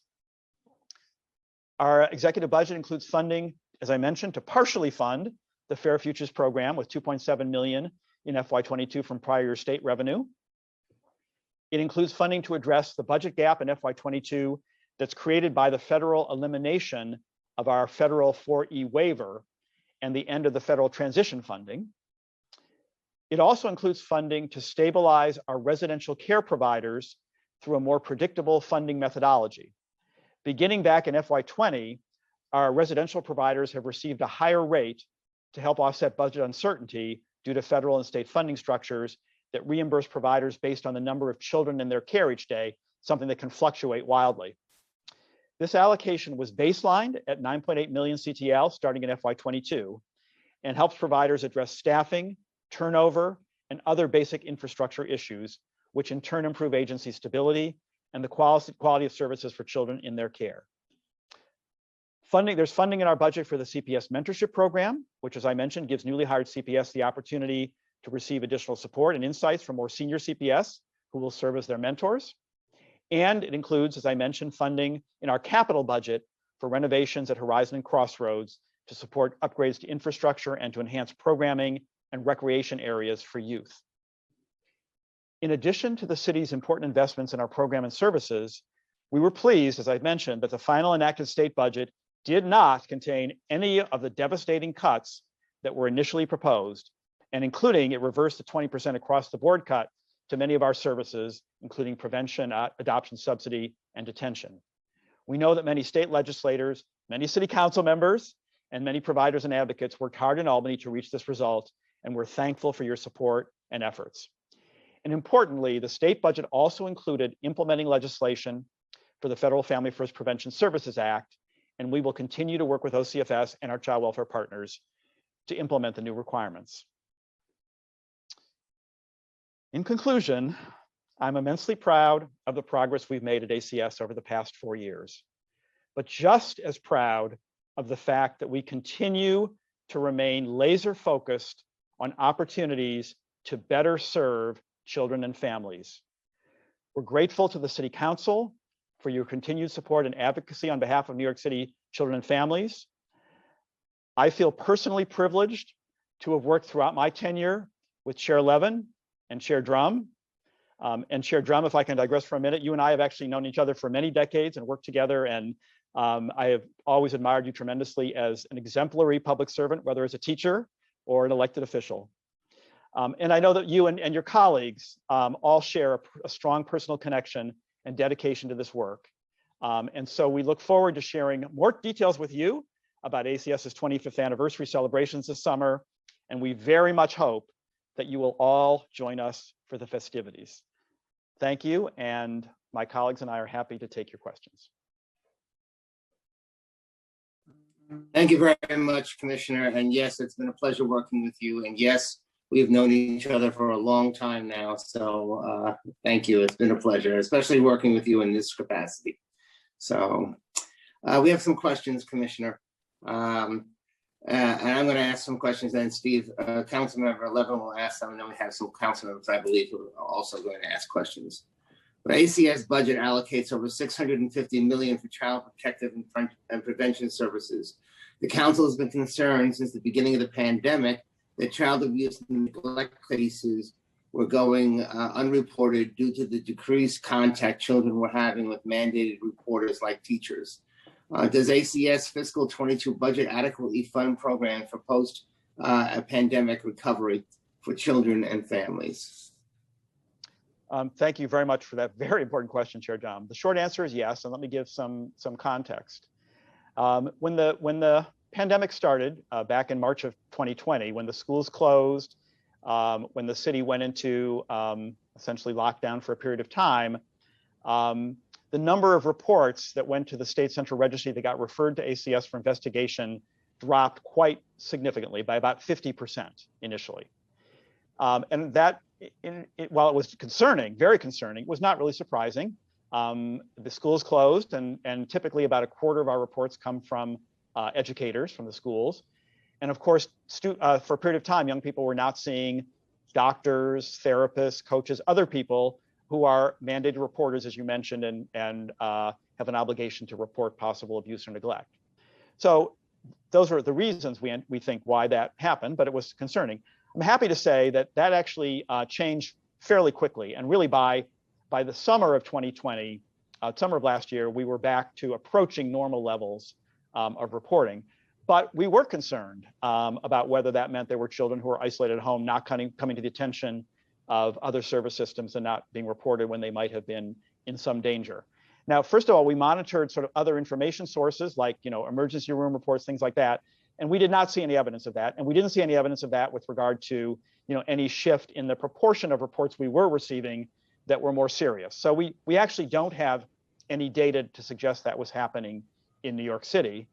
But we also wanted to make sure that it wasn't happening. So we also tried to compensate for the reduction in supports by doing a few things. We worked very closely with our city agency partners and other service systems who were continuing to see children to make sure that they were aware of their obligations. So we worked closely with the schools on guidance about child welfare in the context of remote learning. We worked very closely with the homeless system. We worked very closely with the hospitals and the healthcare system to make sure that they were appropriately reporting when children might be in trouble. We also wanted to make sure that New Yorkers were aware that anyone who is concerned about a child can report. And actually, interestingly, during the pandemic, one of the things that we saw was a proportional increase in reports coming not from mandated reporters, but from other kinds of reporters, community members, family members, neighbors, friends. So people, in the community around children were being vigilant about child safety and were alerting the SCR when they thought a child might be in danger. So that was, I think, a very important development. So we did quite a bit to make sure that children were safe. We, of course, continued to conduct our child protective investigations when we needed to 24/7, including going into the community. Our CPS never stopped working in the community, never stopped interacting with families in person when that was necessary. And increasingly, the work they were doing with families was helping families meet the kind of concrete needs I talked about in my testimony. Food, housing, childcare, helping kids with remote learning at home where they were having trouble doing that, connecting with their schools. So we continue to do all that work. I'm happy to say that, as I said, we're now back to the point where the reporting that's coming from both mandated and non-mandated reporters is back much closer to normal levels. And yes, the budget for FY22 does give us a sufficient level of funding to make sure that we'll be able to continue to meet the needs of New York City families, to maintain caseloads that are reasonable and allow our CPS to devote enough attention to every family they work with. So I'm confident we will have the resources going forward to meet the needs as the city emerges from the pandemic. Do you expect any money from the feds, from the federal stimulus plan? And if you do, could that be used to fill any budget gaps moving forward? Yes, we do anticipate. We have received some relatively small amounts of money through the earlier stimulus packages for some of the emergency expenses that we incurred.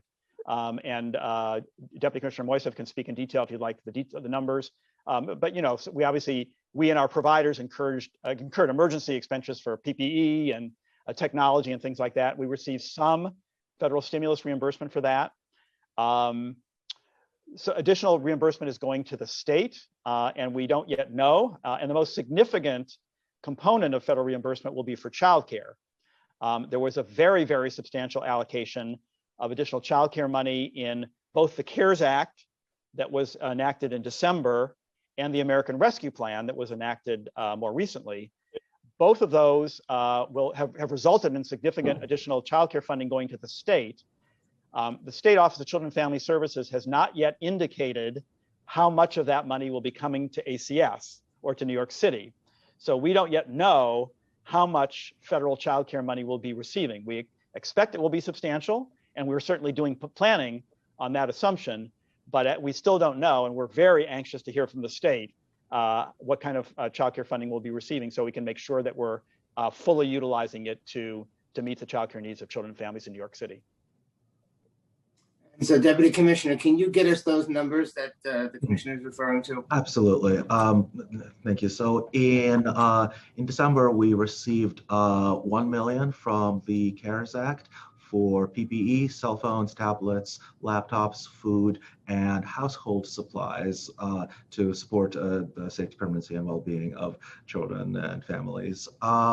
We also received $3.8 million in connection with a Department of Justice grant that provided on-site nurses and other medical staff online tutoring for youth, technology, and again, technology including laptops, tablets, as well as large video screens to promote pro-social programming opportunities, and educational engagement, and once again, PPE. Thank you. The budget also includes a new need of $6.5 million in fiscal 22 to expand voucher eligibility by adding 22 baseline staff. How will these new staff assist families in assessing childcare, and how many new vouchers will be added? Well, we're very excited about that, as I said in my testimony. I talked in some detail about the ways in which we hope to expand eligibility and access. We don't have a precise number, but we absolutely think the plan, as I outlined it in the testimony, has the potential to add thousands of additional families, perhaps, and this is an estimate, perhaps something in the 10 to 15,000 range of additional families to our federally funded childcare system in New York City. Obviously, that will require more administrative support. We have to help families through the eligibility process. We have to make sure that we are determining eligibility and granting them access and their benefits as quickly as possible. And we have to make sure we're assuring program quality and program integrity in all of the eligibility functions that we perform. So that funding will basically be used to fund the administrative support for the thousands of additional families that will qualify for federally subsidized childcare through the various expansions that we're proposing. Okay. Another new need, a response to the withdrawal of federal Title 4E waiver. As a result, the city is backfilling $54.9 million next year. So why isn't that adjustment baseline, and can any additional federal stimulus funds be used instead to close the gap? Great questions. Let me say a little bit about the programmatic background to that, and then I'll turn to Deputy Commissioner Moiseev, who can talk to you about the baselining issue and how we have discussed that with OMB. Just as the background, New York City had a very innovative waiver from the federal government, which is known as a Title 4E waiver, that allowed us to basically use our federal funding in some very innovative ways to try to improve services for children in foster care. It was very successful. As a result of it, we were able to reduce length of stay in care very significantly. But our waiver, actually, like every waiver in the country, ended a couple of years ago. The legislative authority from Congress for those waivers ended, so it had to end. We knew we were going to face a big cliff when that happened. This is back, I think, in 2019. We actually, and I take some pride in saying we were instrumental, working especially with our colleagues in Los Angeles, in advocating to Congress for 2 years of transitional funding, because we knew that cliff was going to be a problem. And we got 2 years of transitional funding for all the jurisdictions across the country. I think there were 20 some of them whose waivers were ending. That has sustained us through fiscal year 21, but now that transitional funding is also ending. So now that cliff that we managed to postpone for quite a while is going to hit us in FY22, and that's why we have this need. And so we have worked with OMB to make sure that that cliff is not in any way going to require us to reduce any of the programming we're providing in our foster care program, or undermine the innovations we want to put in place through our new RFP. And let me turn to Deputy Commissioner Moiseev to just talk about how we have worked with OMB to make sure that's the case. Absolutely. Thanks so much, Commissioner. So yes, we have a commitment to continue programming at current levels. OMB was able to identify $54.9 million in city funding to basically backfill this hole. So essentially it swaps in $54.9 million in city funding in lieu of, well, I guess a federal baseline that's no longer going to be there. We are going to work very closely with OMB to look at the out years and see what can be done. We have a joint commitment to continue programming at these levels, and we'll keep you apprised.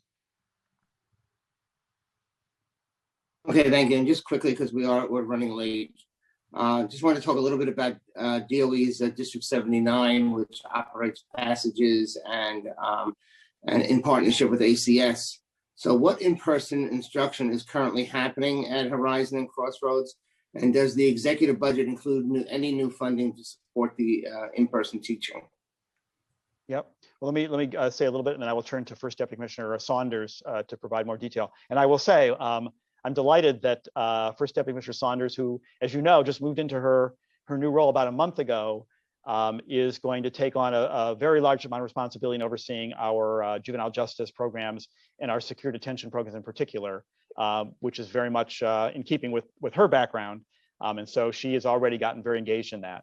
The Department of Education, as you know, Chair Drum, provides all education programming for kids in secure detention and close to home, as you mentioned, through District 79. And basically, the young people who are in both detention and close to home are receiving the same educational services as young people in the community. So when DOE moved from remote to hybrid, our programs did as well. So all of our young people now are receiving a hybrid instructional program of some in-person education and some remote. In detention, all young people have Chromebooks. And so on the days when they are learning remotely, they're using their Chromebooks to connect with their teachers.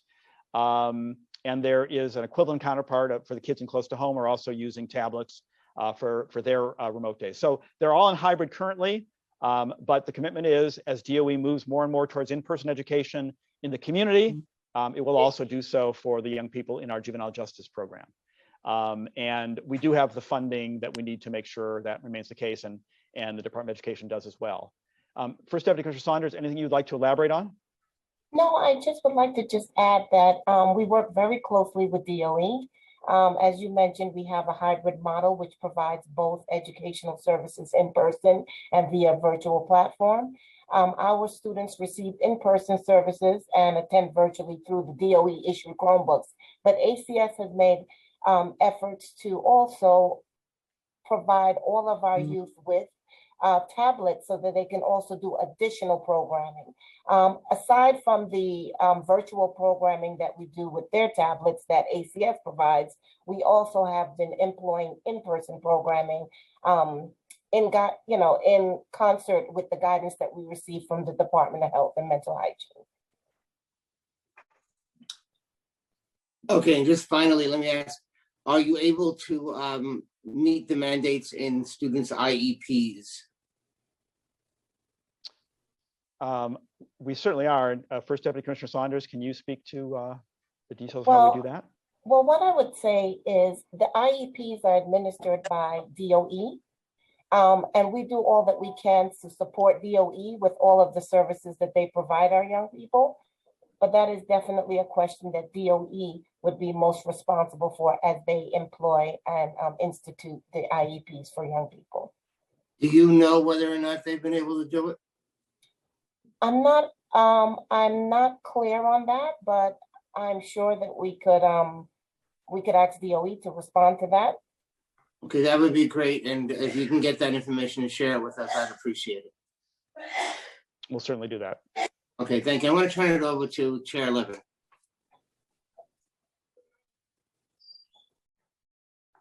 Thank you very much, Chair Drum. Give me one moment to bring up questions.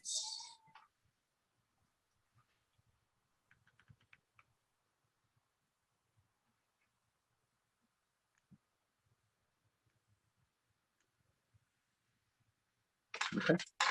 Commissioner, thank you so much. Deputy Commissioner Saunders, thank you. Deputy Commissioner Moiseev, nice to see you as well. Thank you. And I want to express my gratitude for the members of the cultural community for their patience here. We'll try to get our questions out quickly here, and I know that we have two more colleagues that want to answer questions.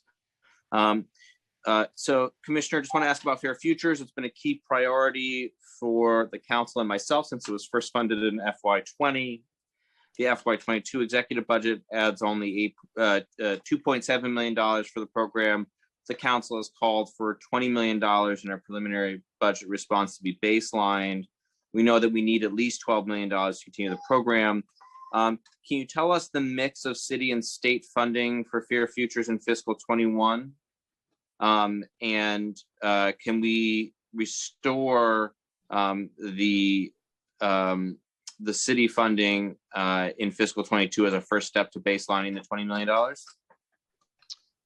Thank you for the questions. I'll turn to Deputy Commissioner Moiseev on the funding mix. I'll just say that I do want to reiterate what I said in my testimony because it is so important and it is important to us. Fair Futures is a top priority for ACS.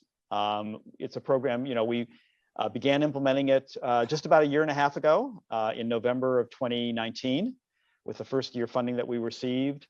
And so in the year and a half it's been in existence, we think it has shown tremendous benefit. It has served thousands of young people in foster care. We're really delighted. We're the first jurisdiction in the country to provide dedicated coaches to all youth in foster care from age 11 to age 21.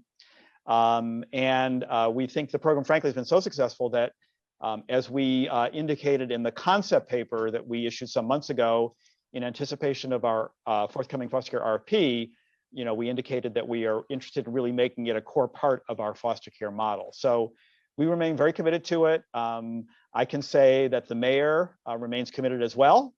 And as I said in the testimony, we look forward to working with you and other council members to make sure that the adopted budget fully funds the implementation of the program going forward. And that will be to come. And let me turn to Michael to give you the breakdown on the funding streams. Thank you, Commissioner. In fiscal year 21, Fair Futures is funded with $2.7 million in city tax levy and $9.3 million in state preventive revenue. That's a little bit of a one-time situation. It stems from how the program was originally funded. Back in FY20, it was funded at $10 million exclusively with city funds, and we were able to begin claiming on the program. At the time, it wasn't clear how much we would get, but claiming has been pretty healthy on it. And so we were able to combine both reimbursements for fiscal year 20 and reimbursements for fiscal year 21 to kind of maximize the FY21 support for it. So it's currently at 2.7 and 9.3, but long-term, the mix is really more like about 45% state, 55% city once the one-time money is done.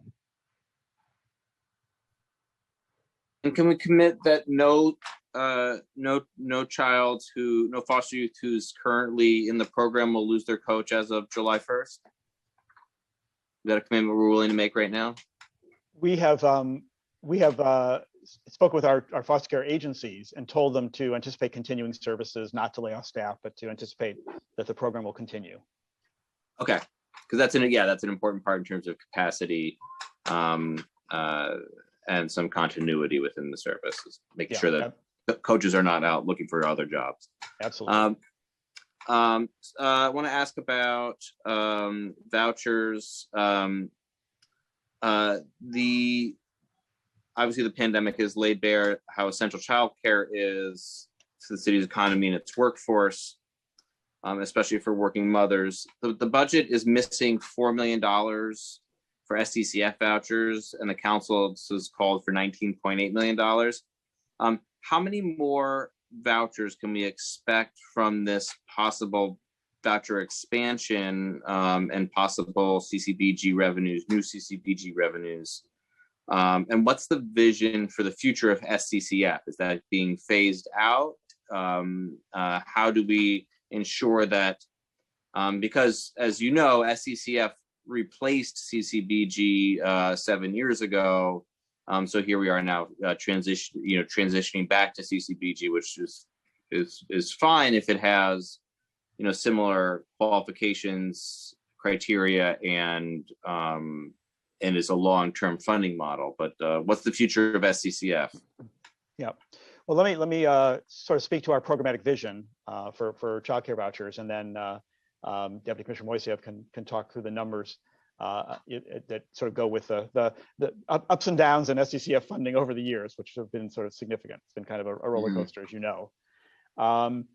So, the reason SCCF was created in the first place, I guess there were two. One is that at that time, there were constraints on how much money the city had, federal money, to provide vouchers. But the other is that there were and continue to be some eligibility requirements for federally funded childcare. That means some families that need it don't qualify for it.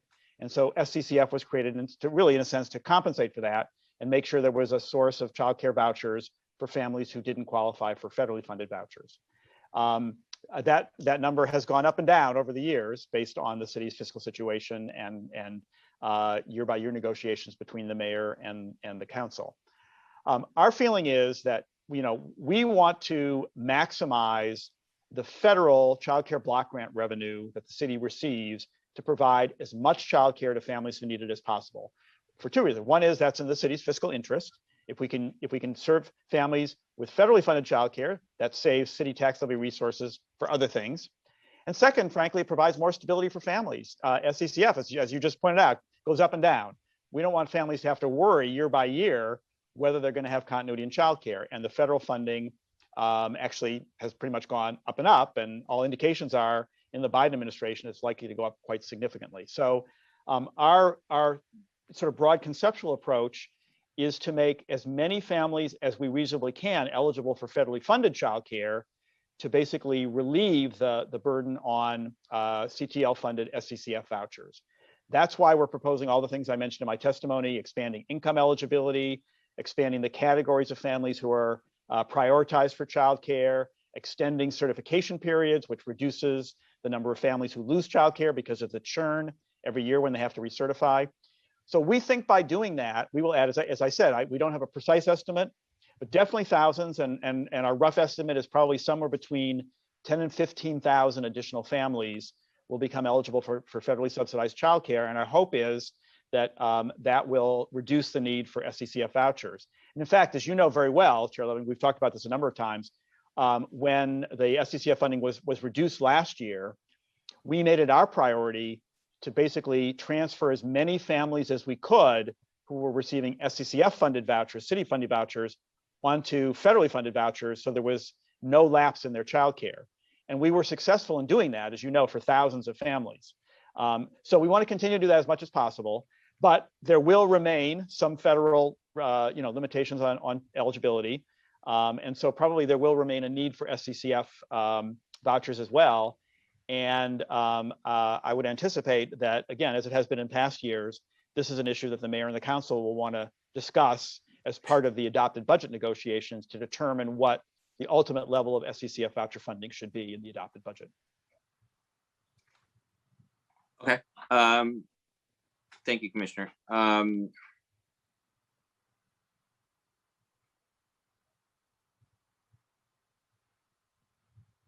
So now, just because SCCF had was I think it was funded in the actual SCCF line at $4 million last year. Is that proposed to go down to zero, or how is the phase out, phase in handled? I'll ask Deputy Commissioner Moiseev to respond to that. Sure thing. In FY21, there was one-time funding of $4 million. That is not there in FY22 and out. There was also a baseline of $7.1 million, and that continues in all years. And as the commissioner said, it's gone up and down over the years. That's a baseline that used to be $27 million that, in terms of the services provided in vouchers, is still essentially the same. It's just the CCBG basically swapped out the CTL, but it's the same families receiving the same services. So it's 7.1 baselined, and then 4.0 million one time in FY21. Okay, and then the remainder was made up. In other words, are we so? And then so then, what do we anticipate? I'm sorry to my friends in the libraries. I see that they're waiting. What's the anticipated CCBG funding for vouchers then in FY22? Well, what's the total universe? Sorry, what's the total universe between SCCF, baseline, and CCBG? Cool. Sure. In terms of vouchers for FY21, we are at 5,500 for what used to be the SCCF universe. That's now kind of the combined SCCF CCBG universe. And of that 5,500, 1,500 in FY21 are SCCF, and about 4,000 are CCBG.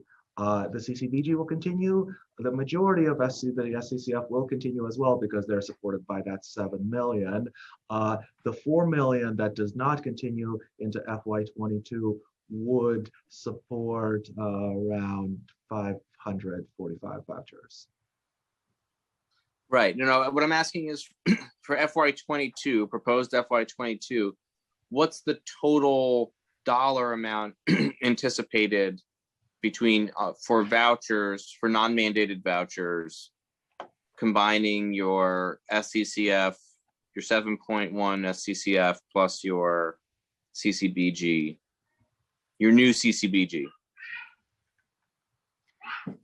What's the total universe of funding on non-mandated vouchers? I may have to come back to you only because it's a little tricky in how we talk about CCBG. Because are we talking about CCBG as the part of CCBG that backfills SCCF, or more broadly, because CCBG supports other types of vouchers as well? Okay, well, sorry, I have my son returning here. Let's come back to it. We'll talk about it offline here. Yeah, we can certainly provide you a detailed breakdown on the voucher budget. Okay.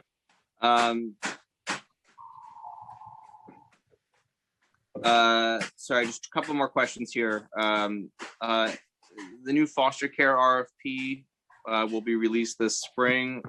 What's the current timeline, and will the RFP have more or less funding than it has currently under the current RFP? And is there going to be pay parity for case managers and CPS? So the budget, the RFP is due to be released very shortly. We said later this spring, which means we hope later this month or early next month. We unfortunately can't talk about it in detail, obviously, because we're in the sort of blackout period prior to release. So we can't talk about the details of what's in the RFP. But we certainly, as we developed it, and I think as our concept paper demonstrated, we are absolutely committed to making sure that there are, ample levels of funding that will enable the agencies to recruit and retain the caliber staff that they need. Okay. Well, okay. Once it's out, we'll have to talk about it further, and it might warrant a hearing once it's out. Once it's released, can you talk about it publicly? Is that possible? We can certainly talk about what's in it, and then there are some limits, about how much. But yes, we can certainly discuss it with you once it's released. Okay. And of course, we'll go through a process as we always do, where we we will offer forums to answer questions, any questions that potential proposers have. So there's a whole process we'll go through once it's released to take questions and respond to them and add any clarifications that are necessary. Great. Okay. Last question about the foster care pilots that got pegged last year. These were part of the foster care task force kinship recommendations that got funded. I think it was $2.8 million that got removed in a peg. Are we going to see that restored? Yeah, I think there were two items. One was kinship, and the other had to do with, I think, family time, visiting between parents and children in foster care. And both of those, were and continue to be very high priorities for us. I talked about kinship in my testimony. I think we actually have made great strides in the area of kinship, both at the CPS stage in the initial involvement of families, but also through the work that our foster care agencies do. Once a child is in foster care, becomes their responsibility to make sure that we're continuing to actively look for kinship resources for them. So that, I think, is moving very well. And similarly, our visitation, our family visiting work has remained a priority and certainly will be under the new foster care model. So our focus on those things has not changed at all. The executive budget doesn't have funding to restore those two items, but those are certainly things that if the council wants to discuss with the administration as part of the adopted budget negotiations, we'd be happy to talk about. Okay, all right. You could expect that to probably come out of council's budget negotiating team as priorities of restoration. Okay. All right. Thank you very much, Commissioner. These are all my questions. I know that we have our colleagues here waiting. So I want to thank you for your time. It's been really fantastic working with you. I know we'll continue working together for the rest of this year. But I just want to thank you and your entire team at ACS. And as I said to Commissioner Banks, I want to thank the frontline staff at ACS who have worked straight through this pandemic in really trying circumstances. And so I just want to make sure that they know that the council appreciates the amazing work they do. Well, thank you very much, Chair, and appreciate that very much. I could not be prouder of the work that our staff has done, and I will pass along your appreciation, which I think will be very meaningful for them. Great. Thank you so much, Commissioner.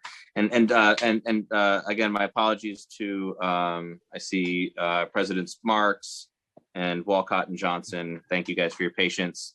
Can't wait to bring my kids back to the library soon. So looking forward to it. Soon, right? Is the opening soon? Today? Oh, they've just told me today. So great. All right. Looking forward to it. Bye, everybody. Thank you. Thank you, Commissioner. Thank you. Thank you, Chair Drum.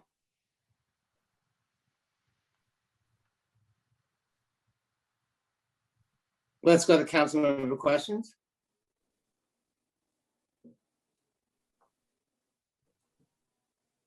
Stephanie, you're on mute. Thank you. If any council members have questions for the agency, please use the Zoom raise hand function and you'll be added to the queue. Council members, please keep your questions to 5 minutes, including answers. Please wait for the sergeant at arms to tell you when your time to begin, and the sergeant will let you know when your time is up. We will now hear from Councilmember Salamanca, followed by Councilmember Adams. Time starts now. Thank you. How are you, Commissioner? Good, Councilmember, thank you. I want to follow up on our conversation that we had at the first budget hearing.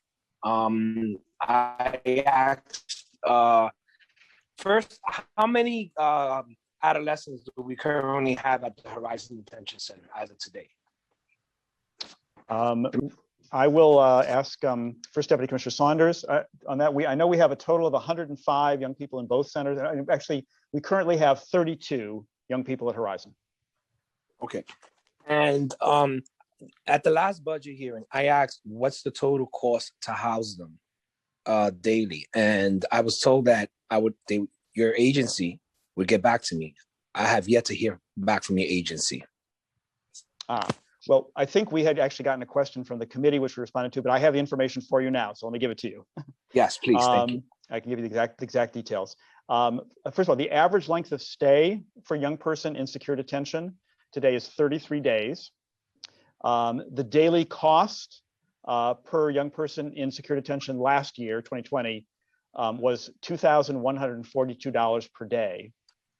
And so the average cost for any individual, and this is average, obviously, there's a tremendous variation. Most young people are in and out of detention in a very short period of time.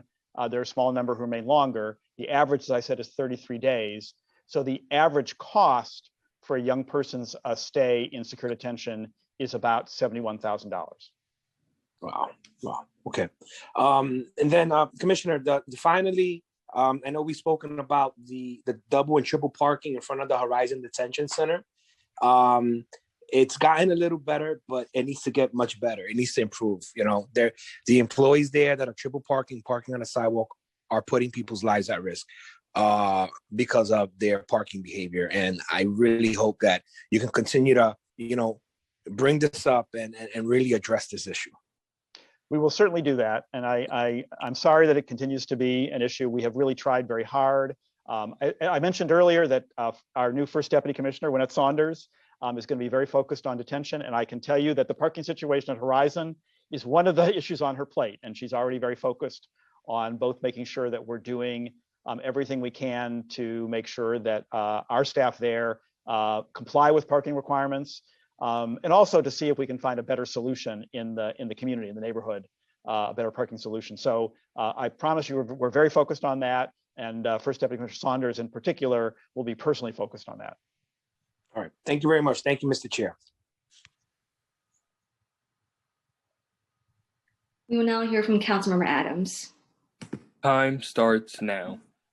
Thank you so much. Good afternoon, Commissioner. Good to see you again. You too, Councilmember. Thank you. Thank you. Commissioner, similar to my colleague, Councilmember Salamanca, I am going to ask you, the first question is going to be about the number of youth detainees at the Sheltering Arms in South Ozone Park in my district. Does anyone have a current number of youth residents? Give us a minute. We'll see if we can find it for you. If not, we will get back to you on it. Okay, while you're looking for that number, I'll just continue to speak while the clock is ticking.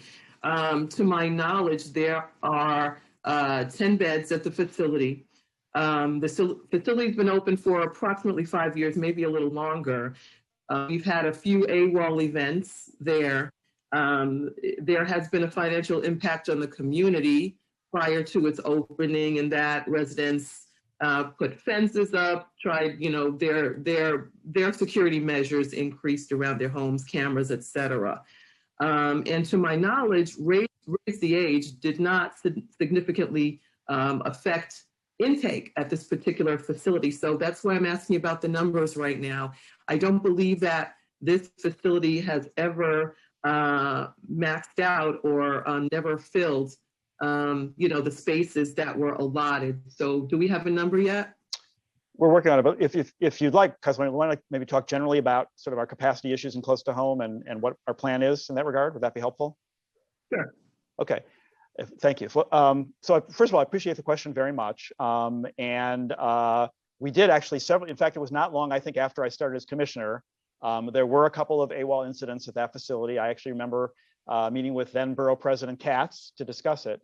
I'm happy to say I think that has not been the case recently. I don't believe we've had any security issues there for quite some time, and we worked very hard with Sheltering Arms to make sure that would be the case. They took it very seriously. We took it very seriously, and I think they put in place a lot of additional protections to make sure that would continue to be a safe facility internally and for the community, which is very important to us. In terms of the overall capacity, the challenge for us is that we don't, of course, make the decision about whether children get placed in close to home or young people get placed in close to home. That's a decision made by the courts. When a young person is arrested and then adjudicated for having committed what would be a crime if they were an adult, but is not considered a crime because they're a juvenile, the court makes a decision about whether that young person is going to be placed in close to home and for how long. So we don't have control over the population. So we basically have to make sure we have enough capacity to serve all young people that may get placed by the courts. And in particular, of course, when Raise the Age started, we didn't really know what different, we didn't know how with 16 and 17-year-olds coming in, how much difference that would make. I'm happy to say that it has not resulted in a very large increase in young people coming close to home. In fact, we've continued what had been the case even before Raise the Age, which is the number of juveniles being arrested in New York City was dropping. The number of juveniles being placed in our close to home program is dropping, which is very much what we want to see. We want to keep young people out of the juvenile justice system whenever we can. So that's continued to be the case. So we are approaching the end of our current close to home contracts. They will end next year, and next year we'll be issuing an RFP to renew the close to home program. And as part of that, we're looking at what we think the future capacity of this system needs to be. And we'll be issuing a concept paper this fall that will kind of lay out what our expectations are with regard to the overall capacity of the program. And that would impact, and of course, whether that particular facility continues depends on whether they respond to the RFP and whether they're successful or not. So we don't even know what the future of the program will be. But we will be going through that process. There'll be an opportunity for both the community and council members to comment on the concept paper and give us feedback on that. So there will be an opportunity to do that. And I do have the number for you. There are 6.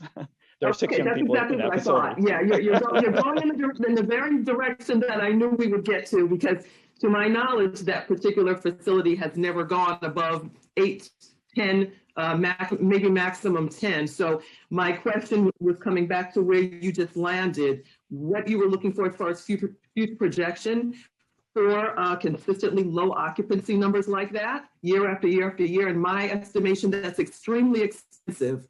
Taking a look at where we are on a budget level right now in the city, taking a look at where we are as far as RFP contracts right now. So I would definitely implore you to take a look at those numbers. In mind that this particular facility has been consistently low as far as the numbers of youth. If there is some way to consolidate that, I would love to, personally, I would love to see the space that this facility is housed on become some kind of intergenerational community center, rather than house 2 to 5 youth at an 18 bed facility space in the neighborhood. So that's my take on it, and I appreciate your testimony today. Thank you very much. I appreciate your point, and we will certainly be looking at sort of the capacity we think we're going to need into the future. Thank you.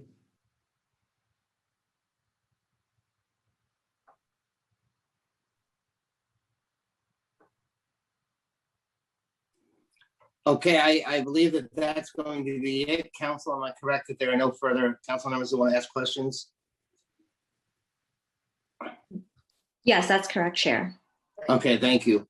So thank you again, Commissioner Hansel. As I said at the beginning, I really deeply appreciate our relationship, our friendship, and all the work that you have done and all the folks at ACS have done, particularly during this pandemic. It's been fantastic working together with all of you. Thank you again. Thank you very much, Chair. And this will conclude the portion of today's hearing. Thank you, ACS, for being here. We will now move on to the 3 library systems. I ask that my colleagues who will be joining us for the libraries portion of the hearing remain in this Zoom with your microphone muted until we are ready to begin, which we're going to go right into if Chair Van Bramer is here. I am here. Yes, thank you. Okay, great. Are you ready, Chair? Ready to go. Thank you. Okay. Good afternoon and welcome to the City Council's 3rd day of hearings on the Mayor's executive budget for fiscal 2022. My name is Daniel Drum and I chair the Finance Committee. We previously heard from ACS and now we will hear from the 3 library systems. We are joined by the Committee on Cultural Affairs, Libraries, International Intergroup Relations, chaired by my colleague, Councilmember Van Bramer. And Councilmember Van Bramer will Let me introduce our colleagues and then he'll make a statement. So we are joined now by, bear with me, Councilmember Adams, Ampry Samuel, Ayala, Brooks Powers, Cornegie, Diaz, Joe Knight, Koslowitz, Moya, and Levin. And in the interest of time, I will forego an opening statement, but I'd like to now turn it over to Chair Van Bramer for his statement. Thank you very much, Chair Drum, and thank you to the three presidents and CEOs of our library systems. I know that there's a little bit of a delay, but that's because there's so many important executive budget hearings going on, as you all understand. Today's a really big day for our three public library systems, where over 50 branches throughout the city opened for more extensive services. And it was exciting out there this morning. Dennis Walcott at the Astoria branch, I stood outside and watched folks line up to go and be the first to enter the Astoria Library at 10 a.m., where, of course, they were able to sit for the first time and use the computers and browse the collection. And at the same time that all that was happening, there was a virtual story time being completed by the children's librarian. So congratulations to all three systems and to all of your incredibly talented and courageous staff for making that happen. Obviously, this afternoon, we'll be discussing the fiscal year 2022 executive expense and capital budget for all three systems.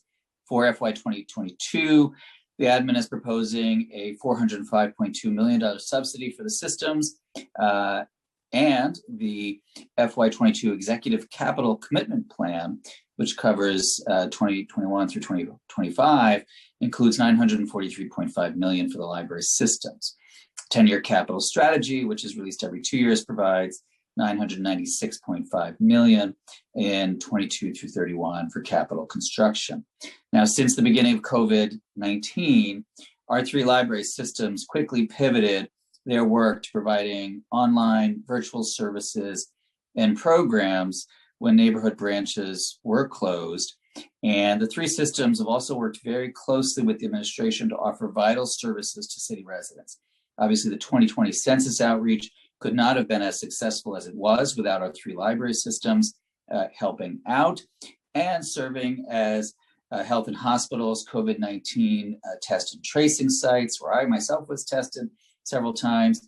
It is also worth noting that I was vaccinated, received both shots at the Flushing Library, and was really, really proud of our public library systems for coming through. Of course, they opened many months ago for limited services and grab and go services. So our libraries have never been closed throughout this pandemic. They have always been open, always there for our communities, as they always have been. Now, the preliminary plan, I believe certainly, did not adequately fund our three library systems as they recover from the economic impacts of the COVID-19 pandemic. To ensure that the city is well equipped to manage the recovery from this pandemic, the council called on the administration in our response to the mayor's preliminary budget to increase funding for libraries. And I'm disappointed that the executive budget does not include an additional $22.2 million in expense funding and the additional $156.4 million in capital funding that our response provided. Of course, I would also argue that the public library systems deserve even more than that, but that is a good start. But the admin did not include that funding. So I am anxious to hear from the three public library system presidents and CEOs about where they are now. The exciting news with today's reopenings of 53 branches, I believe it was, throughout the city for in-person library services. Their continued phased plans to further reopen to the public and how this council, which has always been a champion of libraries for decades and decades, can continue throughout this budget negotiating process to secure the funding necessary so that you all can do the amazing work that you do.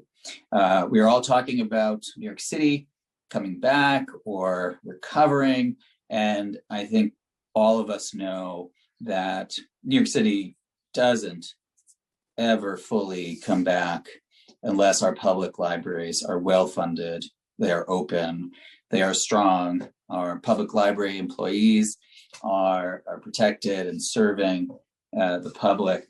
And so I want to thank all of the members from our committee who are here. I see Councilmember Gennaro and Councilmember Moya and Councilmember Adams, who of course is a big lover of libraries, as am I, Councilmember Darma Diaz, and Councilmember Brooks Powers. I don't know if Chair Drum mentioned all these wonderful folks, Councilmember Jonai, and I want to thank the staff from my staff, including my legislative director, Jack Bernadovitz, my chief of staff, Matt Wallace, and of course our committee counsel, Brenda McKinney, who's here, our legislative policy analyst, Christy Dwyer, and principal financial analyst, Alia Ali. And I know Linda Johnson has some time constraints, so I will stop it there and hand it back to the chair. Look forward to your testimony. Thank you.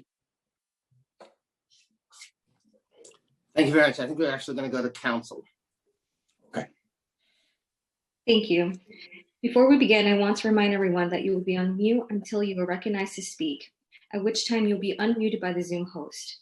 If you mute yourself after you've been unmuted, you'll need to be unmuted again by the host. Please be aware that there could be a delay in muting and unmuting, so please be patient.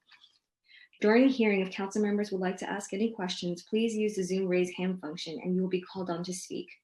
We'll be limiting council member questions to 5 minutes, including responses.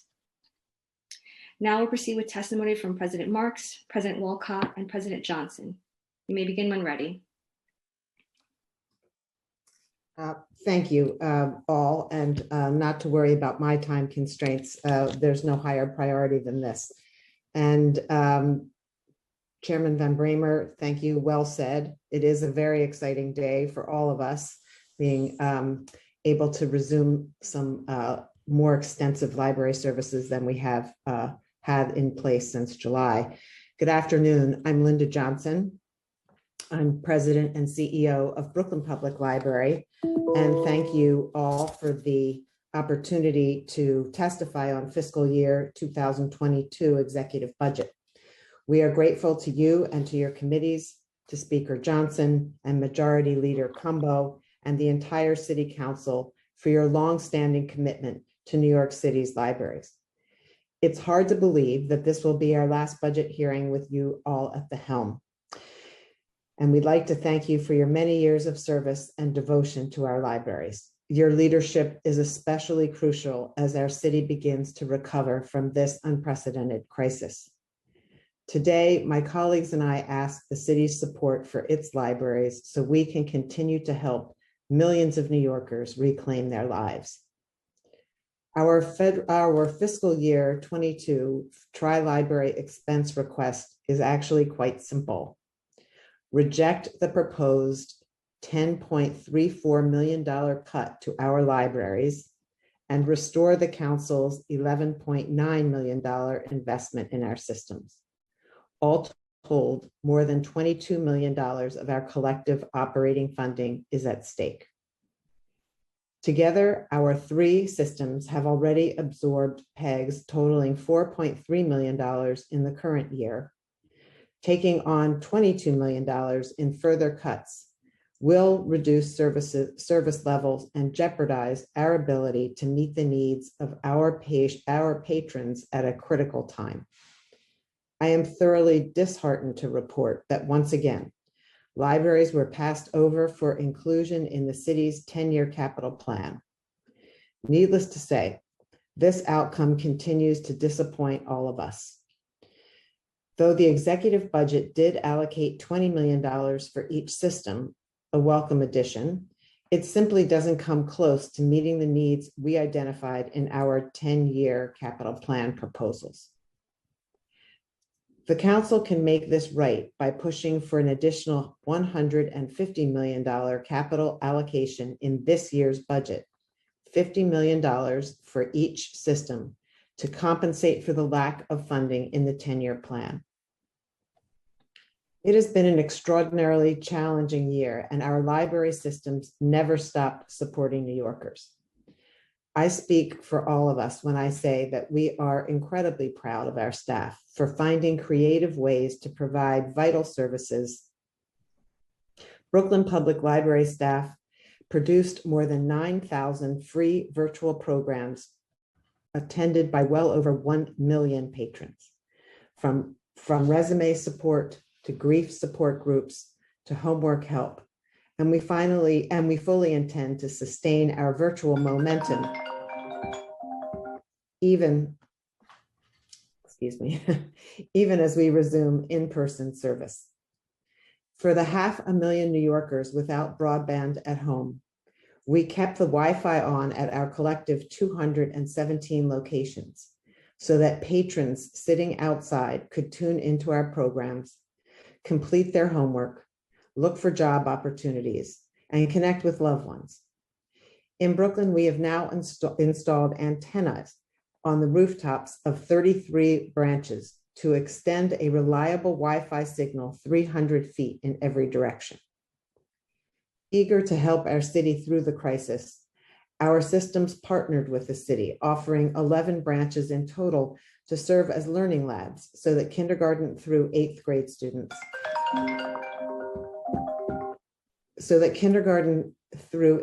students could participate in remote learning and after-school services. We also offered a selection of cooling centers and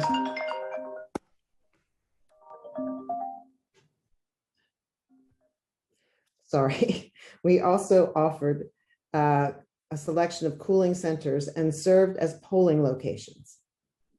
Alongside the New York City Test and Trace Corps, we hosted COVID testing and PPE distribution sites and have now shifted to helping people access vaccines, making appointments, and like Flushing Library in Queens, serving as vaccination centers.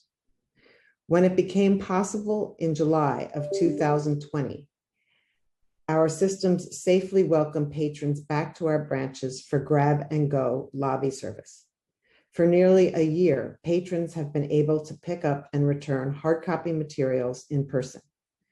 In Brooklyn, all of our available locations have been open for grab and go service and have seen more than 600,000 visits.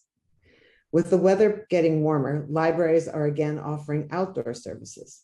In partnership with the Department of Transportation, Brooklyn Public Library recently received 5,000 pounds of outdoor furniture to create reading rooms outside more than 25 branches across the borough.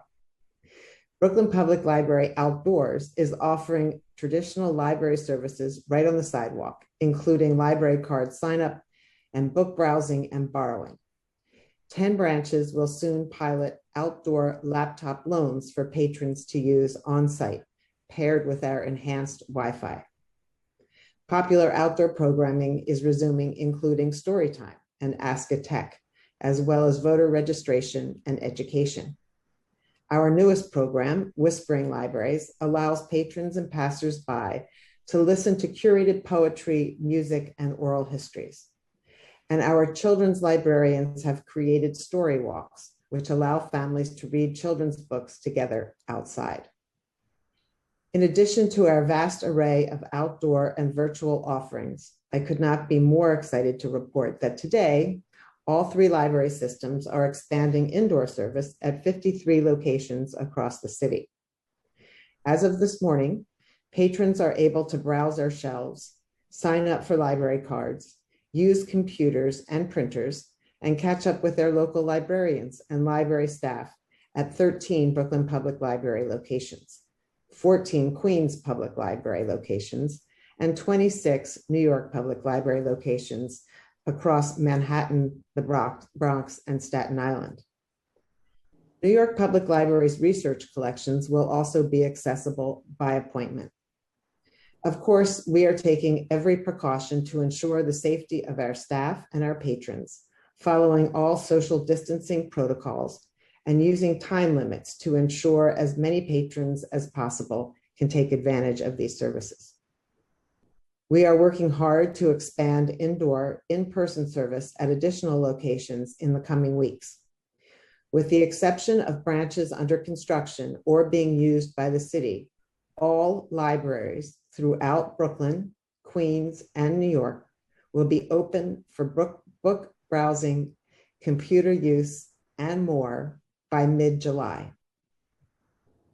This is a milestone in our city's reopening and recovery. Mr. Chairman, just a few days ago, you and I cut a ribbon on the plaza at Central Library, having completed the most extensive restoration and renovation in the branch's history.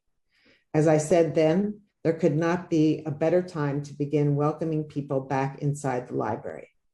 In the wake of the pandemic and in the midst of the Black Lives Matter movement, the mission of our libraries is more urgent than ever: to welcome New Yorkers of every race, age, gender, class, and physical ability, and to provide them with the educational resources and technology they need to participate in and advance a democratic society.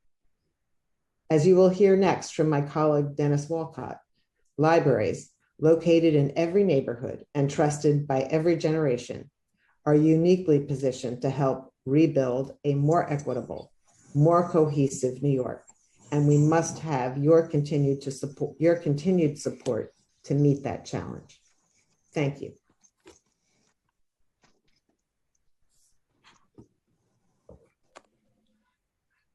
Mr. Walcott, do you want to start?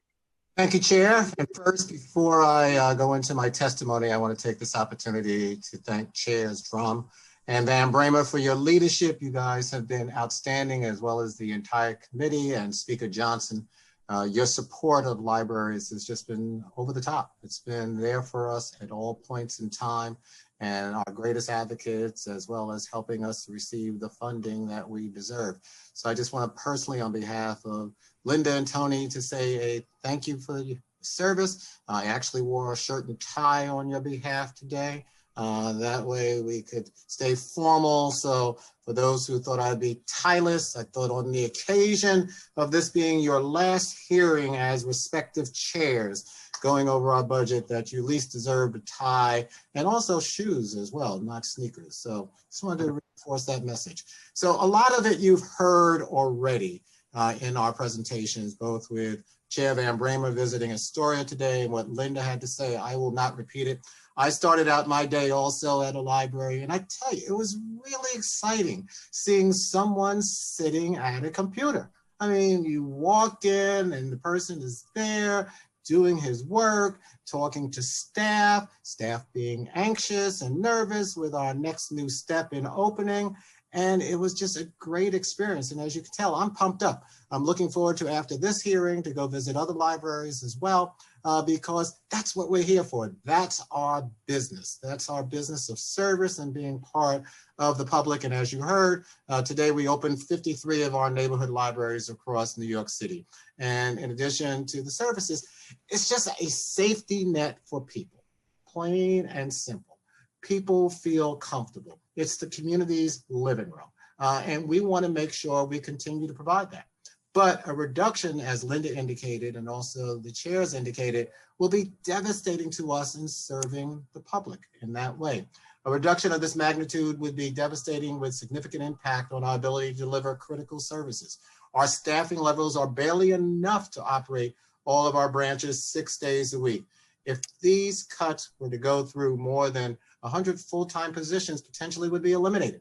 With the loss of those positions, our hours of operation across the city would be reduced, putting universal 6-day service in danger. Our ability to maintain robust collections for our customers will be severely hampered, and ebooks and e-magazines continue to gain in popularity. We will not have the ability to meet the customer demand.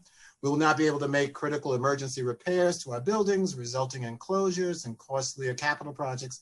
And as we look to the future, Knowing that libraries are the backbone of every community, how can we truly have a recovery if all these libraries are facing potential steep cuts? Amy, who uses the 125th Street Library and Tony's Network in Harlem, told us that she moved to New York City right before the pandemic, so that her ability to take advantage of our free ebook lending helped her a great deal with her schoolwork during the lockdown. Christina, who uses the Broward Park Library in Brooklyn, explained that during a year spent almost exclusively at home, ebooks and audiobooks allowed her and her family to travel again, and she thanked the library workers for unlocking access to an enchanting gardens, historical figures, and how-to manuals, language lessons, and poetry. Lorraine, who uses the Peninsula Library in Far Rockaway, shared how she was not able to see her 4 young grandchildren due to the pandemic. Because of libraries, though, she was able to order books for delivery to her home, connect with her grandchildren virtually, play dress up, and read the books to them. These stories are just a few examples of the tremendous importance of libraries to the people and communities that we serve. And as we prepare for the city's full reopening and the immediate increase in demand for services this summer and fall, it would be unconscionable to have these services drastically reduced as a result of the potential funding cuts we would face at a time when people like Amy, Christina, and Lorraine, and countless others in our communities need us the most. Therefore, we respectfully urge you to work with the administration during budget negotiations to reverse these cuts that have been proposed to the libraries, as well as reauthorize the council's library initiative at last year's funding level at least a minimum. And I just want to say one other point, and I'll flip the script for a second and ask the council member Van Bramer, the chair, you walked into Astoria, what did you see, sir? You saw plexiglass, you saw security guards. They were there to keep the customers and the staff safe. Throughout all of our libraries, you will see some form of security and plexiglass and protection that did not exist before the pandemic. Extra costs that we, the system, have borne as a result of the monies that we have to make sure that all are safe. These cuts will hurt us seriously and impact us into future years, and we urge your support and advocacy as we continue to try to get the additional money that we deserve. And it's not for us, it's for the public, it's for the communities. It's to make them available for people to have the services they need from our great libraries. And with that, I'll turn it over to Dr. Tony Marks, the President and CEO of the New York Public Library. Thank you, Mr. President and Deputy Mayor and Chancellor, sir.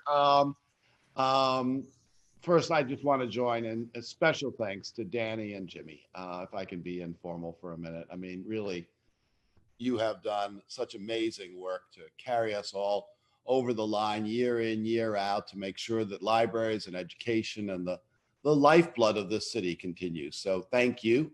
Thank you to the council as a whole, to Corey, to the speaker, to everyone, to all the staff that's made all this possible. I will be brief. You've already heard from my colleagues, more eloquent than I can be, as always. Just I want to say a little bit more on the capital front. Not only did we pivot to digital and remote services, as well as now we've had in-library physical services since July, now expanding those dramatically today and going forward in the months ahead towards full reopening and every branch being open.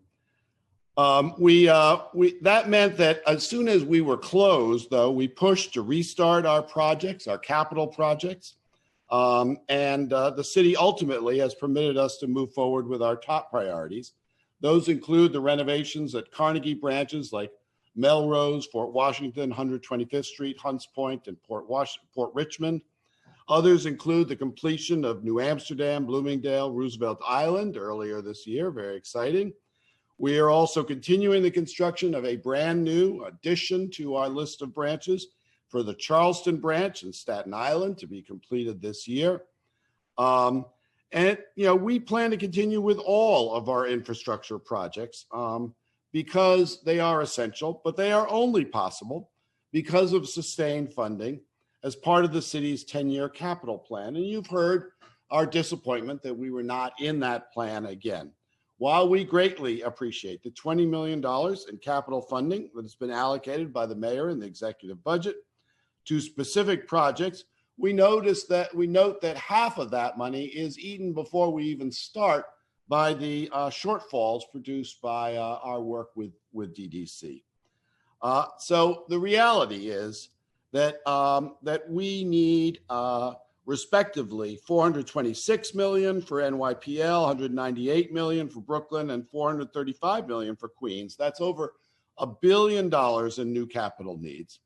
And that includes just on the NYPL side, pressing needs for complete renovations at Hudson Park, Edenwald, West New Brighton, Francis Martin, Spuyten Duyvil, and County Cullen, as well as the necessary continuing good repairs. Again, we're mindful of the shortfalls that come with our work with our partnership with DDC. And as a result, we are requesting an additional $50 million in capital support for the coming fiscal year. We've seen the impact of your support for our capital plans time and time again over the years, with metrics like circulation and program attendance going through the roof. And you've heard about how that has continued and been so essential during the pandemic. Just think about the experiences we've all had in a reopened Stapleton, Washington Heights, and Van Cortlandt branches. Obviously, we need to continue the conversation. We need to continue our efforts. New Yorkers all deserve not just branches that don't leak, that don't require constant sort of Band-Aid repairs that turn out to be more expensive than keeping them renovated. They deserve the respect of an inspiring space that libraries have to be and should be and are in so many of our neighborhoods, but are not in too many. And it's time really to get this work done. More generally, as we emerge from obviously one of the darkest periods that many of us have lived through, I'll just remind you that we quickly pivoted to digital and remote services. Just in New York Public Library alone, 7.4 million ebook lens, free access to critical information, resources, and programs. As Linda pointed out, really robust attendance in those programs online, really incredible innovation. Webinars, classes, book clubs, live tutoring. For researchers, 3.7 million database requests. We provided more than 500,000 pages through our scan and deliver, so you could just ask for a document that you couldn't get access to. All of this was lifelines, lifelines for students, lifelines for New York's working families, and lifelines for our researchers. That's what the libraries have always been for, and we continued throughout. Now we look to and are excited about the restoration of physical services and bringing everyone back together, because we know that so many of our patrons were not able to take full advantage of what we could offer digitally. That, we need to double down, we need to continue to invest digitally because we've seen the power of it and the reach of it, but we've also seen the limits of that, not least because of the digital divide, as my colleagues have already noticed. We have to provide physical as well as digital. And we need to do more of that now. That means balancing the innovations of digital and health and safety accommodations in outdoor programming and virtual programming with the need to reconnect with our patrons and to manage our footprint and to have it stand strong. We depend on your support for all of that. Look, the library systems, the public libraries of New York are no strangers to supporting the city through crises, right? Think about the Great Depression, 9/11, the 2008 financial crises. Think about LaGuardia's naming Patience and Fortitude outside of the building I'm currently sitting in. And we are here again to be central to the recovery because we must. But we know that this recovery is going to be different than those. So much of the awful tragedy, trauma, fear that have adversely impacted New Yorkers has focused on people at the bottom rungs of the economy, people of color more precisely than almost anything we've seen in our lifetimes. We need to double down to help restore those New Yorkers to the place of security in every aspect of that word. And the libraries are the place that takes front and center to provide space and learning and opportunities, because those are essential securities for people. We have always been here to ensure that, and we will do more now because we have to, because we're committed to. But we need the resources to do that. We need your help. We need your support. We look to you as a partner to guarantee yet another historic and unique recovery for the city we all call home. Thank you for everything you've done and everything you will do. Mr. Chairman. Thank you very much to all three presidents of the library system in New York City. I deeply appreciate your service, and it has been a great 4 years working with you as the chair of the Finance Committee, and even previously when I was on the Libraries and Cultural Affairs Committee as well. So thank you to all of you. I know that you mentioned in your testimony on a little bit about capital, but I just want to double down on it. In the face of COVID-19, several of the city's capital projects and construction programs were put on pause. How are the library systems coordinating with OMB, DDC, and EDC as it begins to restart capital projects? And have all planned schedules and estimates been updated for those outstanding projects? So I'll start. Matter of fact, over the weekend, I went out to take a look at one of our major projects in Far Rockaway, and that's moving along.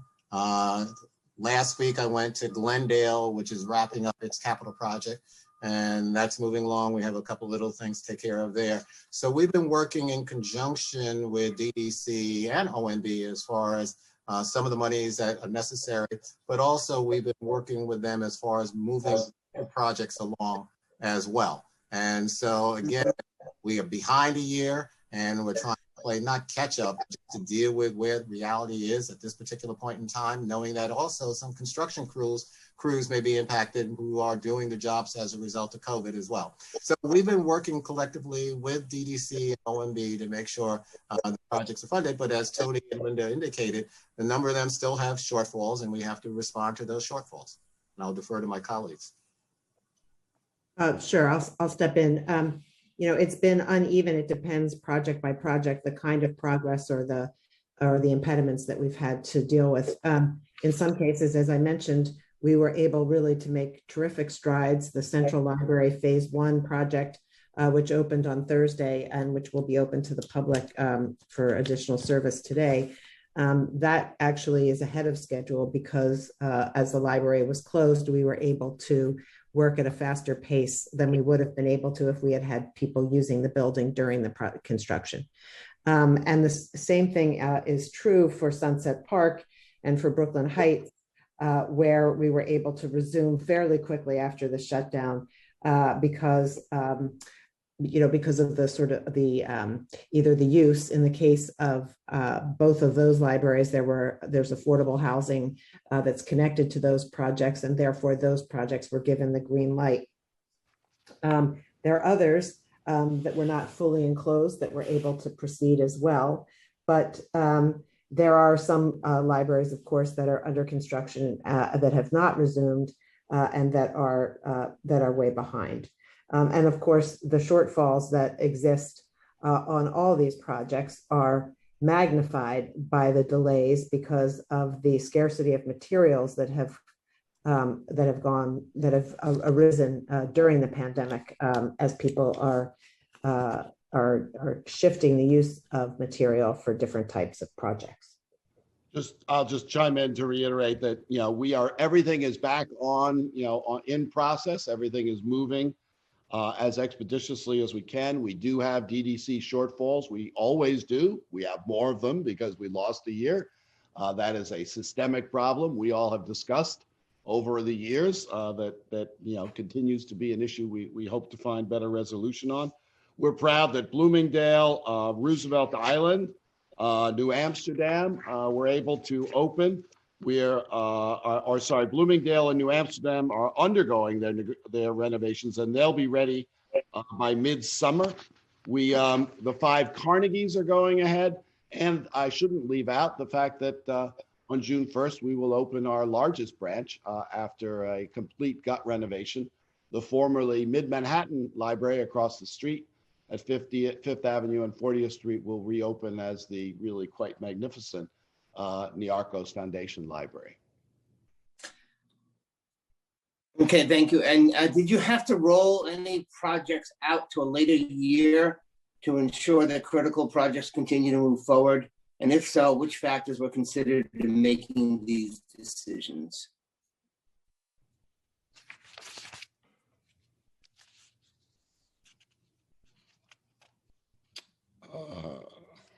Sorry.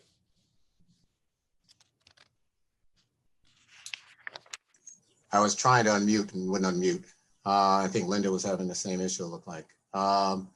Yeah, so there are several we have to roll out. And again, depending on how the shortfalls are being played out to us by DDC and OMB. And a number is just rolling out because of the timing of 1 year delay because of the pandemic as well. But we can give you specific projects. But for example, Chair, like Jackson Heights, we still have in our forefront as far as next steps are concerned. Obviously, it's just going to be further behind as a result of some of the delay. But no, we're pretty good with where we are. It's just some of them are definitely going to be delayed and then having the money set aside in the future. Let me just jump in because President Walcott mentioned Jackson Heights and Elmhurst. Can you give me a quick update on that? Also, where do we stand with that? Jackson Heights, hold on, I'm getting my sheet as we speak. Why don't I let Linda go? I saw Linda. Okay. And I can give you a more concrete answer, Chair. So I was just going to echo what my colleagues had said about the delays that we're going to experience on certain branches because of the pandemic and because of the interruption in the construction. Thank you. Mr. Marks, did you want to say something? No, same. Okay. I'll come back to President Walcott in a moment. Let's just talk a little bit about the 10-year capital strategy. For the libraries, the 10-year capital strategy provides $996.5 million in fiscal 22 to 31 for capital construction and reconstruction projects. Is this sufficient funding to cover all the infrastructure needs? And if not, how much additional capital funding is needed to ensure that the systems are able to complete reconstruction of branches, increase accessibility for people with disabilities, and upgrade the technology infrastructure to improve online and computer access?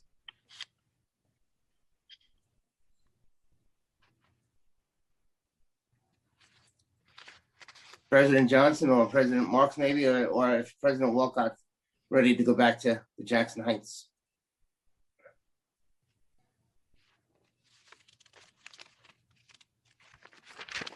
Sorry, I think, so we believe that that we are not getting sufficient funding in the 10-year capital plan to keep the momentum of construction going. And that's why we proposed the $50 million for each system to sort of create a bridge to help keep that momentum going. But look, the truth is, I think amazing work has happened. You've all seen in branches that you care about, but there's still too many areas of frustration, too many branches that we haven't touched or really gotten to fully, and the 10-year is not getting us there. So that's why we've come back to ask for a way to bridge that gap. Right. I think the way the 10-year capital plan allocations have allowed the libraries to move forward is to have us plan for full renovations of libraries that frankly aren't up to standards, either because they're not safe, they're in disrepair, they're not hospitable to technology. And that in fact, the last time we were included in the capital plan, each of us identified and then went about renovating 5 libraries in our case, from what we will call a gut renovation, in some cases a complete rebuild, And it makes an enormous difference, as you all know, in those neighborhoods. But 5 out of 62, it just is not sufficient. The money that we need ongoing year in and year out just to maintain the smaller projects that are required to keep the buildings, warm in the winter, cool in the summer, dry during rain, those are essential. And we each have a substantial footprint in our boroughs. In our case, over 1.1 million square feet, and $20 million, which we currently are looking at for our capital allocation this year, doesn't even begin to take care of the buildings for the problems that we've identified, much less for the emergencies that we know will plague us at some point during the course of the year. And I am ready to respond to Jackson Heights. So OMB restarted the project in January of 2021. A request for proposal to provide architectural services was released by DDC on 3/26/21. Proposals from consultants received April 9th of 21. So the candidates of those RFPs are being reviewed right now. And the total funding obligation is presently $29,713,000. $29,713. So we're moving along with Jackson Heights. Okay, that's good news. Thank you. And just before I turn it over to Chair Van Bramer, I'm just a little confused. Was the capital request for 50 million for each library? I think I heard someone say 20 million. 20 is what we've been offered, though that at least is eaten up by DDC shortfalls. We calculate our Tri-Life system needs as $1 billion, not having gotten that in the 10-year capital plan or been in the 10-year capital plan, though we managed that with thanks back in 2016. We've said as a compromise, 50 million each will at least allow us not to lose the momentum while we continue to work to get back into the 10-year capital plan in the full way that we need to be. I just add for Brooklyn, we have $40 million in shortfalls on existing projects. So that's again, as I say, not to take care of emergencies or unanticipated problems. That's just shortfalls on existing capital projects. Okay.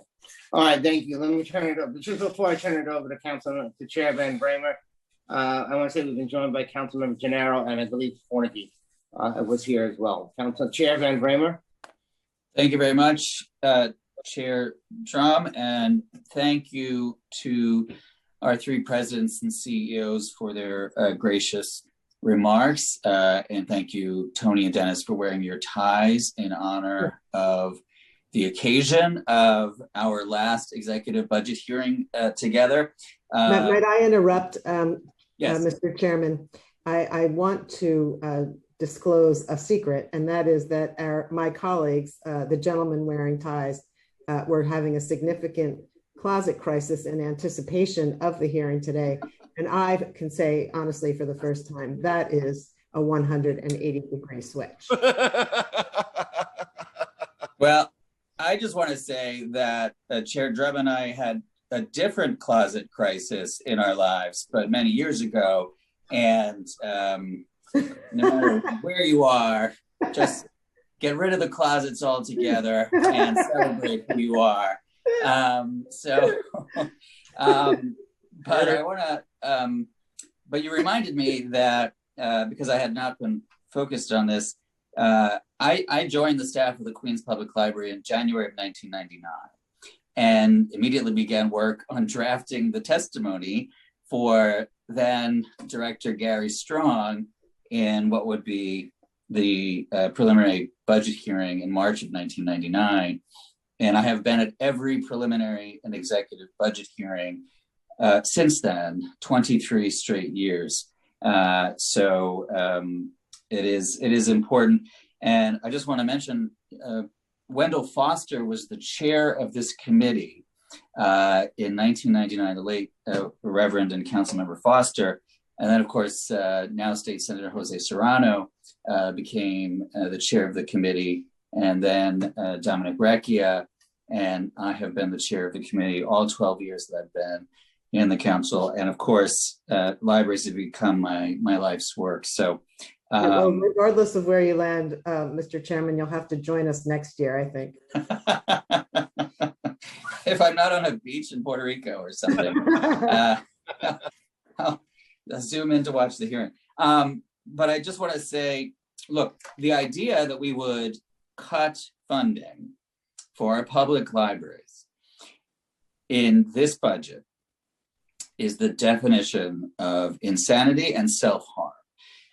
Because what you all represent, what your staff represent, what our public libraries represent is hope and a bridge to the future and a just recovery for everyone. And what I saw and just a snippet at the Astoria branch this morning were a group of seniors who I think desperately wanted to get back to the library, who wanted and were immediately on the computers, but also talking to those library workers and to one another and browsing a bit. And we must give you the tools and the resources to succeed on behalf of all of our people. So I just also want to ask this one question, which I believe I know the answer to, but I want to state unequivocally for the record that some people are aware that there was a giant federal stimulus package. A lot of funding has sort of flowed through the state and the city, but correct any misconceptions that people may have that libraries are somehow flowing with extra federal dollars here and that you don't need this city support. Absolutely the case, Mr. Chairman. I mean, we saw significant deficit last year. We managed to come into to get our budget squared with remarkable amount of belt tightening and cutting. We were lucky to do that without having to lay off any of our full-time staff, who are our, what makes the library strong and keeps us going. But now, as we are now facing the threat of cuts in a period when the city is deservedly looking to us to further reopen, and we couldn't be more excited and ready and know how important that is. And we've learned how much that we have to do digitally and remotely that we cannot simply remove because people have come to depend on that, and we've found ways to people we weren't reaching. So we took a hit last year. We took a serious hit. We belt tightened. We got it together. We delivered for the city. Now we need to continue to do that, both physically and digitally, and are facing cuts at a moment when the opportunity and the learning that we provide to every New Yorker, the space, the respect that we provide, the safety that we provide, in effect, the security to be who you want to be and who you want to become, that is under threat just when we are reopening. The city is reopening and we are primed to move. That's what this hearing is about. And just to add to what Tony said, I mean, and Linda talked about this in her testimony as well. I mean, our services now are expected in a variety of different ways. So we've increased the expectation of the public as far as being able to reach those who may not be able to come into our doors. But at the same time, the demand for those who will be coming in our doors is still the same. And in addition to that, as I indicated, the type of supports and protections we have both for our staff and our public is also increasing. And I think it's just weird and it's unfortunate that while the city is awash in money, thanks to what happened in Washington, thanks to the majority leader, thanks to the president, and making sure dollars are flowing into New York, we have not benefited from that at all. If anything, Linda, Tony, and I are going to make some very difficult decisions, and we're going through that internal process right now if we don't get that money. And so the expectation that we're awash in dollars is far from correct. It is so wrong. Yeah, let me just be really clear. We've actually seen a reduction in both state and federal money over the course of the last year. That's a great point, Linda. I mean, you want to get us into our normal CEO discussions of commiserating with each other and the challenges. And yeah, we want to do great things, and we continue to serve the city in a variety of ways that we had not served the city before, and that will continue. But at the same time, we got to deal with reality here. And the reality is that we're going to have to make some difficult choices over the next month if those dollars aren't restored. And the dollars are there to be restored to the New York Public Libraries throughout the 5 boroughs. Can I just give an example, Mr. Chairman? I mean, sure. We kept all of our full-time folks because that's essential for maintaining the expertise that the library and the citizens depend upon. We did, unfortunately, early on have to let go first furlough and then let go our part-timers. Simply, we could not maintain that, and there wasn't the work to be done. So here we are. We're ready to reopen. One of the really important things we need to do is to restart our PAGE program. This is essential for us. It's, these are, not only is it essential for the library to have these high school and college students coming and working at the library, it's essential for that work. It's essential for the future of the library, because today something like 600 of our employees started as pages.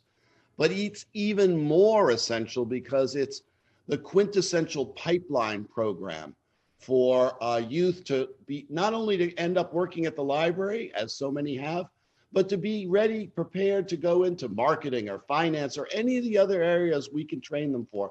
Just that is very much on the cutting block if we can't get the support from the city. And that's just unthinkable at this juncture. Yeah. Well, we can't allow that to happen. As I think Linda mentioned, shooting for all of our public library branches to be open in some form by mid-July. Of course, this budget that we'll adopt will formally take effect on July 1st. And how could we, in any good conscience, reduce the support for our public library systems, just as you are returning to a full service in terms of the number of libraries that are serving the public, while all of our libraries are already serving the public in ways that people never imagined you would serve the public. And so I know, as I mentioned, obviously the council has stood firm and requested the restoration of any cuts and then additions, and of course the capital budget numbers that we've put in our response to the mayor. And obviously, you know where I stand on this, and I believe that the council is very united in support of of libraries, and I know we'll fight because the people of all of our districts deserve and need their public libraries, and you all do life-saving work, and the staff of those libraries, which I thanked everyone at the Astoria branch this morning, because people don't understand just how library workers are front-line workers as well, and are really, really so critical to New York. And this will be our last budget, both the speaker, the finance chair, and myself. And what better way to leave the council than to leave our public libraries healthier and more well-funded than we've ever had them. And I hope that that's our legacy collectively. And obviously, I'm certainly going to work towards that effect. And I know the staff, I see Nathan Toth and a lot of those folks care about libraries just as much as we do, right? And really, really care about these projects, and Regina's on the call, and so many other folks. So I don't want to take up too much more time. I know we have culture coming up and several members have questions, but just know that we know that cutting your funding is the definition of insanity, and we cannot do that to all of you. And yes, Dennis, I did shave in anticipation of the celebratory and historic nature of this hearing.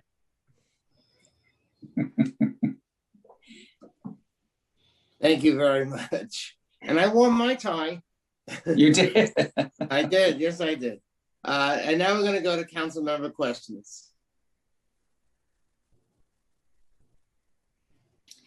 If any council member have questions for the libraries, please use the Zoom raise hand function. You'll be added to the queue. Council members, please keep your questions to 5 minutes, including answers. Please wait for the Sergeant at Arms to tell you when your time begins. The Sergeant will then let you know when your time is up. We will first hear from Councilmember Jonai, followed by Councilmember Ayala. Time starts now. Let me first thank Chair Drum and Van Bramer for this very important hearing and being so passionate about our public libraries. I too will echo their comments that the council and many of the members and colleagues will be fighting for full restoration of the New York Public Library to last year's budget at a minimum.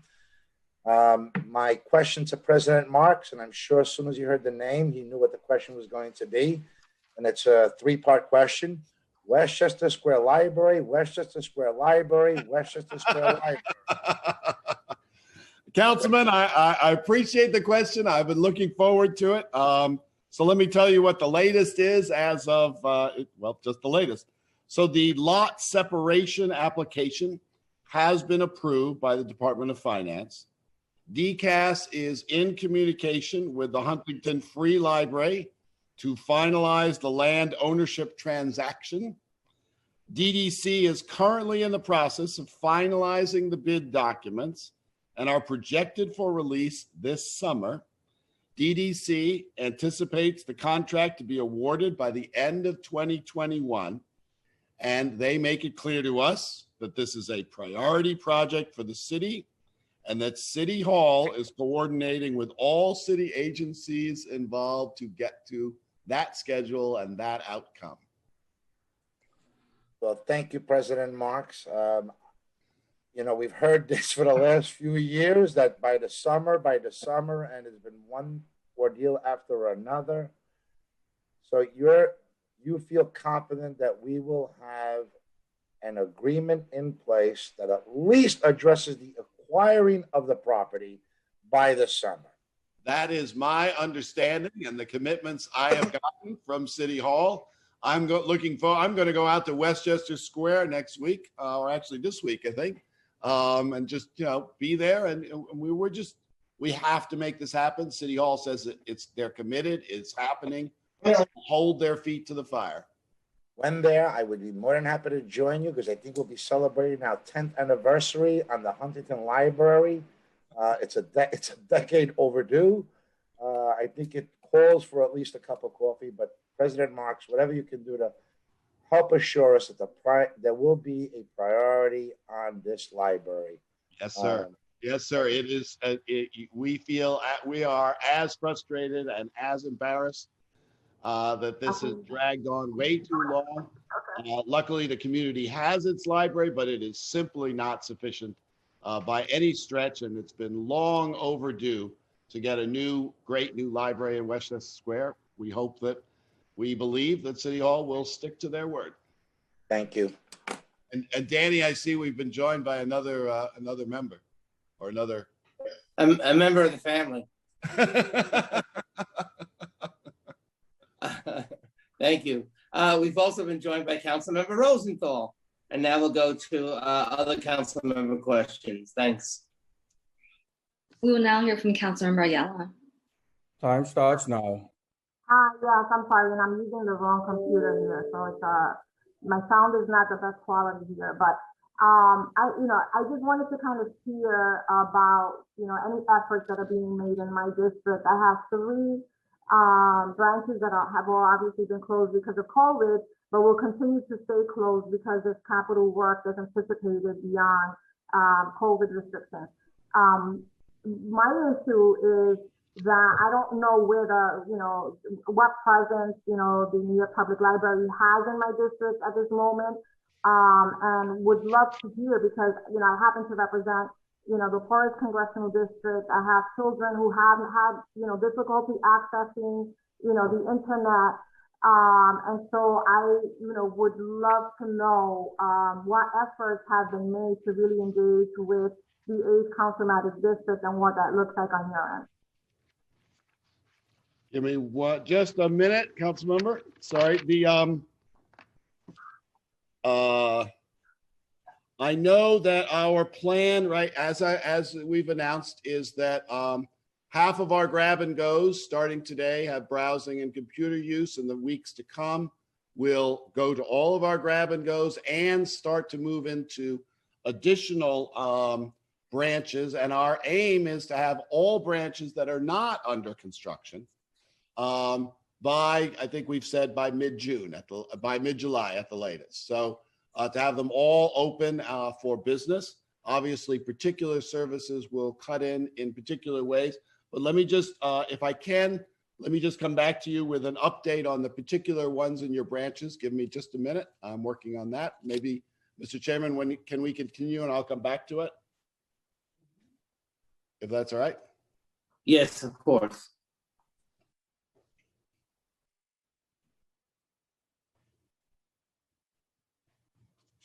Councilmember Ayala, do you have any other questions?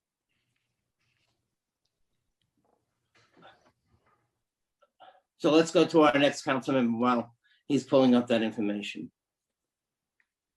Chair, it doesn't appear that any other council members have raised their hand. Okay. I don't want to hold things up, Mr. Chairman. I am getting that for you, but if we don't get it in time, I will certainly get it directly to the council member. I'm happy to be in discussion with her.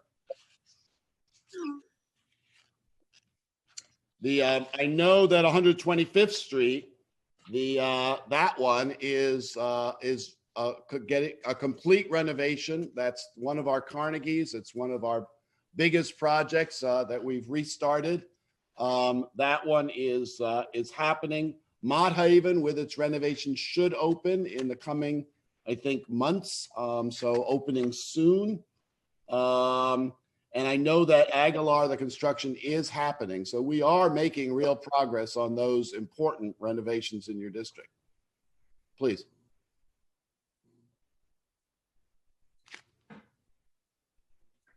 Councilmember, you're still muted. I know, I was asking to be unmuted. I appreciate it. I know that the buildings need, these buildings need serious capital investment. I understand that. My issue is the fact that there's been absolutely no presence from the New York Public Library in my district. And I don't know if that's just my impression of it. So I'm happy to hear from you all about any efforts that you're making to engage with my constituency. I haven't seen any pop-ups. I haven't heard of any, events, any online opportunities for engagement at all, the whole pandemic. And so I would love to be able to, I need to make sure that my children, I serve a very high needs community. I love the public library. I grew up in the public library, that they have the same opportunities that I did, growing up, and that they have equal access to these spaces. I don't think that it's, I don't know if it was the wisest thing to put them all in construction at the same exact time and completely eliminate the option of having access to one of these spaces in the community. But I didn't even know about the South Bronx branch being closed until a constituent reached out to me and said, is it true that they're closing it? So we reached out and we're like, no, they're doing construction. But it would have been nice to know that. And I think that at least if there was a way to put up, maybe a mobile van outside, that not all kids have access to the internet. Not all kids are engaging in that way. Absolutely, Councilmember. I totally agree. Look, we were delighted to have the resources to get at some of these, particularly the 125th Street and the Mott Haven and Aguilar. Those were so important. We recognize that left that community without, we tried to make sure that there were other branches within proximity, but obviously it's not always ideal, but we're delighted with the renovations. We are, as we now reopen, we're going to do more outdoor programming. We're going to have the library mobiles out. I would like to discuss with your office how we can make sure that we have robust programming, because it's particularly the neighborhoods that you mentioned, amongst others, that we want to double down and focus on because we know how much has been lost in those neighborhoods in this last year. So I would very much welcome that conversation. And I'd appreciate that. Thank you.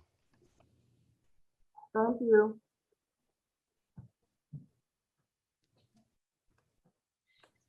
Chair Van Bramer.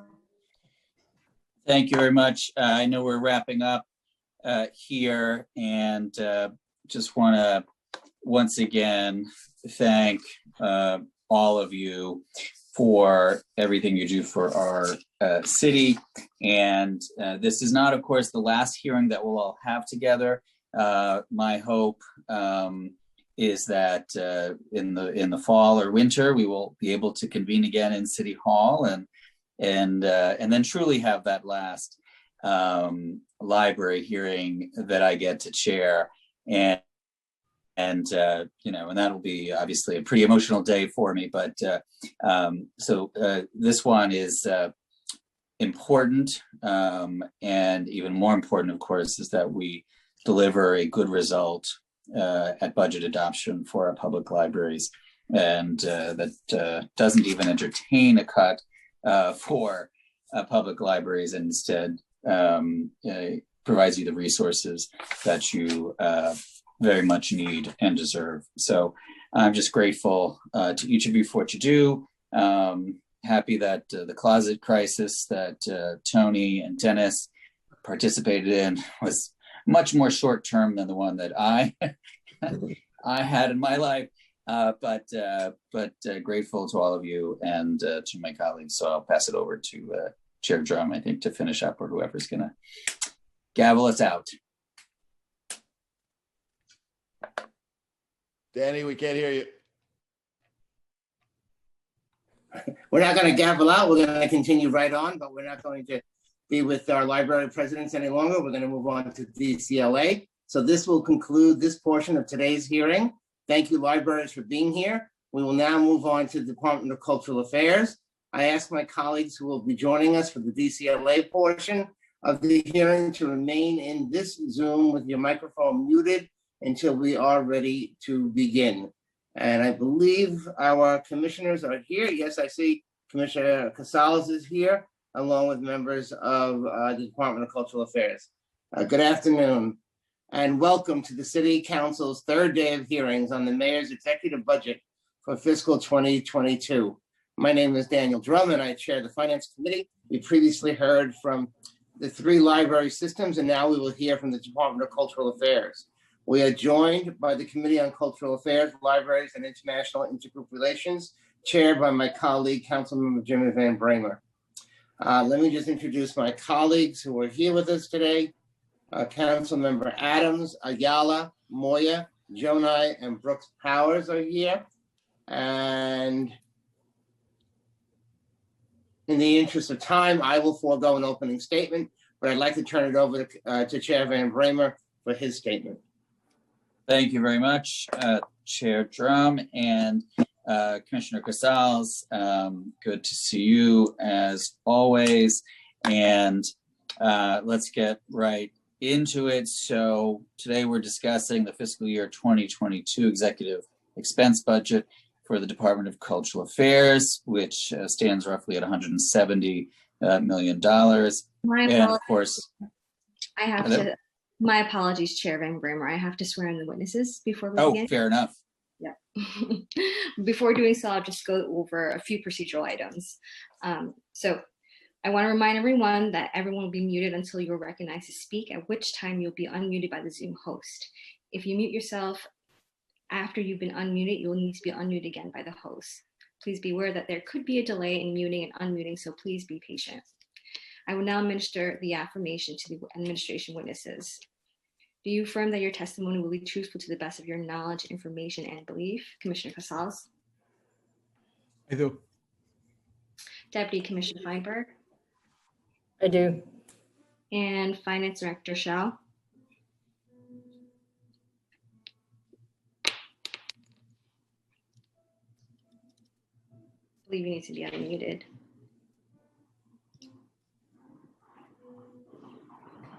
Yes, I do. Thank you. So we'll proceed with Chair Van Bramer's opening, and then following that with the commissioner's statement. Thank you.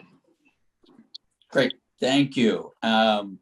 So as I was mentioning where you're standing right now, Commissioner Casals and your department.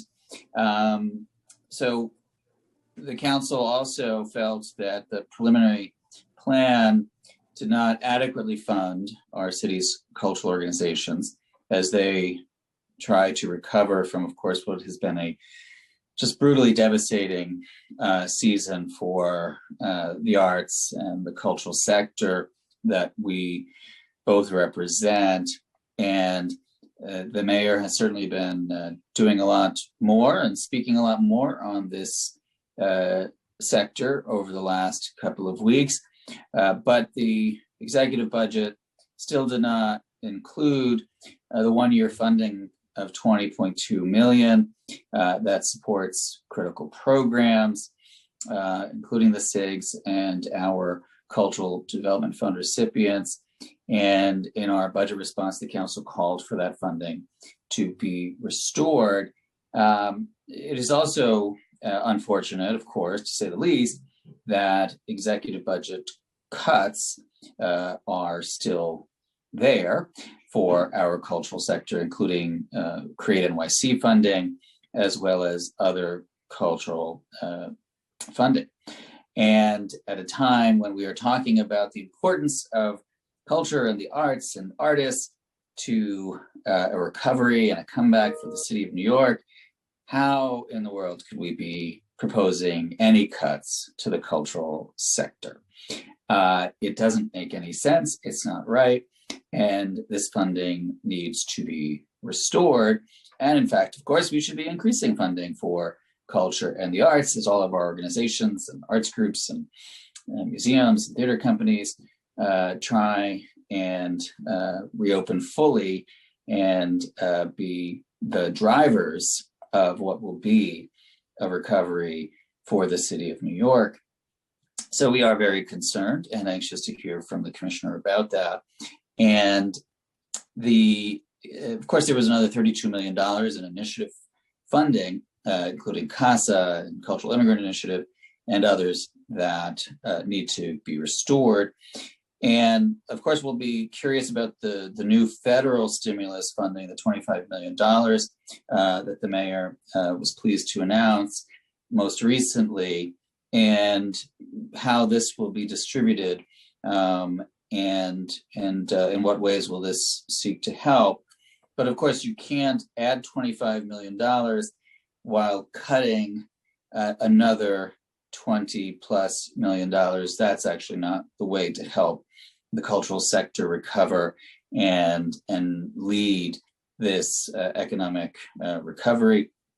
The cultural community does so much more than simply drive tourism to this city.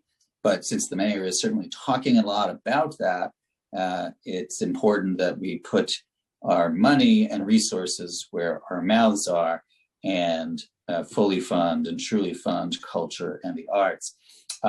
So interested to hear from the commissioner on all of those things, and of course the capital budget as well. But needless to say, I support the arts, and I support a very, very robust budget for the Department of Cultural Affairs, and we'll be working towards that end. And I want to thank Chair Drum and all of the committee staff and all of the staff who helped put this together.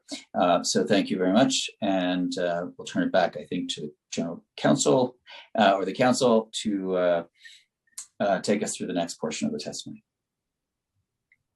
Thank you, Chair. At this time, Commissioner Casals can begin with their testimony. Thank you very much. Oh, I lost my testimony. Good morning, Chairs Van Bremer and Drum, and members of the committee. I'm Gonzalo Casals, Commissioner of Cultural Affairs for the City of New York, here to testify on the Mayor's proposed fiscal year 2022 budget for my agency. I am joined today by Deputy Commissioner Sheila Feinberg and Director of Finance, Philippa Shao. I will start with an overview of the numbers. Mayor de Blasio proposed FY22 executive budget currently allocates $144.9 million in city funds to the Department of Cultural Affairs. This includes $109.5 million for operating energy costs at organizations on DCLA property, $28.5 million for the Cultural Development Fund, and $7 million for agency operations and other programs. In addition to these city figures, the FY22 budget also includes $25 million in federal relief funding for the City Artists Corps, which I'll discuss more in a moment. As you know, these figures do not include any one-time additions typically added at budget adoption, like City Council initiatives and member items. By comparison, at this point in last year's budget process, at the height of the pandemic, the agency had an allocation of $137 million. We look forward to working with the council towards adopting a budget that invests in our cultural community as it continues to recover and reopen. Returning to the City Artists Corps announced by the mayor last week, this program will include an additional $25 million in federal aid to support artists working in New York City. This historic commitment will provide relief for our artists and inspiration and empowerment for all New Yorkers. As the mayor said last week, we want to give artists the opportunity, and we want to give the city, and we want the city to feel the power of cultural and community again. After a year full of enormous losses and challenges, the Artists Corps is one component of the city's largest effort to support an equitable recovery for all by supporting the cultural sector. It builds on the New Deal-inspired City Cleanup Score, which will put thousands of New Yorkers to work on the recovery of our city. The Artists Corps will bring cultural experiences to every corner of New York City. The presence of the culture in communities correlates to a stronger social fabric, better health and public safety, and improved education. Let me share a couple of examples on how artists have provided crucial support to their communities. We saw artists organize for their communities in the worst of the pandemic. The North Bronx Collective, led by artist Alicia Grullón, established a mutual aid network to feed and support their neighbors. Similarly, Queens artists Senia Diente and Jacqueline Reyes, working with the Landromat Project, built on their connections in the Little Manila to create community and provide relief. In the protests that followed the murder of George Floyd, artists spearheaded murals across the city that brought people together in common cause. Their art distilled, shape, and amplify collective calls for racial justice. One such mural on Center Street in Lower Manhattan was designed in collaboration between artists DJ Mohammed, Sophia Dawson, and Patrice Payne. Dozens of artists, including Ted Screw Collective, brought the mural to life. Once the city started reopening, music and performances began to fill the streets. This gave New Yorkers a chance to participate in cultural programming in safe outdoor settings, and it helped show the world that the New York City was alive and vital as ever. Open Culture NYC created effects to the legislation sponsored by the Chair Van Bremer, and I have to say personally, thank you so much for that, has greatly expanded opportunities for public performances even further.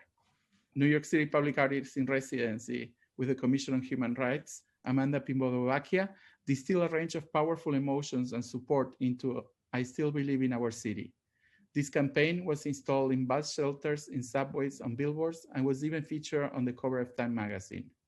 It expresses solidarity with Asian and Pacific Islander communities in New York City and in the face of rising bias attack. This also shows the importance of artists who live and work here. They bring together people and make our city brighter, better, and healthier. They spark necessary conversations and help us make sense of our experiences amid unprecedented upheaval. Along with their neighbors, New York artists have been devastated by the pandemic in so many ways. The City Artists Corps will invest in their important contributions to our communities while bringing the transformational benefits of arts and culture to all New Yorkers. We're still working out details of the program, and we're looking forward to rolling it out in the weeks ahead. This program builds on a long term of investment that this administration and the city council have made in our cultural sector over the last 7 years. Before the pandemic, support for culture was an all-time high, and it has remained strong even under the budgetary uncertainties of the past year. The cultural groups and artists that receive support every year from DCLA are the backbone of New York City's cultural community. They're hubs for social connection and engagement. We believe that these historic levels of supports and our efforts to build diversity, equity, and inclusion into everything we do would have laid the groundwork for a cultural recovery that will touch New Yorkers in every community in our city. With this final budget and the de Blasio administration, we continue to invest in what makes our city great. The road to a full equitable recovery will be long, but we're excited to work with the City Council to make sure our record of investments in culture continue to help the sector recover and in turn, empower our arts and cultural community to drive the city resurgence in the months ahead. Thank you for the opportunity to present this testimony. I'm happy to answer any questions you may have.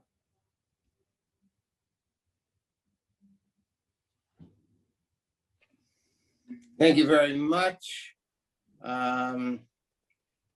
Let me start off with some questions about the capital projects. How many active capital projects does DCLA currently have, and how many of these projects are currently with cultural organizations? I cannot tell you, apologies for that, the total number of active capital projects, but all capital projects that have been started before the pandemic and that have been put on pause are back again to be active. Okay. Can you give me the number of the total after the hearing? Yes, of course. Okay, thank you. During the height of the COVID-19 pandemic, there was a statewide halt on capital projects. Were you able to continue working on those projects, Commissioner, while the pandemic was happening? Or are those projects just now coming on board? The projects, after the peak of the pandemic, the city started prioritize with capital projects needed to come back first. And of course, it was giving priority to public health and related capital projects and capital projects in hardest hit areas. But then little by little, the pause started to be released, and by late fall, early winter last year, most capital projects were back active. Okay, thank you. In fiscal 2019, the department committed $216.9 million, or 54.8% of its annual capital plan of $395.7 million. In fiscal 2020, the agency committed $126.5 million, or 43.3% of its annual commitment plan of $292 million. Why did the agency's commitment rate decrease between fiscal 19 and fiscal 20? And what steps are being taken to improve its capital commitment rate? I am going to apologize. I wasn't the commissioner at that moment, and that's information I could find out from you after the hearing. What I must say, and probably you know this better, is that on the next year, we did not, on FY20, we did not put any capital money on the budget, and it was mostly due to COVID pandemic. Okay, thank you. So we'll follow up with you on that other information. Let's talk a little bit about the Cultural Development Fund. Through its Cultural Development Fund, the agency utilizes a democratic peer panel review process to distribute grants to cultural organizations throughout the city. What was the average award size for small and large organizations in fiscal 2021? I can tell you at the beginning that 50% of our grantees are what we call small organizations, and they are, by that we mean organizations under $250,000. And we're doing a whole process now, because we realize that even though we do a peer panel process, and even we try to become much more equitable in the way we distribute the funds, after my staff have done a few years research, we realized that those funds could be much better distributed and could be impacting in a more significant way those smaller organizations. What we implemented already for this fiscal year is the access to those smaller organizations to multi-year grants, which makes a huge difference in terms of planning year in and year out. And we have also removed restrictions in terms of how much reporting they need to do to the Data Arts program. And we're looking forward to probably by fiscal year 2023 to have a much a process for applying and for reviewing grants that would be so much more equitable than what we have now. So obviously, I think you know that it's a priority for the council, and I know you as well through other work that you've done in the community, that we prioritize low-income neighborhoods, that we prioritize people of color organizations in terms of receiving those funds as well. Can you just comment a little bit more on that? I know that you said something about it, but is that all? Am I correct to assume that? No, yes, by all means. And we, with the results at the very onset of the pandemic, the agency did a survey, which the highlights of the results did not surprise anyone, but it just helped us use that data to figure out how we prioritize the funds that both the council and the administration had put together.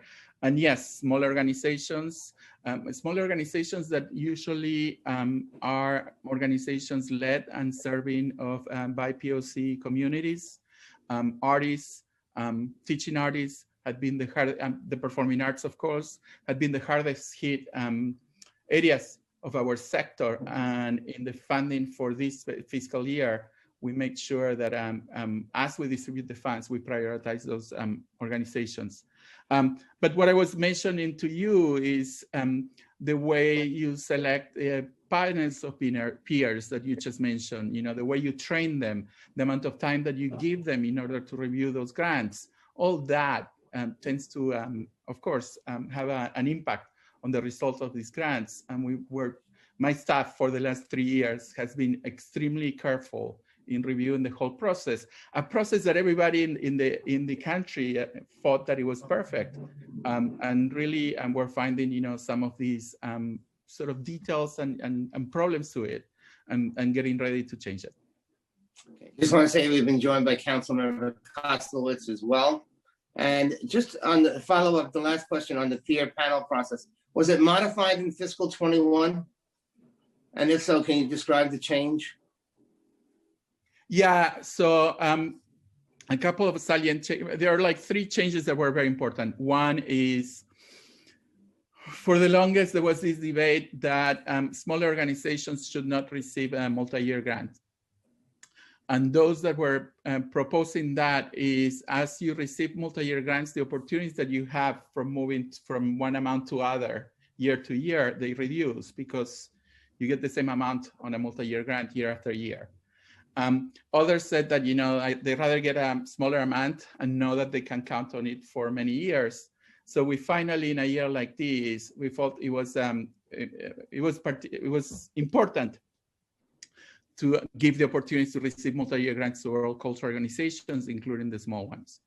The other big change that was extremely well received by the sector was that in order to apply for the CLA, we were asking cultural organizations to fill the Data Arts survey, cultural development, which is an amazing tool that collects a lot of information, not only for the city, but for the country as a whole, just because of the scale of arts and culture that happen in this country. But, for small organizations, it would take a lot of time, right? In a moment that they're writing a lot of organizations. So we made it optional for those organizations that could do it. And again, a lot of people were very happy to see that. And the third one in particular that probably is going to be only for this year or probably next year is the opportunity to provide a change of scope, given that many of these organizations had applied in February for projects that needed to happen in the later year without knowing that the pandemic was going to disrupt so much our city. Yeah, it really had an impact. Okay, thank you for that as well. Let me talk a little bit about Weeksville Heritage Center. As part of the fiscal 2020 budget, the city announced that the Weeksville Heritage Center would begin the process of entering the city's cultural institutions group, becoming the first organization to do so in a generation. What is the total funding allocated to Weeksville in the fiscal 2022 executive budget? I don't know over the top of my head, but the Weeksville is CIG now, and the paperwork was signed a few weeks before I became commissioner. I was sad that I didn't get to sign such a historical document myself. But Weeksville is on the area of many of the smaller CIGs, and probably is around $600,000 a year. Did you provide support to Weeksville as they came into the CIG? Yeah, I mean, we try to, and personally myself, my staff, we always try to be of assistance to cultural organizations and try to support their operations. And we have been in communications with Weeksville as they also were looking for new leadership. And did the pandemic impact the organization's operations at all? Do you know? I mean, like that's good for almost every cultural organization that I know, if not all of them. And actually, I did mention, Chair Drum, that we did a survey back in April last year. We follow up with a survey in February. We're about to get the results. And in a sort of a draft that I just saw, obviously, you know, the results are not very optimistic. And I must tell you that of probably all the sectors in New York City, the arts and culture sector has been the one that was hit the most.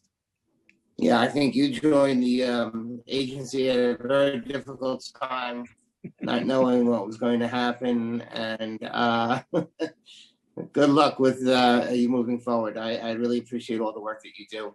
I'm going to turn it over to Chair Van Bramer to ask some questions. So and we much, may have some council member questions. Thank you very much, Mr. Chair and Commissioner Gonzalo. I think it's kind of cool that you're actually not that far from each other. We're a block away. A lot of Jackson Heights apartment energy going on here. And actually, Chair Van Bramer, as I told you, because you guys were late, I was able to go and pick up the dry cleaners. So Chair Drum, Tony says hi. Oh, thank you. I'll see Tony later. Commissioner, I wanted to just talk about a couple of things. Number one, the $20.2 million that was adopted was part of the adopted budget last year, which was a needed infusion to so many of our cultural organizations and groups.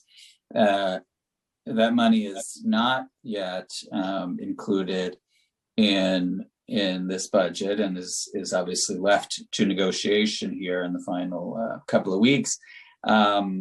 But are you having discussions internally with the deputy mayor and the mayor about the importance of that money being put back into the budget? Yeah, I mean, I think you mentioned it on your initial statement, right? The mayor has been saying for a long time, but in particular in the last weeks or month, that there's no recovery of New York City without the recovery of the cultural sector. And I could just tell you a lot of initiatives that both my agency and the Mayor's Office of Media and Entertainment, which we work together very closely, have been doing, working with them, with City Hall and with the mayor to make sure, again, everything, the moment we can just bring everything back, arts and culture is ready to bounce back. So we're having a lot of conversations of what does it mean, you know, to support arts and culture at this level. That one of the reasons of the follow-up survey was to make sure that we have data that will inform the budget and to inform how the priorities of that budget. And I'm sure you receive with, as everybody else, with a lot of enthusiasm that as part of the stimulus money coming from the federal government, there was a portion of that dedicated to artists who had been the hardest hit in our sector. We are, of course, pleased when there's any infusion to the budget for culture and the arts in our sector, but I'm sure you would agree that the infusion of 25 million from the federal stimulus package is good, but certainly losing the 20.2 million at budget adoption that was added last year is not an acceptable outcome. Absolutely, but if you look at the budget last year and this year, at the same time, we're 5% higher without counting the $25 million that's dedicated to artists. We're pretty much at the same level, if not 5% higher than last year. And it's a little bit, I'm preaching to the choir here. It's a little bit, what historically has happened. The administration working in collaboration with the council, make sure that at adoption, arts and culture are supported at the level that it needs to be supported. And I'm confident that with your leadership and the working with us, we're going to get to something, to a result as last year or prior years.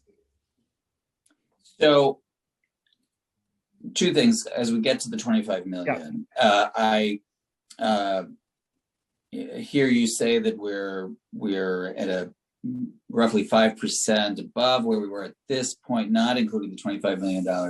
I would urge us not to include the $25 million toward this budget, because I certainly don't want anyone to think that, oh, we got this extra money, so we're all good, right?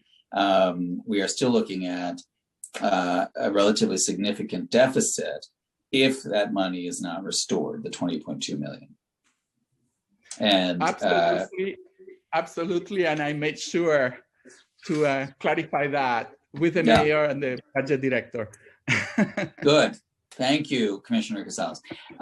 And so to speak of the $25 million, which some folks are thrilled with and others have some concern about how this funding will be distributed and who will make those decisions, and to get to what we were just talking about, how it might impact sort of the overall funding picture. So I realized there was just an announcement and now you're sort of standing it all up, but how much more clarity do we have today as opposed to last week when the mayor made the announcement on how the funding will be distributed, who will make those decisions, when will those grants be awarded, and that kind of thing? So let me tell you a couple of things, and probably I'm repeating myself and probably I'm telling you new stuff. Number one, the idea, what makes this fund very different to the rest is that we want to put the funds in the pocket of artists, and we want to put the decision of what to do with those funds in the hands of the artists and not the cultural organizations. This is a plan that was that's dedicated to artists. Number two is, of course, as every public dollar that we give is not just for the artists, is for the artists to provide some service to New Yorkers, which is the reason why my agency exists and how we're able to distribute funds to cultural organizations and now to artists. So the artists, they're in exchange to those funds, the artists are going to have some kind of public engagement during the summer and the fall of this year. And then the third part, which I just mentioned, is we want to move really fast. Artists have been hurting for way too long, artists already, and I would just argue that the cultural sector in general had entered this pandemic already in a precarious way. Even with a public funder like the City Council and the City of New York, you know, at the level that nobody else in the country does. But we really want to be able to move forward really quickly. And that's what's holding things up a little bit. We're trying to figure out what's the best mechanism to get those funds out. So we can have a summer and a fall full of artistic cultural experiences. Yeah. So I think there's another question that's sort of out there in some people's minds, and I was hoping you would address it. Obviously, we know that culture never truly closed, and we are now sitting in a situation where, given the stimulus funding, we appear to be in a better financial situation than many of us had anticipated. But to anyone who might say, Commissioner Casals, that do culturals really need that money because so many theaters were closed and folks weren't able to produce? What would you say to anyone asking that particular question? How much time you have? As much time as you need. A lot of things I would say. I would add, I would reinforce your idea that culture never closed. And it's not only that culture never closed and pivot to online.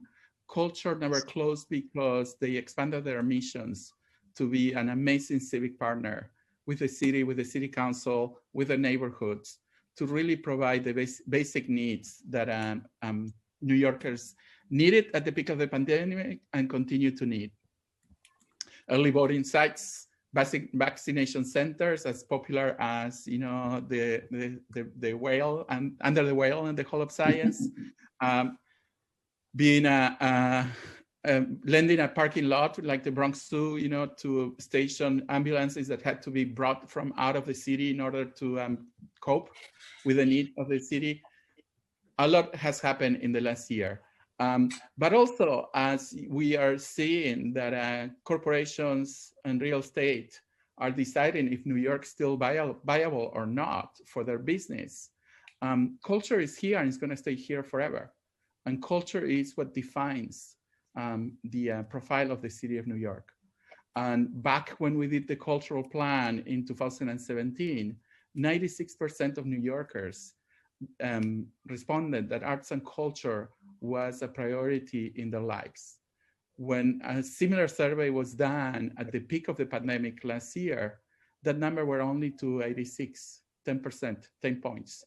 When you ask the same question at the rest of the country, the number on good years is 50%, and in times of crisis drops to 40. So arts and culture in New York are inextricably connected. And again, there's no recovery of the city of New York without the recovery of the cultural sector. So, and like I said before, and it's a little bit more in our hands as cultural leaders, but also I'm amazed how the cultural community came together and developed collective leadership, because while we want to reopen and we want to go back, at the same time, we don't want to be caught at the same precarious level that we were should another crisis come our way. Yeah, no, I think that we agree that there is no recovery, certainly not a just recovery, without the culture and the arts and artists leading the way. And now is the time to invest in this sector. If you say those words and you believe that we need to get back to having 66 million tourists in the city at some point, and we need to have the theater community thriving, and we need to have artists flocking to the city, not fleeing the city, then we need to invest in the arts and culture sector. And that means this budget, which is the opportunity to make a statement, an affirmative statement in terms of what we value and who we are as a city. So certainly my hope that all of us working together will deliver a very substantial increase in funding for the Department of Cultural Affairs and the cultural sector, empowering artists to do what they do best, which is make all of our lives better. So with that, thank you, Commissioner Casals, and this is our one and only budget done together. And I wish your tenure as commissioner was different so far, in the sense that we could be at City Hall together for these hearings, and would have had a chance to run into each other at numerous cultural events and galas and things. That wasn't to be, but I certainly hope that the next several months will bring us all together in person, certainly celebrating a very successful budget, and then hopefully safely at City Hall and at some really terrific cultural events over the summer and in the fall. So thank you. Chair Van Bremer, now as I bike to work a couple of days a week, I pass by your house. So I'm going to start. Oh, really? Yeah, hollering at you. Well, thank you. Thank you very much, and I can claim you as a constituent, which is even better. Thank you very much, Commissioner Casals. We appreciate that. I don't see any council member questions at this time. There may be some follow-up questions that we'll write to you about if necessary, but we look forward to working with you as we move through the budget process. So let me just read this. This will conclude today's hearing. Thank you to DCLA for being here today. I'd also like to thank Councilmember Van Bremer for his help and work on this hearing as well. Thank you, Councilmember. I should say chair at this hearing. Before we close, I'd like to remind the Finance Committee members that we'll be meeting remotely again tomorrow at 10 a.m., where we will hear from the New York Police Department. As a reminder to the public, the committee will be holding a remote hearing for public testimony on the executive budget on Tuesday, May 25th at 10 a.m. If you would like to testify at that hearing, please register at www.council.nyc.gov/testify, and information about how to access the Zoom meeting will be emailed to you. You may also submit written testimony through that registration website or by emailing testimony@council.nyc.gov. And that concludes today's hearings. Thank you to everybody. Thank you to the staff. Thank you to my counsel, to Stephanie Ruiz, to Nathan Toth, and to everybody who, Ali, everybody who has been working so hard on this. Thank you. We'll see you tomorrow.